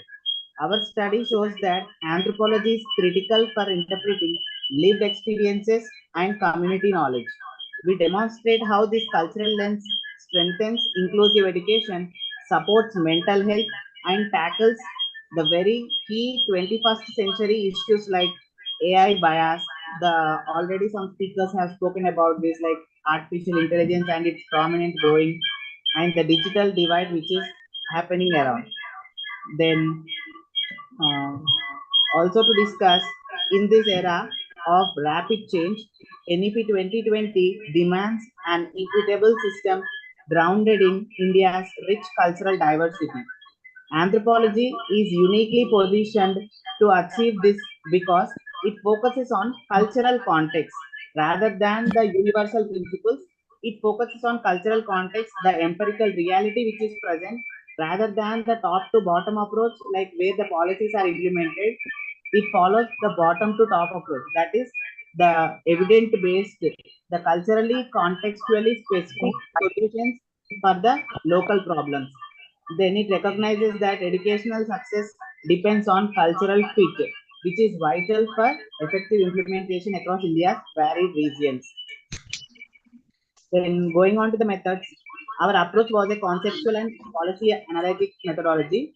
We began with theoretical mapping, analyzing anthropological tenets like holism. That means studying an aspect from all the multidisciplinary or whatever the interdisciplinary aspects possible, and looking at an issue from all the frameworks so that it gives a suitable solution to the problem. So I was answering. The man, the host muted me before she and ethnography with an NEP goals.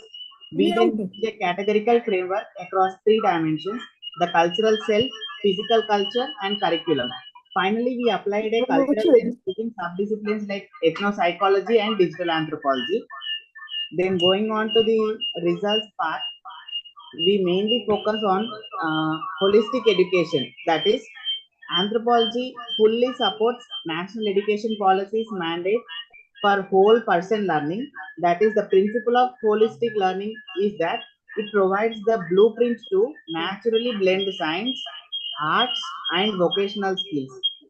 Crucially, it validates and integrates indigenous knowledge systems, which is very important in present growing Gen Z situation, Gen Z era, making learning instantly relevant and empowering for all students.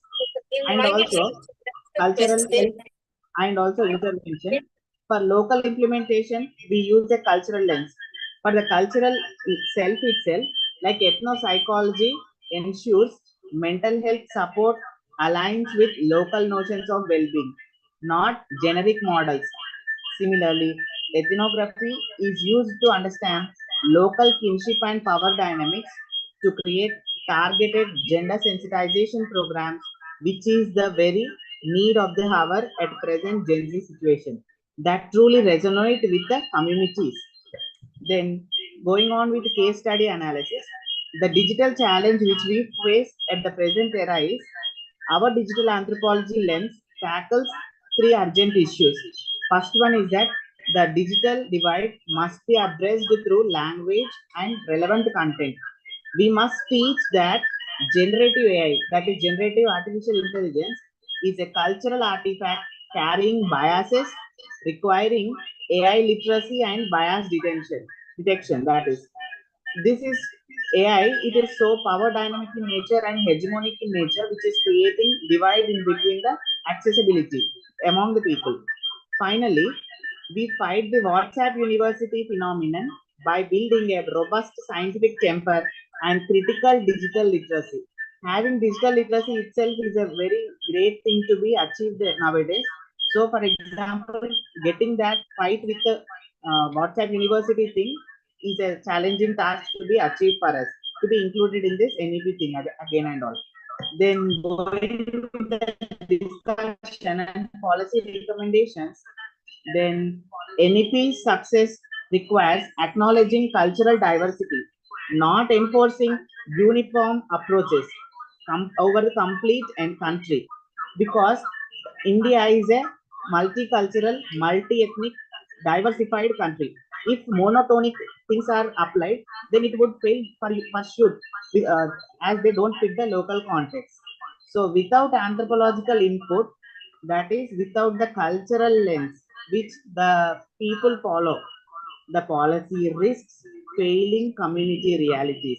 Policies may not reach the benefits which the community should get. It may not yield the results.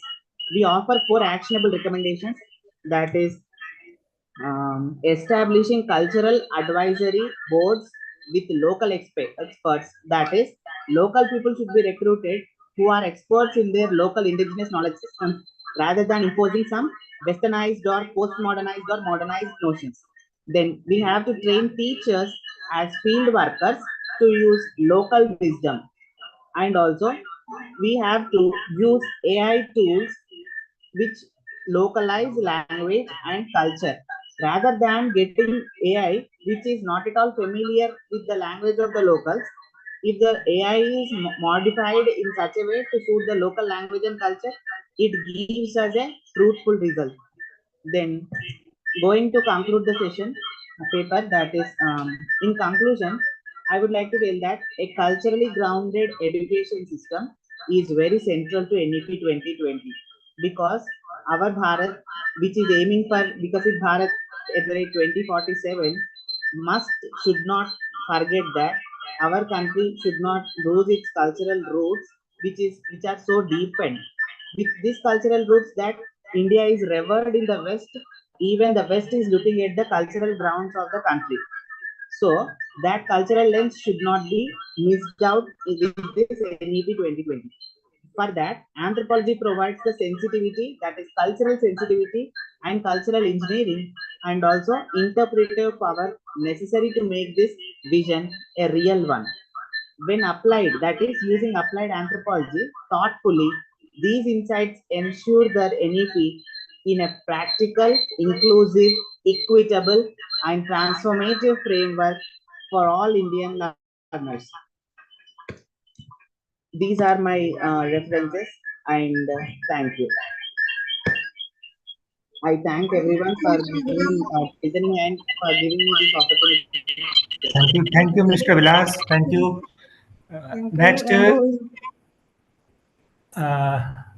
next participant, serial number 274, Mrs. Kakali Kundu.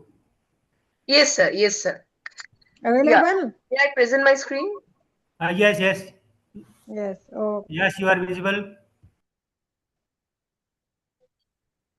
Yeah, is my screen visible? Yeah. Okay. Good afternoon to everyone present here. Respectful greeting to the Honorable Session Chair, esteemed Professor, distinguished delegates, fellow researchers, and participants. My name is Kakali Kundu, PhD scholar at Adamas University, and I feel honored to be here today to present my research work titled Effectiveness of Experimental Learning Approach for Teaching Education in Higher Secondary School. Here's the introduction. Experimental learning is a representative of a fundamental educational philosophy that emphasizes learning through direct and active participation. Experimental learning gives the stress on principle of learning by doing, where knowledge and skills are acquired and being synthesized through active participation. The primary objective of experimental learning is to allow students with practical insight to world readiness. Here is the significance of the study. Experimental learning, introduced by David A. Kolb, is a widely recognized model which enhances engagement, boosts up confidence level, and develops essential skills for future success in real world. Here are some points.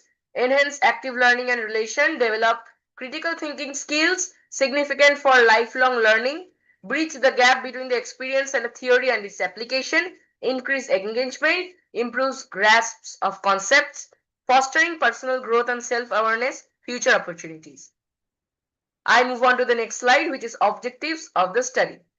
To study the effectiveness of experimental learning for teaching education in terms of the achievement of students, to conduct a comparative study to the traditional teaching method and experimental learning approach, to compare between experiential learning approach and traditional teaching in urban areas, comparison between experiential learning approach and traditional teaching in rural areas. I move on to the next slide, which is my research hypothesis. There is no significant difference in the pre-test and post-test mean scores of experimental groups. There is no significant difference in the post-test mean scores of control group and experimental group. There is no significant difference in between experimental learning approach and traditional teaching in urban areas. There is no significant difference in between experiential learning approach and traditional teaching in rural areas. I move on to the next slide, which is my research methodology.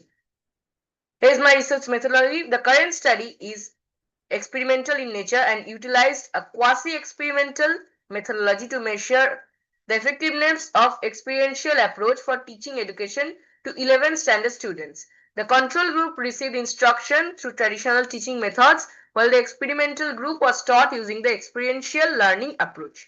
Here's a sampling.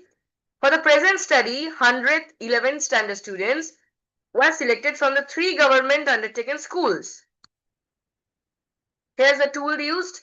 Lesson plan based on experimental learning approach prepared by researchers. Second, achievement test in education. Here's a data collection. For data collection, a pre-test and a post-test were administered for both experimental groups and control groups. Here's the statistical techniques used. Collected data analyzed using statistical techniques such as mean, standard deviation, and t-test. I move on to the next slide, which is the findings of the study.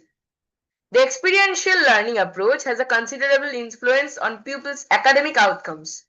The experimental group's average pre-test and post-test scores differ significantly. This suggests that pupils who are taught using experiential learning of instruction have better academic outcomes. The average post-test results for experimental group, which was taught using experiential learning instruction, were substantially different from those of the control group. Using the experiential learning approach had sustainably different mean post-test scores from the control group, taught using the standard method of instruction.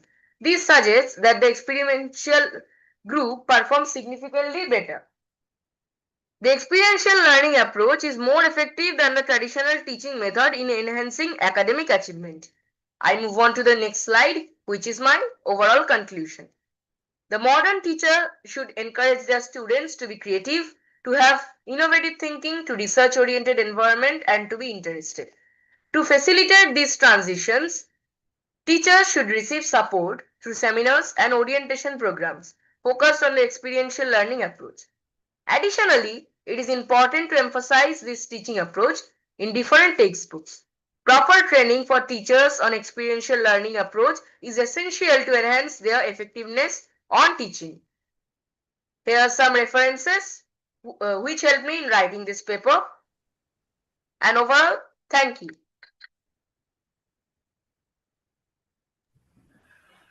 Thank you, Mrs. Kakli.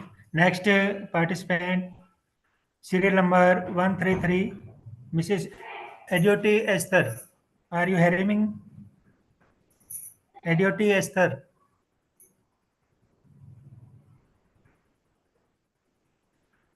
Serial number 133.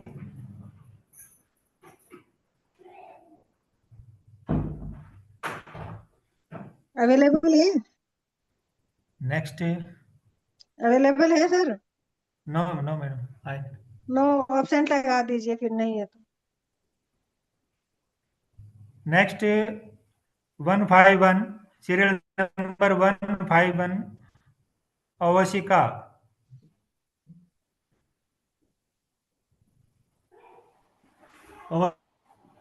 Avashika,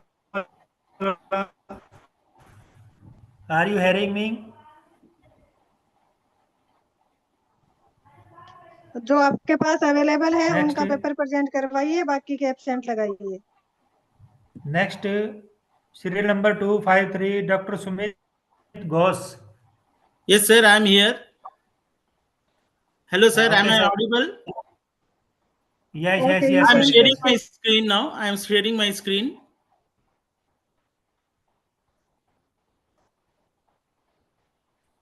Okay, Sir, okay. is my screen visible now? Yes, visible, sir. Continue. Thank you sir, thank you very much. Madam ji को नमस्कार, sir जी को नमस्कार, मुझे ये opportunity देने के लिए कि मैं अपने रिसर्च फाइंडिंग्स प्रेजेंट करूं। मैं doctor Sumit Ghosh and I will be presenting today a talk on flipped learning, a novel classroom model to teach undergraduate physics students. So here I'm going to speak about a teaching learning model which is flipped classrooms to justify that this model is proving to be beneficial to teach students in the classroom. Now, yesterday when we were listening to the honorable dignitaries in Tantia University, various our vice chancellor sir and all, we could summarize that knowledge as such is facing a crisis. And to understand the present scenario, what is the crisis we are facing? The first crisis is the changing nature of knowledge. That means knowledge itself is changing, and we have to maintain a balance between explicit knowledge and tacit knowledge. Then knowledge dissemination implies replicating and distributing the knowledge quickly. There also we are facing certain challenges. So the and next is technological integration. So technological integration implies integrating the digital tools with information and communication technologies. Societal challenges, especially in India, the rural urban divide, digital divide are playing complex failures in our knowledge of education. And then we have adaptability, how well the students are able to adapt to the general situations. That also is a challenge for teachers. Finally, collaboration. Now everything is collaborative work. So how do we collaborate when both sides are not equally and on par with each other? So that also remains a challenge. So my paper is exactly in theme with the Tantia University's international ICERT conference, which is global shift in knowledge. A shift in global shift is needed. And how is that? This is the paper where I'll be presenting my original observations which I have done on my students to make the teaching learning process more clear and understandable. So all of us know that students who are coming from higher secondary, they follow a very rigorous structured curriculum. They undergo a lot of peer pressure, they undergo mental stress, and they also have to undergo through rote study. And many of the students, like I'm in Hyderabad and I'm a faculty in a higher education institution, when such students, majority of the MPC students, they come to degree colleges, we face a tremendous challenge. Why? Because when they select physics as a major student, like we have around 600 physics students, and teaching a complex subject like physics becomes so difficult, so strenuous for these undergraduate teachers, because the students are lacking the basic core concept, that the fundamentals of the physics. And if they don't know the fundamentals, then how will they understand and absorb the higher order physics terms? So hence it becomes necessary for us to adopt an innovative pedagogical model becomes imperative. So for that, number of teaching learning models have been proposed over the years, and nowadays more these models are focusing on collaborative and interactive methods.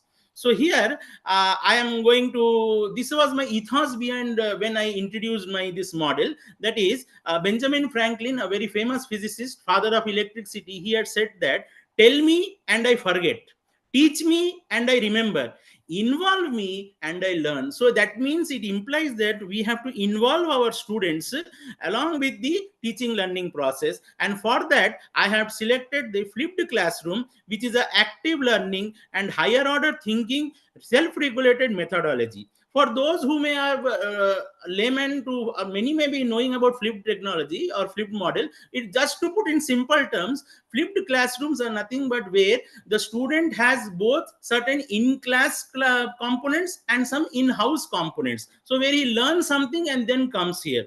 So that is therefore a classroom model which spans beyond the four walls of the generic classrooms. It can be also be called as an inverted classroom. Here, the teacher gets metamorphosized to a facilitator, guiding students and encouraging collaborative work.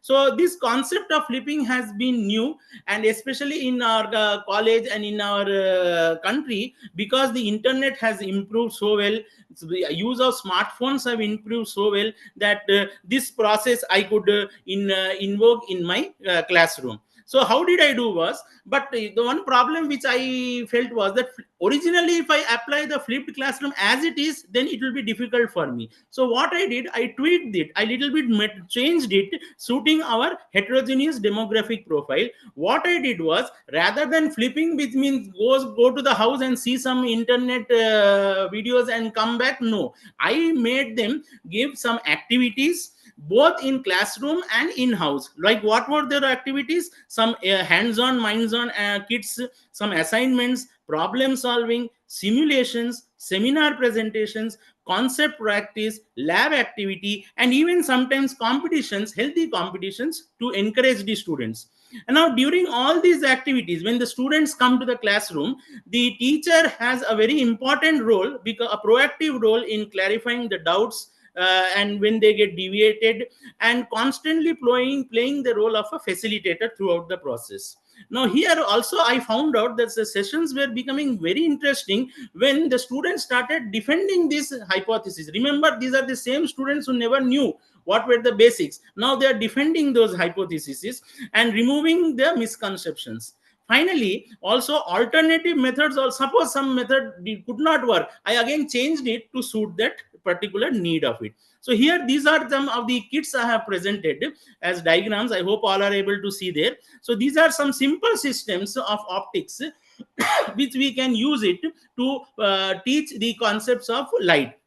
Now here, if you see, I have a very important diagram. I think all will appreciate that this is the optical fiber which we all use for communication. Nowadays everything is digital communication. I am interacting, I'm in Hyderabad and interacting with everybody. It is because of the development of optical fibers in physics. But if I teach optical fibers, which is a very important syllabus question in physics, students will not understand. Because here you see, if I tell them, see, this is your wire, in this light is passing through it, bending and coming out, then students, it will be, because when they don't know the basic thing, how they will understand. So here, if I go back now, here you can see in the third diagram how I have put a glass block, and in which I'm really showing the students that, see how this way light is bending, and this way live data and voice can be carried out. In this way, I feel that students can understand the basic complexity behind the topic which is under question. So this is one thing which I have showed you, and when students saw this, they have only done all these things, these diagrams I presented from these photos, and they felt so happy and enthused. So my observations which I can make is that flipping optic classroom was a rewarding experience both for the teacher as well as the learners. For the learners, collaborative procedures inadvertently had a positive effect on them, enhancing their cognitive active abilities. Also, the teacher, maybe it is little exhaustive, but then he has to be there for constant motivation and encouragement. And also, there are some problems like in network connectivity or paucity of resources, or because of the CBCS system being so crammed up, so we may get certain time delay errors. So you can see the pictures where these are my originals, my students who are performing the in-class activities, and the photos, they are not AI generated or any Photoshop. You can see immediately the enthusiasm in their face when they are conducting those experiments. Hands-on kits, hands-on minds-on kits. Another picture I am showing here, how the students are performing those experiments. So what are the drawbacks I felt? The first drawback is that no doubt flipped classroom will be beneficial, but then as such I told you, certain inherent complexities are there. Now also at the same time, it may not replace the traditional methods, but we can say one thing, that the teacher student ratio also being so large, that also can prove to be little bit detrimental in this. However, my conclusion I will present is that our teaching learning process concentrates on a collaborative, experiential, active learning methodology with simultaneous integration of technology that has been developed to teach both the principles of physics to students and in the undergraduate courses. In perspective, I can summarize that stakeholder feedback, that the students' feedback which I got with the flipping classrooms, has been very good, very effective, and I was really satisfied that indeed something the students are learning in the process. So hence I suggest is that rather than using the actual flipped model, my flipped model, which is a customized inclusive flipped model, wherein I use active learning experiential supplementary modules, will be very helpful to teach our Indian population, especially where the rural digital divide is there, urban divide is there. It will be helpful to it. So this is my conclusion, and I thank the organizers for giving me this opportunity. Thank you, sir. Thank you, Mr. Smith. Yeah. Next participant is 276, serial number Mr. Surendra. Mr. Surendra Makwana. Yes, sir. Can you hear me, sir? Yes, sir. Yes, sir. Yes. Please, sir. Please, sir, complete your research paper within 2 and 3 minutes, sir.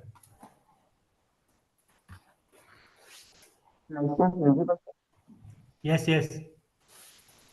Okay, sir. My topic is textile industrial system on hematological parameters in freshwater fish, whereas materials.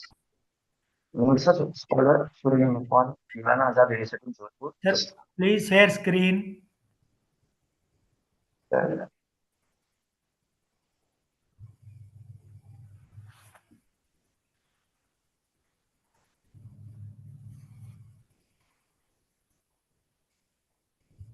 Yes, sir. Okay. You are visible. Please continue.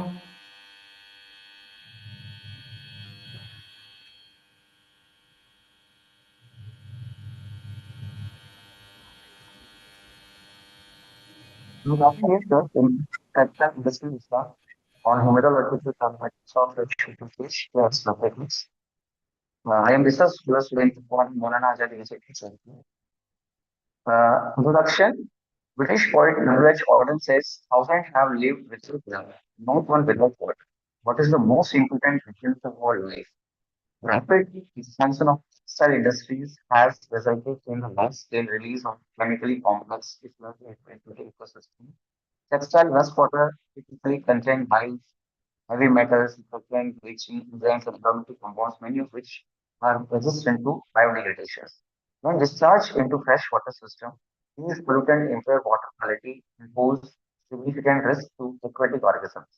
Different from textile industries are major contributors to aquatic pollution due to the presence of dyes, heavy metals, sulfurs, and various chemicals.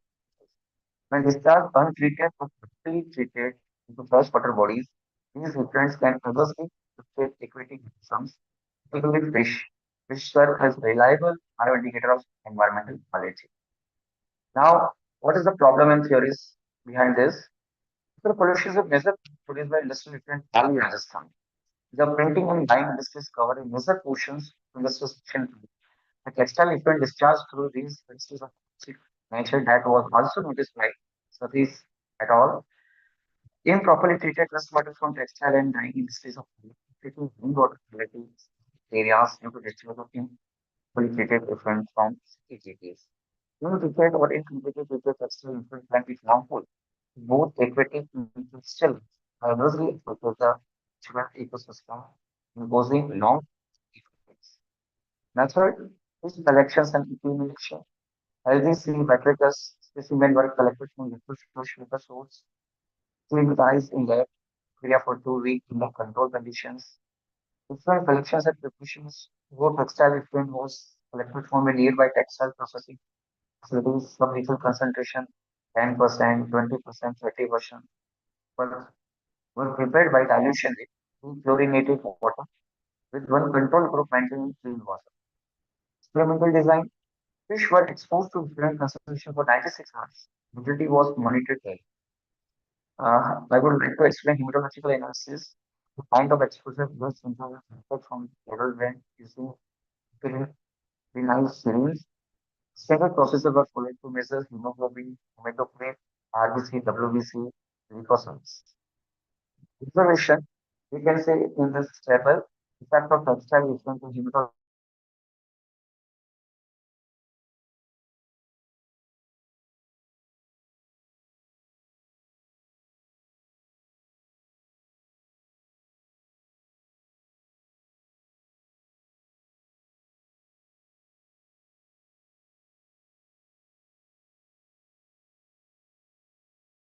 Concluded, we can say result in discussion, exposure to textile lifting produced pronounced hematological changes in C. matricus, hemoglobin and hematocrit both showed significant decline proportional to effluent concentration, suggesting hemomalacious and impaired oxygen transport.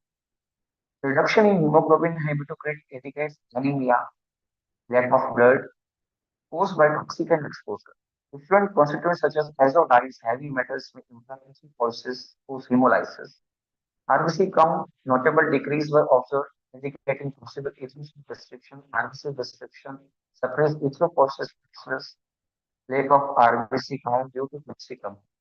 RBC count also increased in all exposed group, most of the immunological space problem. Differential leukocyte, lymphocyte, and neutrophil increase repeating inflammations, activation of defense mechanism, more different concentration produce more severe production. Significant increase in leukocyte suggesting immune reaction to chemical stress, elevated reinforcement of lymphocytes, chronic pollutant exposure. Conclusion, cell different indices significant hematological partitioning, see replicas, hemocytic and ecological agents. Recommendations, cell industry should adopt advanced wastewater treatment techniques, regular biomonitoring using fish immunology should be implemented. Further studies should investigate chronic exposure. References 1 to 7.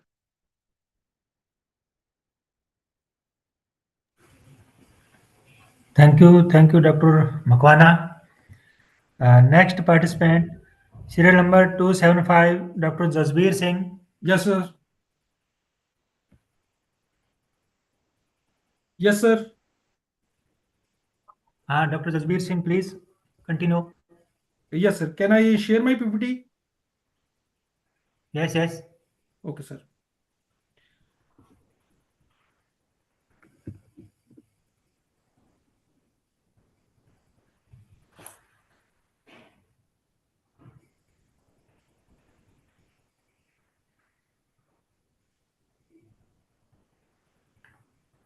Yes, sir. Continue. You are visible.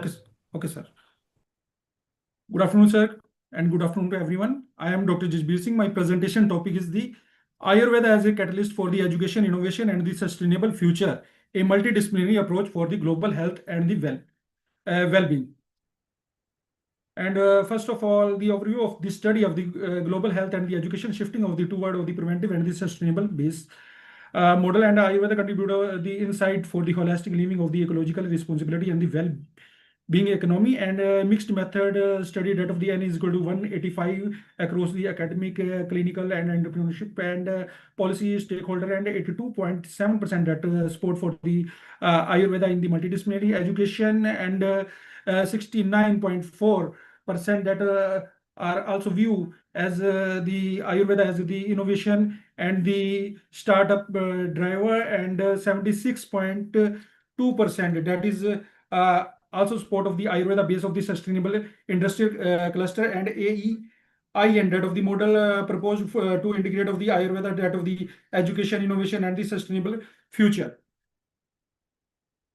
And the introduction of this study that world facing of the climate crisis and the chronic disease and the unequal economic growth and the modern system that of the treatment of the centric of the limiting holistic lifestyle orientation, and Ayurveda base of the health plus environment plus ethical living and sustainable consumption, and alignment with of the UNESCO, WHO, and National Education Policy 2020 for the indigenous knowledge integration and need to scale of the Ayurveda for the medical domain, and that is the multidisciplinary ecosystem. And the problem statement that despite of the global interest of Ayurveda remain of the underutilized due to the poor integration in the higher education, insufficient interdisciplinary research funding, and the lack of the sustainable Ayurvedic industry cluster, and a low international standard and the certification, and minimal focus on the preventive lifestyle education.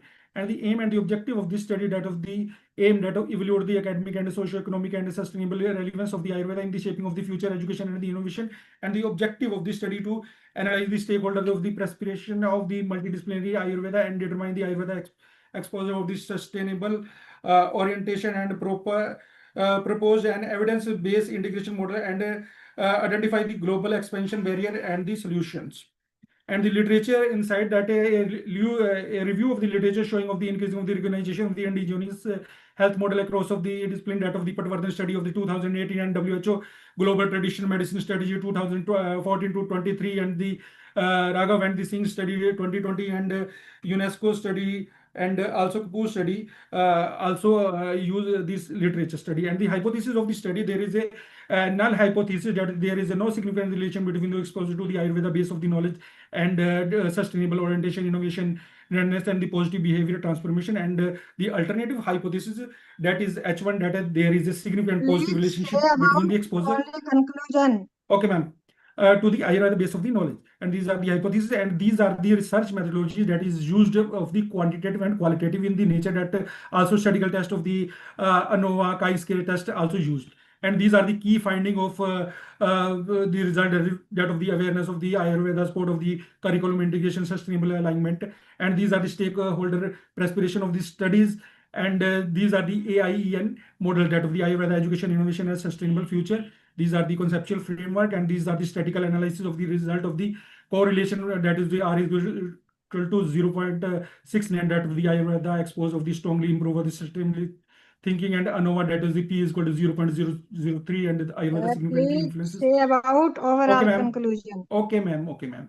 That is a result that of the Ayurveda improve of the lifestyle and the sustainable orientation, and strong demand of the university level Ayurveda courses, and global opportunity for the nutraceutical, herbal industry, wellness, tourism, and digital health. And alternative hypothesis H1, that is the accepted. These are the outcome and the future scope of the study, and the challenges and the policy recommendation, that is these are aligned with the sustainable goal of the 3, 4, 8, 12, and 13. And these are the discussion and the final conclusion of this study, that of the Ayurveda is a future-oriented multidisciplinary knowledge system, strengthening the education plus innovation plus economic growth plus sustainability, and provide of the scientifically entrepreneurship and global health opportunity, and must be of a position as of the strategy of the pillar for the human development and planetary well-being. And these are the references used in my study. And thank you very much, ma'am.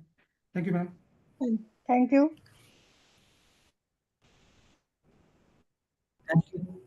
Thank you, Mr. Dr. Serial number, Miss Manisha Viman Deor. Yes, sir, I am here. Manisha Viman. Yes. Yes, Please sir, I continue, am ma'am. here. So, Dr. Sir, Santral is ji, इस session के visible my कितने screen? participate रहे हैं? Hello? Sir, my screen is visible? Yes, Yes, ma'am, visible. you can Okay. proceed. Thank you, sir. Okay. Today I am honored to present my paper titled Connecting with Learners, Effective Communication in the Foundation of Meaningful Learning. This study highlights a simple but very powerful truth. Strong teacher-student connection is the foundation of meaningful learning. In modern educational settings, where students come from diverse backgrounds and learning patterns, effective communication and positive relationships have become more important than ever. There are importance of connecting with learners, enhance academic performance, encourage engagement. We we need to children engage, build trust and respect, support emotional development, reduce behavioral issue. This is the big issue nowadays. Strategies of effective communication, clear and concise languages, two-way dialogue, constructive feedback, positive reinforcement, and open-ended questions. This is the verbal communication type. This is very important for student development in communication. They are express their self very well. Next one is non-verbal communication. This is also play very important role in student development. Strategies of effective communication: eye contact, facial expressions and gestures, open body posture, and tone of voice. They Students are noticed that how teachers tone, how teachers expressions, gesture, and also eye contact. They communicate with all this way of talking. Next is building relationship with students. We can see here show genuine interest in students. Teacher always showing genuine interest in students. Be approachable and accessible. Demonstrate empathy and encourage collaboration. And create a safe environment for every student in classroom or out of the classroom. This is the responsibility of every teacher. Next one, challenges in connecting with learners, diverse learning styles and needs, language or cultural differences, behavioral challenges or large classroom size. Now, here is a some every student come in different surrounding, then different culture, then language and cultural differences are very challenging for every teacher and student communication. Every student behavior is also set up for their surrounding, their culture, and also one is the big problem, that large classroom and the huge quantity of students, then teacher can't reach with every student.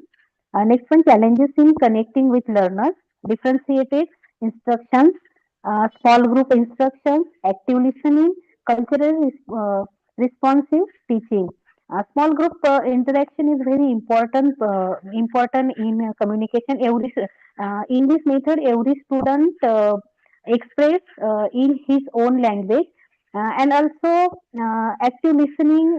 That means all the other students are listening to him very well. Outcomes of strong connections, reduce and dropout rates, improve motivation and engagement, enhance self-esteem, higher academic achievement, lifelong love for learning, and reduce absences and dropout rates. This is the outcomes of strong communication. Next one, future recommendation, promote digital literacy, strong fact checking policies, ethical guidelines for media collaboration across sectors, training in digital journalism. And I used for this paper research methodology, mixed method approach, content analysis, survey and questionnaires, interviews with media experts, study of credibility and ethics. Key findings, these are you seen. Next one, conclusion, that the changing behavior of students has become a major concern in today's society. However, they differently a way to address this issue. By communicating with students gently, positively, and according to their individual nature, we can guide them in right direction. When we treat them with kindness, understand them, and build trust in their minds, we we definitely change their behavior and solve their problem, and we uh, we being a good human. Effective communication and relationship is also successful learning environment in every classroom. Teacher who connect with learners create positive inclusive classroom, student thrive academically, socially and emotionally also. Thank you very much. Thank you, ma'am. Thank you. Next, 061, serial number 061, Dr. Ruchi Sharma. Sir, good evening, sir. I have already presented my paper. Okay. Next one is next. Mr. Anurag Suthar, serial number 328. Hello, good evening. Good evening, sir. I am present. Good evening. Yes. Yes, sir. Continue. Sir, I am sharing my screen. Yeah.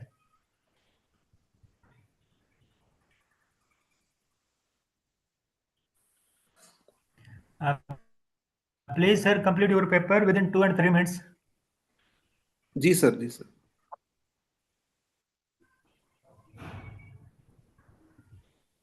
Sir, actually, I don't see any option to share screen. Share screen. Wait a minute, sir.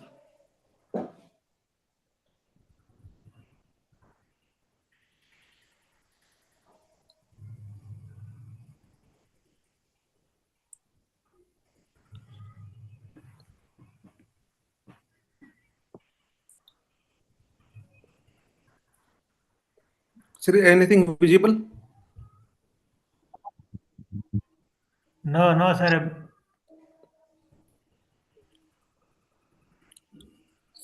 Sir, wait a minute. Sir, now visible? Yeah. Yes. Continue. Sir, wait a minute. Sir. Actually, I can't see my screen.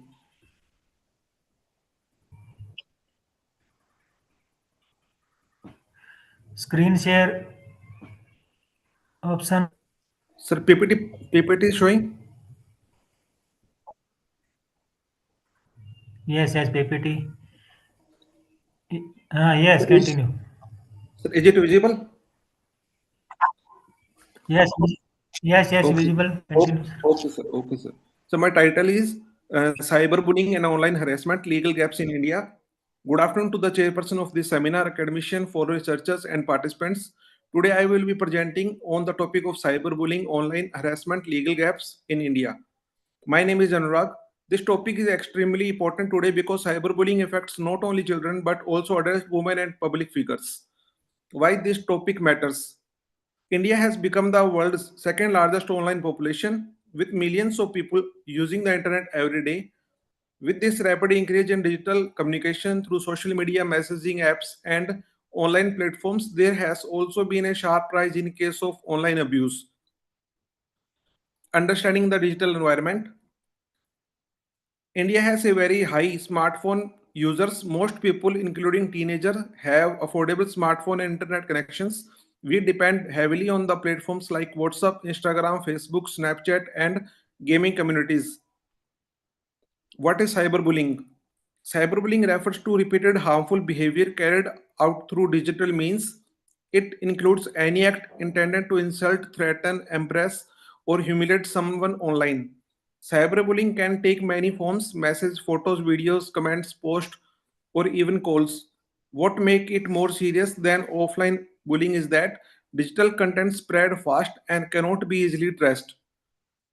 Examples of cyberbullying: body shaming memes, fake accounts, and made to insult and impersonate someone, morphing photographs, posting abusive comments, and sharing private chat screenshot without consent. What is online harassment? Online harassment is broader term. It includes any continuous and unwanted behavior online. This may involve threatening someone, blackmailing them, stalking their profile, or spreading false information. India legal framework. In India, there have we does have several laws relating to online offences like the Information Technology Act 2000, the IPC and the new Bharatiya Nyaya Sanhita, POSCO Act, and Data Protection Act. Provisions under the IT Act 2000. The IT Act focuses mainly on the online content such as obscene or sexually explicit material, but we does not have any direct section that defines or punishes cyberbullying. The law deals with the content of a message rather than the harmful behavior behind it. As a result, psychological harm and emotional abuse are not well covered under the IT Act. BNS, under BNS or IPC, there are so many provisions like stalking, outraging modesty, criminal intimidation, defamation, but which but laws which were originally created for offline situations and applying them to digital cases often become complicated. There is a case, that is Boys Locker Room Case 2020. A private messaging group of schoolboys were exposed. Members share morphed image of girls, discuss sexual acts and body shamed minors, sparked nationwide debate on the school level cyberbullying and consent culture. There is another case, Jagruti Patel suicide case 2018. A 17-year-old girl died by suicide, become repeatedly harassed online on social media. She faced abusive comments and trolling from school peers. So this is highlight the fatal psychological impact of cyberbullying. There is another case of Malayalam actress Parvati Menon. In this case also she was rape threats and abuse trolling. So she commits suicide. There is another case of Disha Ravi case, online hate and harassment. A 21-year-old activist Disha Ravi was extremely online abuse, threats, doxing, and target trolling. So this showed intense political and general cyber harassment. Major legal gaps. There is no statutory definition of cyberbullying, no school level mandatory reporting obligations, no victim protection guidelines, no specialized cyberbullying court or authority. Victim often silent because of social judgment, lack of trust in police, low awareness of legal remedies, complicated evidence requirements. What are the challenges in investigation? The first challenge is anonymous account. Second is use of VPNs, foreign servers, delay in data sharing by platforms, or evidence disappear quickly. Gender dimension. Women face a higher rate of online abuse, sexual harassment, and revenge posting, impact on reputation, safety, and mental health. Children and teenagers are also targeted by online game abuse, school group bullying, social pressure and comparison culture, lack of monitoring from parents and teachers. Psychological impact on this: anxiety and depression, fear of public exposure, social withdrawal, academic work disturbance, and low self-esteem. So notable Indian incidents: online mob attack on celebrities, harassment of women journalists, student suicide linked to online bullying, influencer-based target trolling. What are the mechanism in India? There is a cyber crime portal, and there is a helpline which is 1930, police station and cyber cell, social media internal complaint system, reality, victim unawares or hesitate, because most of the people doesn't aware about all these things. Role of educational institution: most school lack digital safety policies, no counseling support for students, teachers not trained to identify online abuse. Role of technology platform: delayed takedowns, poor detection of harmful content, limited transparency in safety practices, algorithm often amplifies abusive content. International best practice: in South Korea, school cyber ethics curriculum. In UK, there is a strict anti-abuse regulation. Australia, there is a e-safety commissioner. But in India, we need a specialized governance body. Need for dedicated cyberbullying law. There should be a separate definition of cyberbullying. There should be differentiation between child and adult victims. There must be a graded punishment system and mandatory data provision timelines and faster takedown instructions. Few are my recommendations. There should be introduced Cyber Bullying Prevention Act, mandatory cyber safety roles for schools, awareness program through TV and social media, psychological support for victims, and strong cooperation with global tech platforms. This is the prevention strategy: parental monitoring tools, school cyber clubs, online behavior education, strong password practices, and encouraging reporting culture. Future outlook: because there is in AI increase in AI based abuse, there is a another problem of deep fake, voice clone, more complex harassment patterns, need for proactive technology driven law, and importance of digital literacy for all age groups. Conclusion: cyberbullying is rising faster than legal provisions, strong gap between law, technology, and enforcement. India urgently needs modern digital age legislation, collective responsibility to create safe online spaces. Thank you. Thank you, sir. Thank you. Next participant, serial number 324, Miss Ayushi Talwar. Yes, sir, I'm here. Yes, ma'am.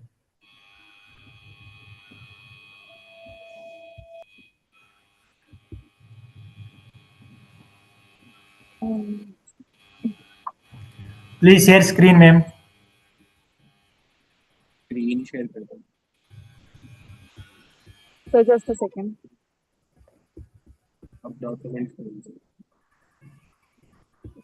So is my screen visible? No, ma'am. No.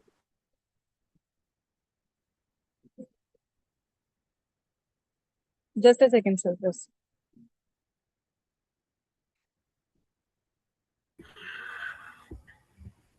Is it sir now?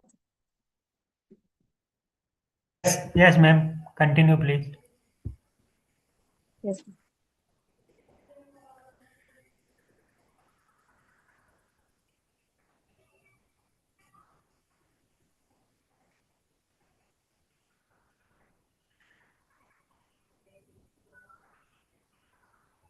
So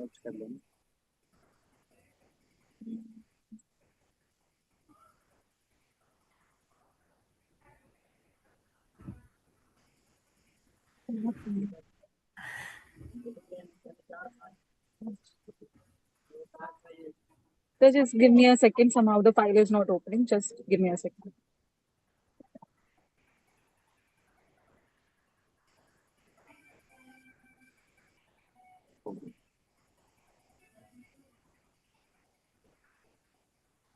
So is it visible now?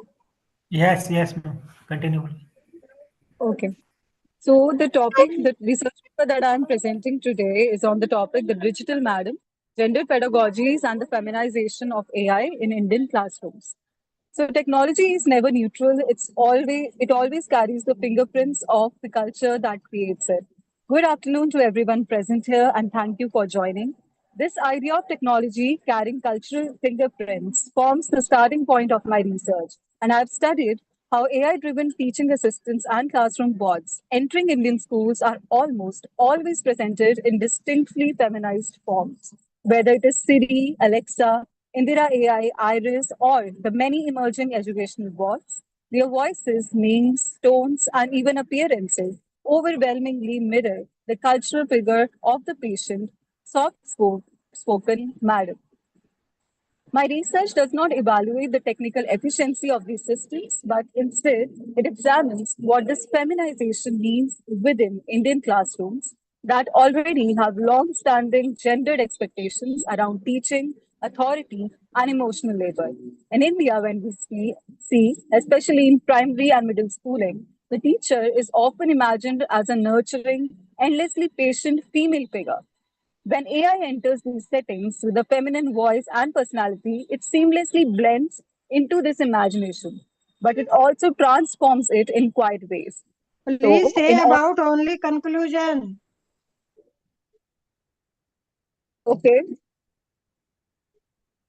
so if I quickly come to the conclusion of the paper, my intention in this research is not to critique AI, not to romanticize the traditional classroom. Instead, my goal is to draw attention to a space that has been almost entirely overlooked in global AI and gender discussions, the global South classroom. Indian schools form one of the largest educational ecosystems in the world, yet the cultural shaping of AI within these spaces has barely been studied. My work contributes by opening this conversation and by suggesting that feminized AI in education is not a small design choice, it is a cultural event with consequences worth examining. So, the question ahead is how we guide this technological shift with awareness rather than assumption. As Donna Haraway reminds us, we are not just made by our technologies, we are remade through our interactions with them. So, that is the conclusion. Thank you so much. Thank you, ma'am. Thank you. Next, participant 365, Miss Pinky. Miss Pinky, can you hear me? Part serial number 365. Miss Pinky.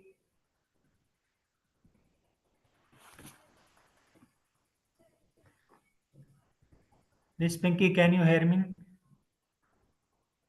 Okay. Serial number 53, Mr. Fiddlis.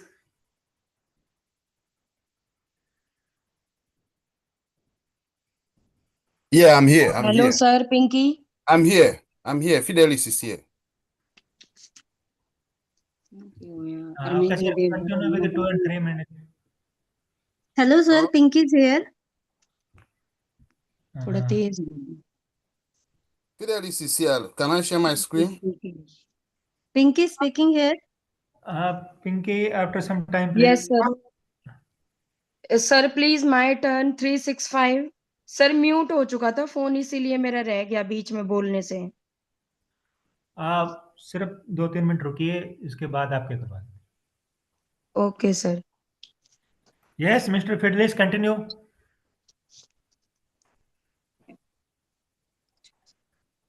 Can you hear him, Mr. Fiddlis? Okay. Let me share my screen. Yes.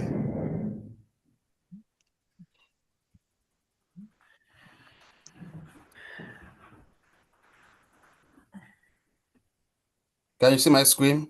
Yes, sir. Yes. Continue, please. Okay. This is a combined work done by me, Fidelis, and Euphemia Ezekiel on a play and creativity in early mathematics, evidence from pre-primary Popio in Nigeria. I am going to be summarizing a kind of so the background and the significance. The persistent underachievement in mathematics has remained a concern in Nigerian schools despite repeated curriculum reform with little empirical research addressing instructional practices at the pre-primary level. So this study investigated the effectiveness of, of the play-based instruction in improving mathematics achievement and interest among child care development specifically in Enugu State, Nigeria. So there is a problem statement which has to be on a foundational mathematics, that mathematics competence serves as a cornerstone for scientific advancement, technological progress, and economic development. Let me go straight to, not to waste time. So this study adopted two theories, Piaget and Dizen. We had two research questions, which were structured to be one, what is the mean achievement score of the pupil? That we are taught mathematics addition using play-based strategies and those taught with conventional method. What is the mean interest rating of the pupil taught mathematics addition using play-based strategies and those taught with conventional this thing. So we have a research gap. So the main purpose of this is just to compare the just to examine the effect of a play-based strategies on ECCD3 pupils 3 mathematics achievement and interest in Enugu local government area, Nigeria. So this is an experimental study. We had two research questions as well as two hypotheses formulated. So we used two different instruments. These two different instruments, one is a rating scale and the other one is an achievement test. So the data analysis adopted multi-variant analysis, which is Vancouver, because we had two DV dependent variables and one independent variable, sorry. So the result shows generally that there is no significant difference on the pre-test achievement and the interest. So the interpretation, like I said, the null hypotheses are being rejected at a significant level of 0.001. So the large effect of the achievement test was 75, while 74, while that of the rating scale interest test was 75. The findings aligned all together with two of our supported theory. Limitation of the study. So because we only used 1 week in the intervention, so it is limited, and it is advised that maybe some other persons or people might try large number of students. So included other limited limitations. The practical implication: we use simple card in our game to boost this numeracy of the students. So teacher training should include mathematics play because according to our research that we have found that mathematics need to be grounded from the pre-primary school. So in conclusion, we concluded that the play-based instruction yielded substantial improvement in both mathematics performance and interest among Nigeria pre-primary pupils. Evidence support wider adoption and further investigation of playful developmental appreciation or appropriate maths teaching. Thank you so much. I'm done. Thank you, Mr. Fidelis. Next participant, Miss Pinky. Yes, sir. Pink is here. Yes. So wait for some seconds. May I share my screen? Yes.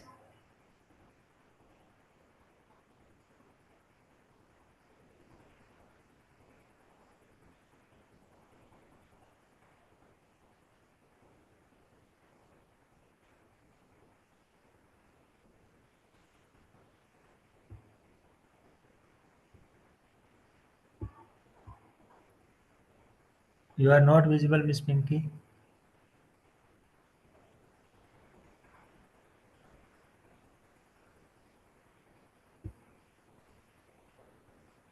Hello, share screen. Sir, just a minute, sir. Screenshot.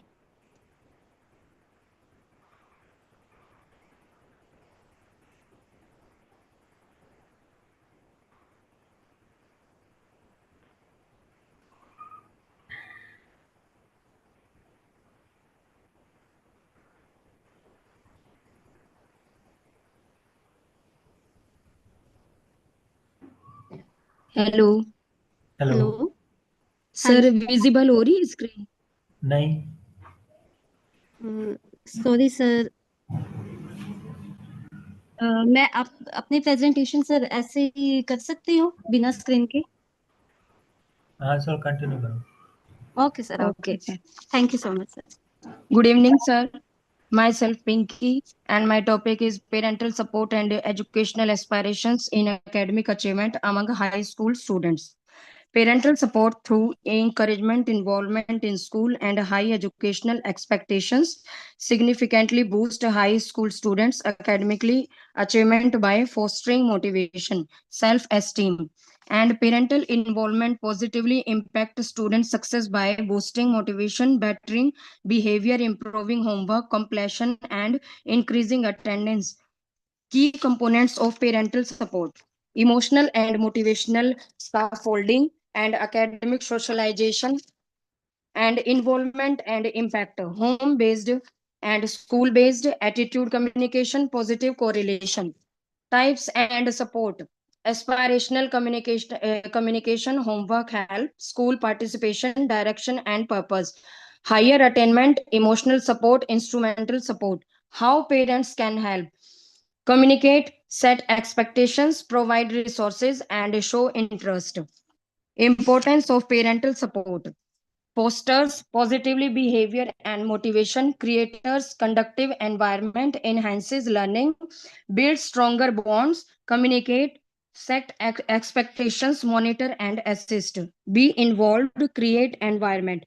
Higher education, improved skill. Importance of educational aspirations: provides direction and purpose, influences future choices, promotes higher level engagement, motivation and goal setting. Direction and purpose. And the conclusion is parental involvement is a powerful catalyst for student success, shaping not just grades but also attitudes and behaviors with ongoing studies, exploring nuances and effective strategies for engagement. Parental support, especially high parental aspirations and communication, strongly linked to better academic achievement in high school by boosting student motivation, self-efficiency, particularly when it involves high educational aspiration and active communication about learning, acts as a powerful catalyst for academic success in high school, enhancing students' self-belief and driving better performance, highlighting the need for schools and communities to foster deeper parent engagement. And the reference is Bhargava S. and Witherspoon, Book L. Castro M, Hill N E, Huda M, Nirvana K. Thank you, sir.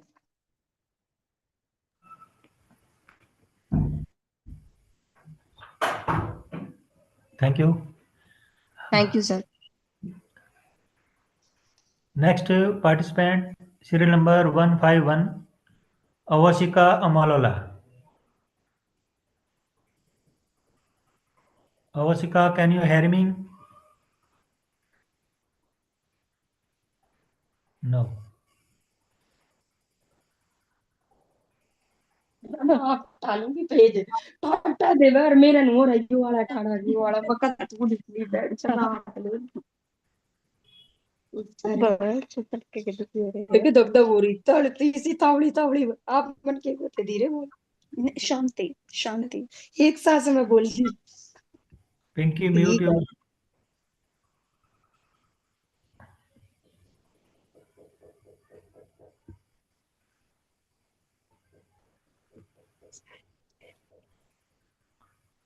Okay. With this, our session for today come to an end. We are truly grateful to all the participants who joined the international seminar.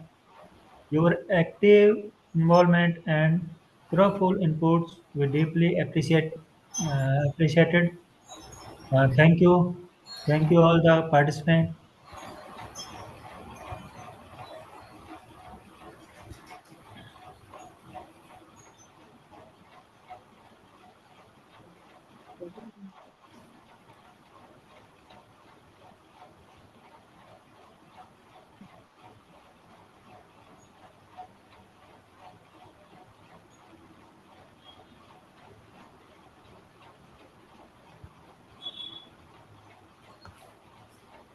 Sir, good evening, sir. What about the announcement of best presenters for this session, sir?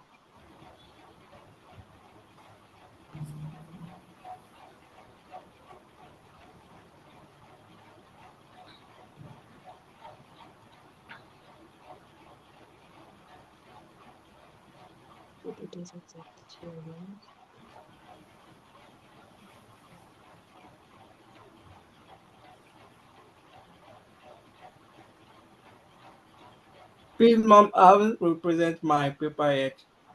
Please test your microphone is unmute.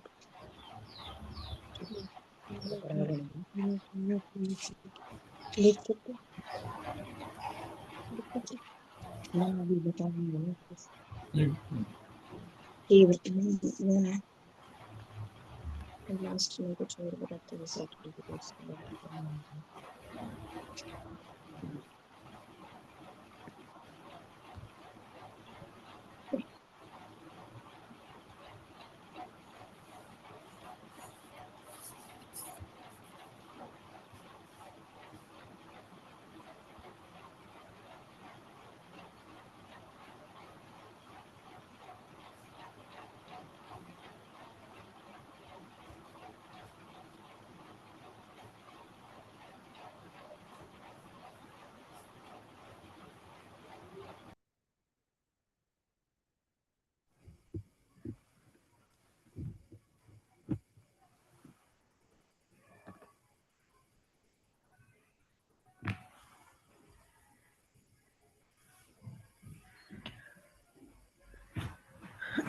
The best paper presentation name are Dr. Sumit Ghosh and second other Dr.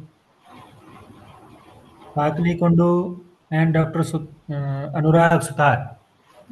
धन्यवाद sir ji thank you madam sir Thank you. नाम note करके रख लीजिएगा Santlal ji Okay, madam.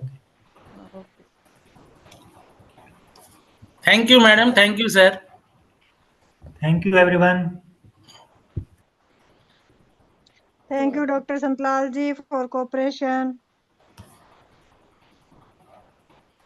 And thank you.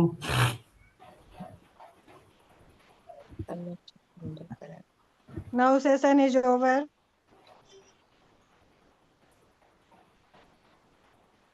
Doctor Simran are you here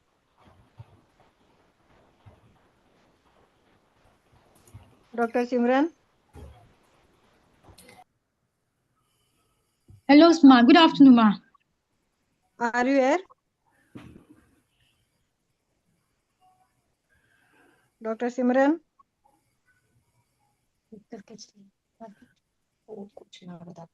Dr. Simran, are you hearing me? Dr. We Simran, can over the session. Ma'am, बच्चा ना बुलाया उनका दूरदार दिखा दे राम जी की जगह पत्नी में ही आ सकते हो गए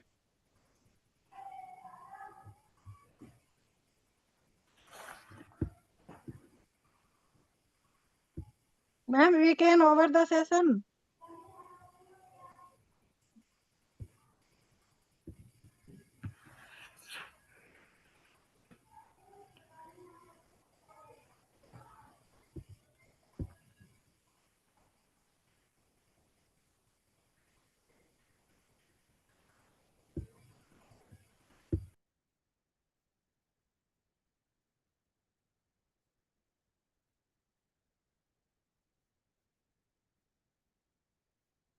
मुझे मिल रही है वो कर रही है तो वेट में Dr. Please, Simran, you I want to present my paper yet, so I want to know the arrangement.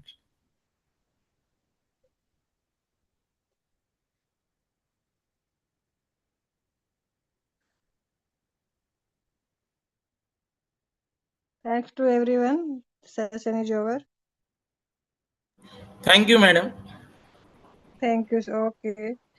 Your certificate will be issued on your mail and your home address. Okay, madam. Okay. Thank you. Okay. Thank you to all you. Thank you, ma. Thank you. What of those that just joined the conference without presenting paper?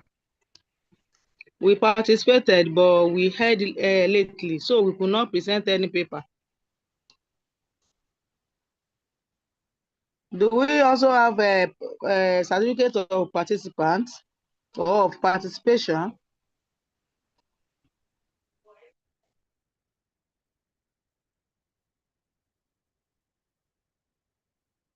Sir, your voice is not clear. I said I heard of the conference lately, so I just joined since yesterday. So are we Hello, now good going to get a certificate of participation? Rahmat Hussain, you are first Good afternoon, ma'am. second session. Good afternoon, sir. Good afternoon, ma'am.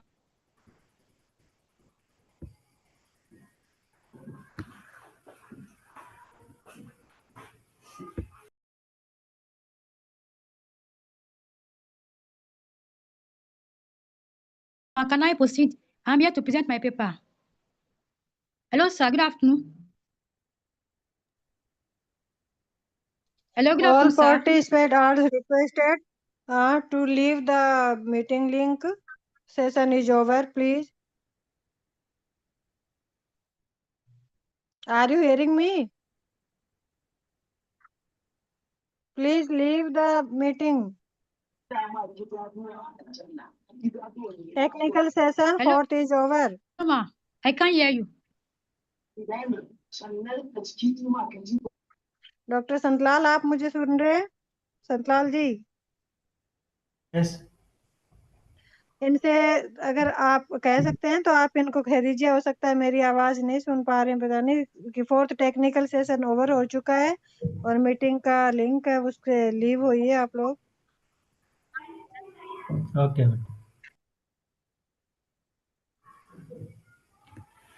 With this, our session for today comes to an end.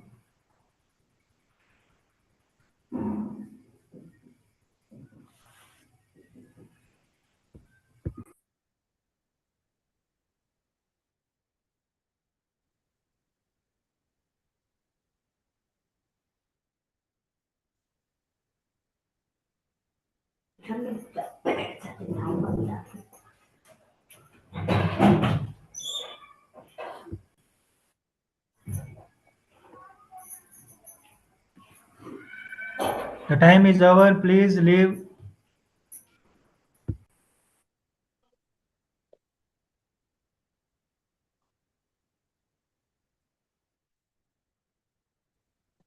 Hello, sir. Good afternoon, sir. Can you hear me?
बोलो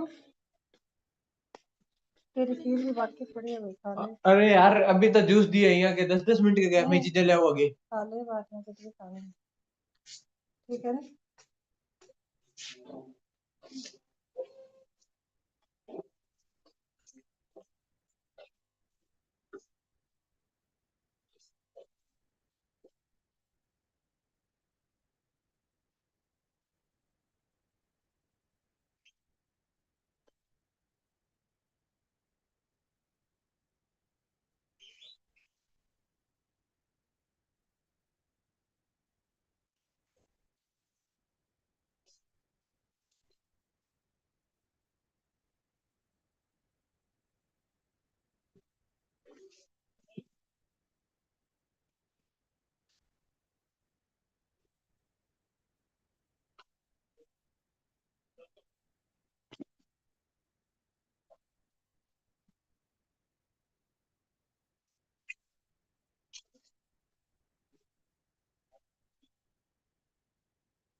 Hello, good afternoon, everyone. Is the program end over now?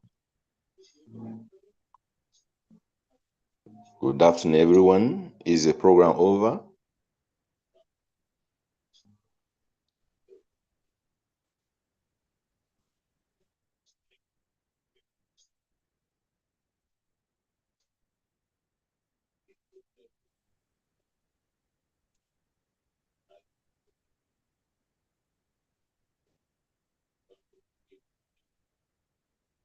Can we all log out now? Can we log out now?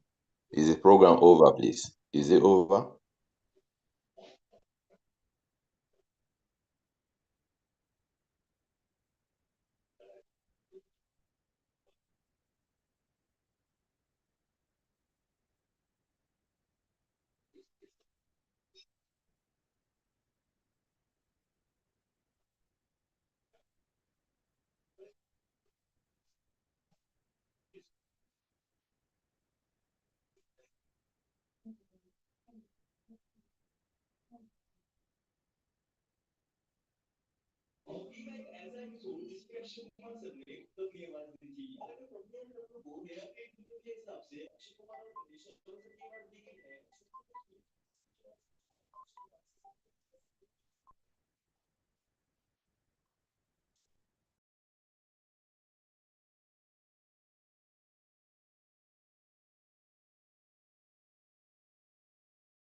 तो मेरे दिल का एक बंदा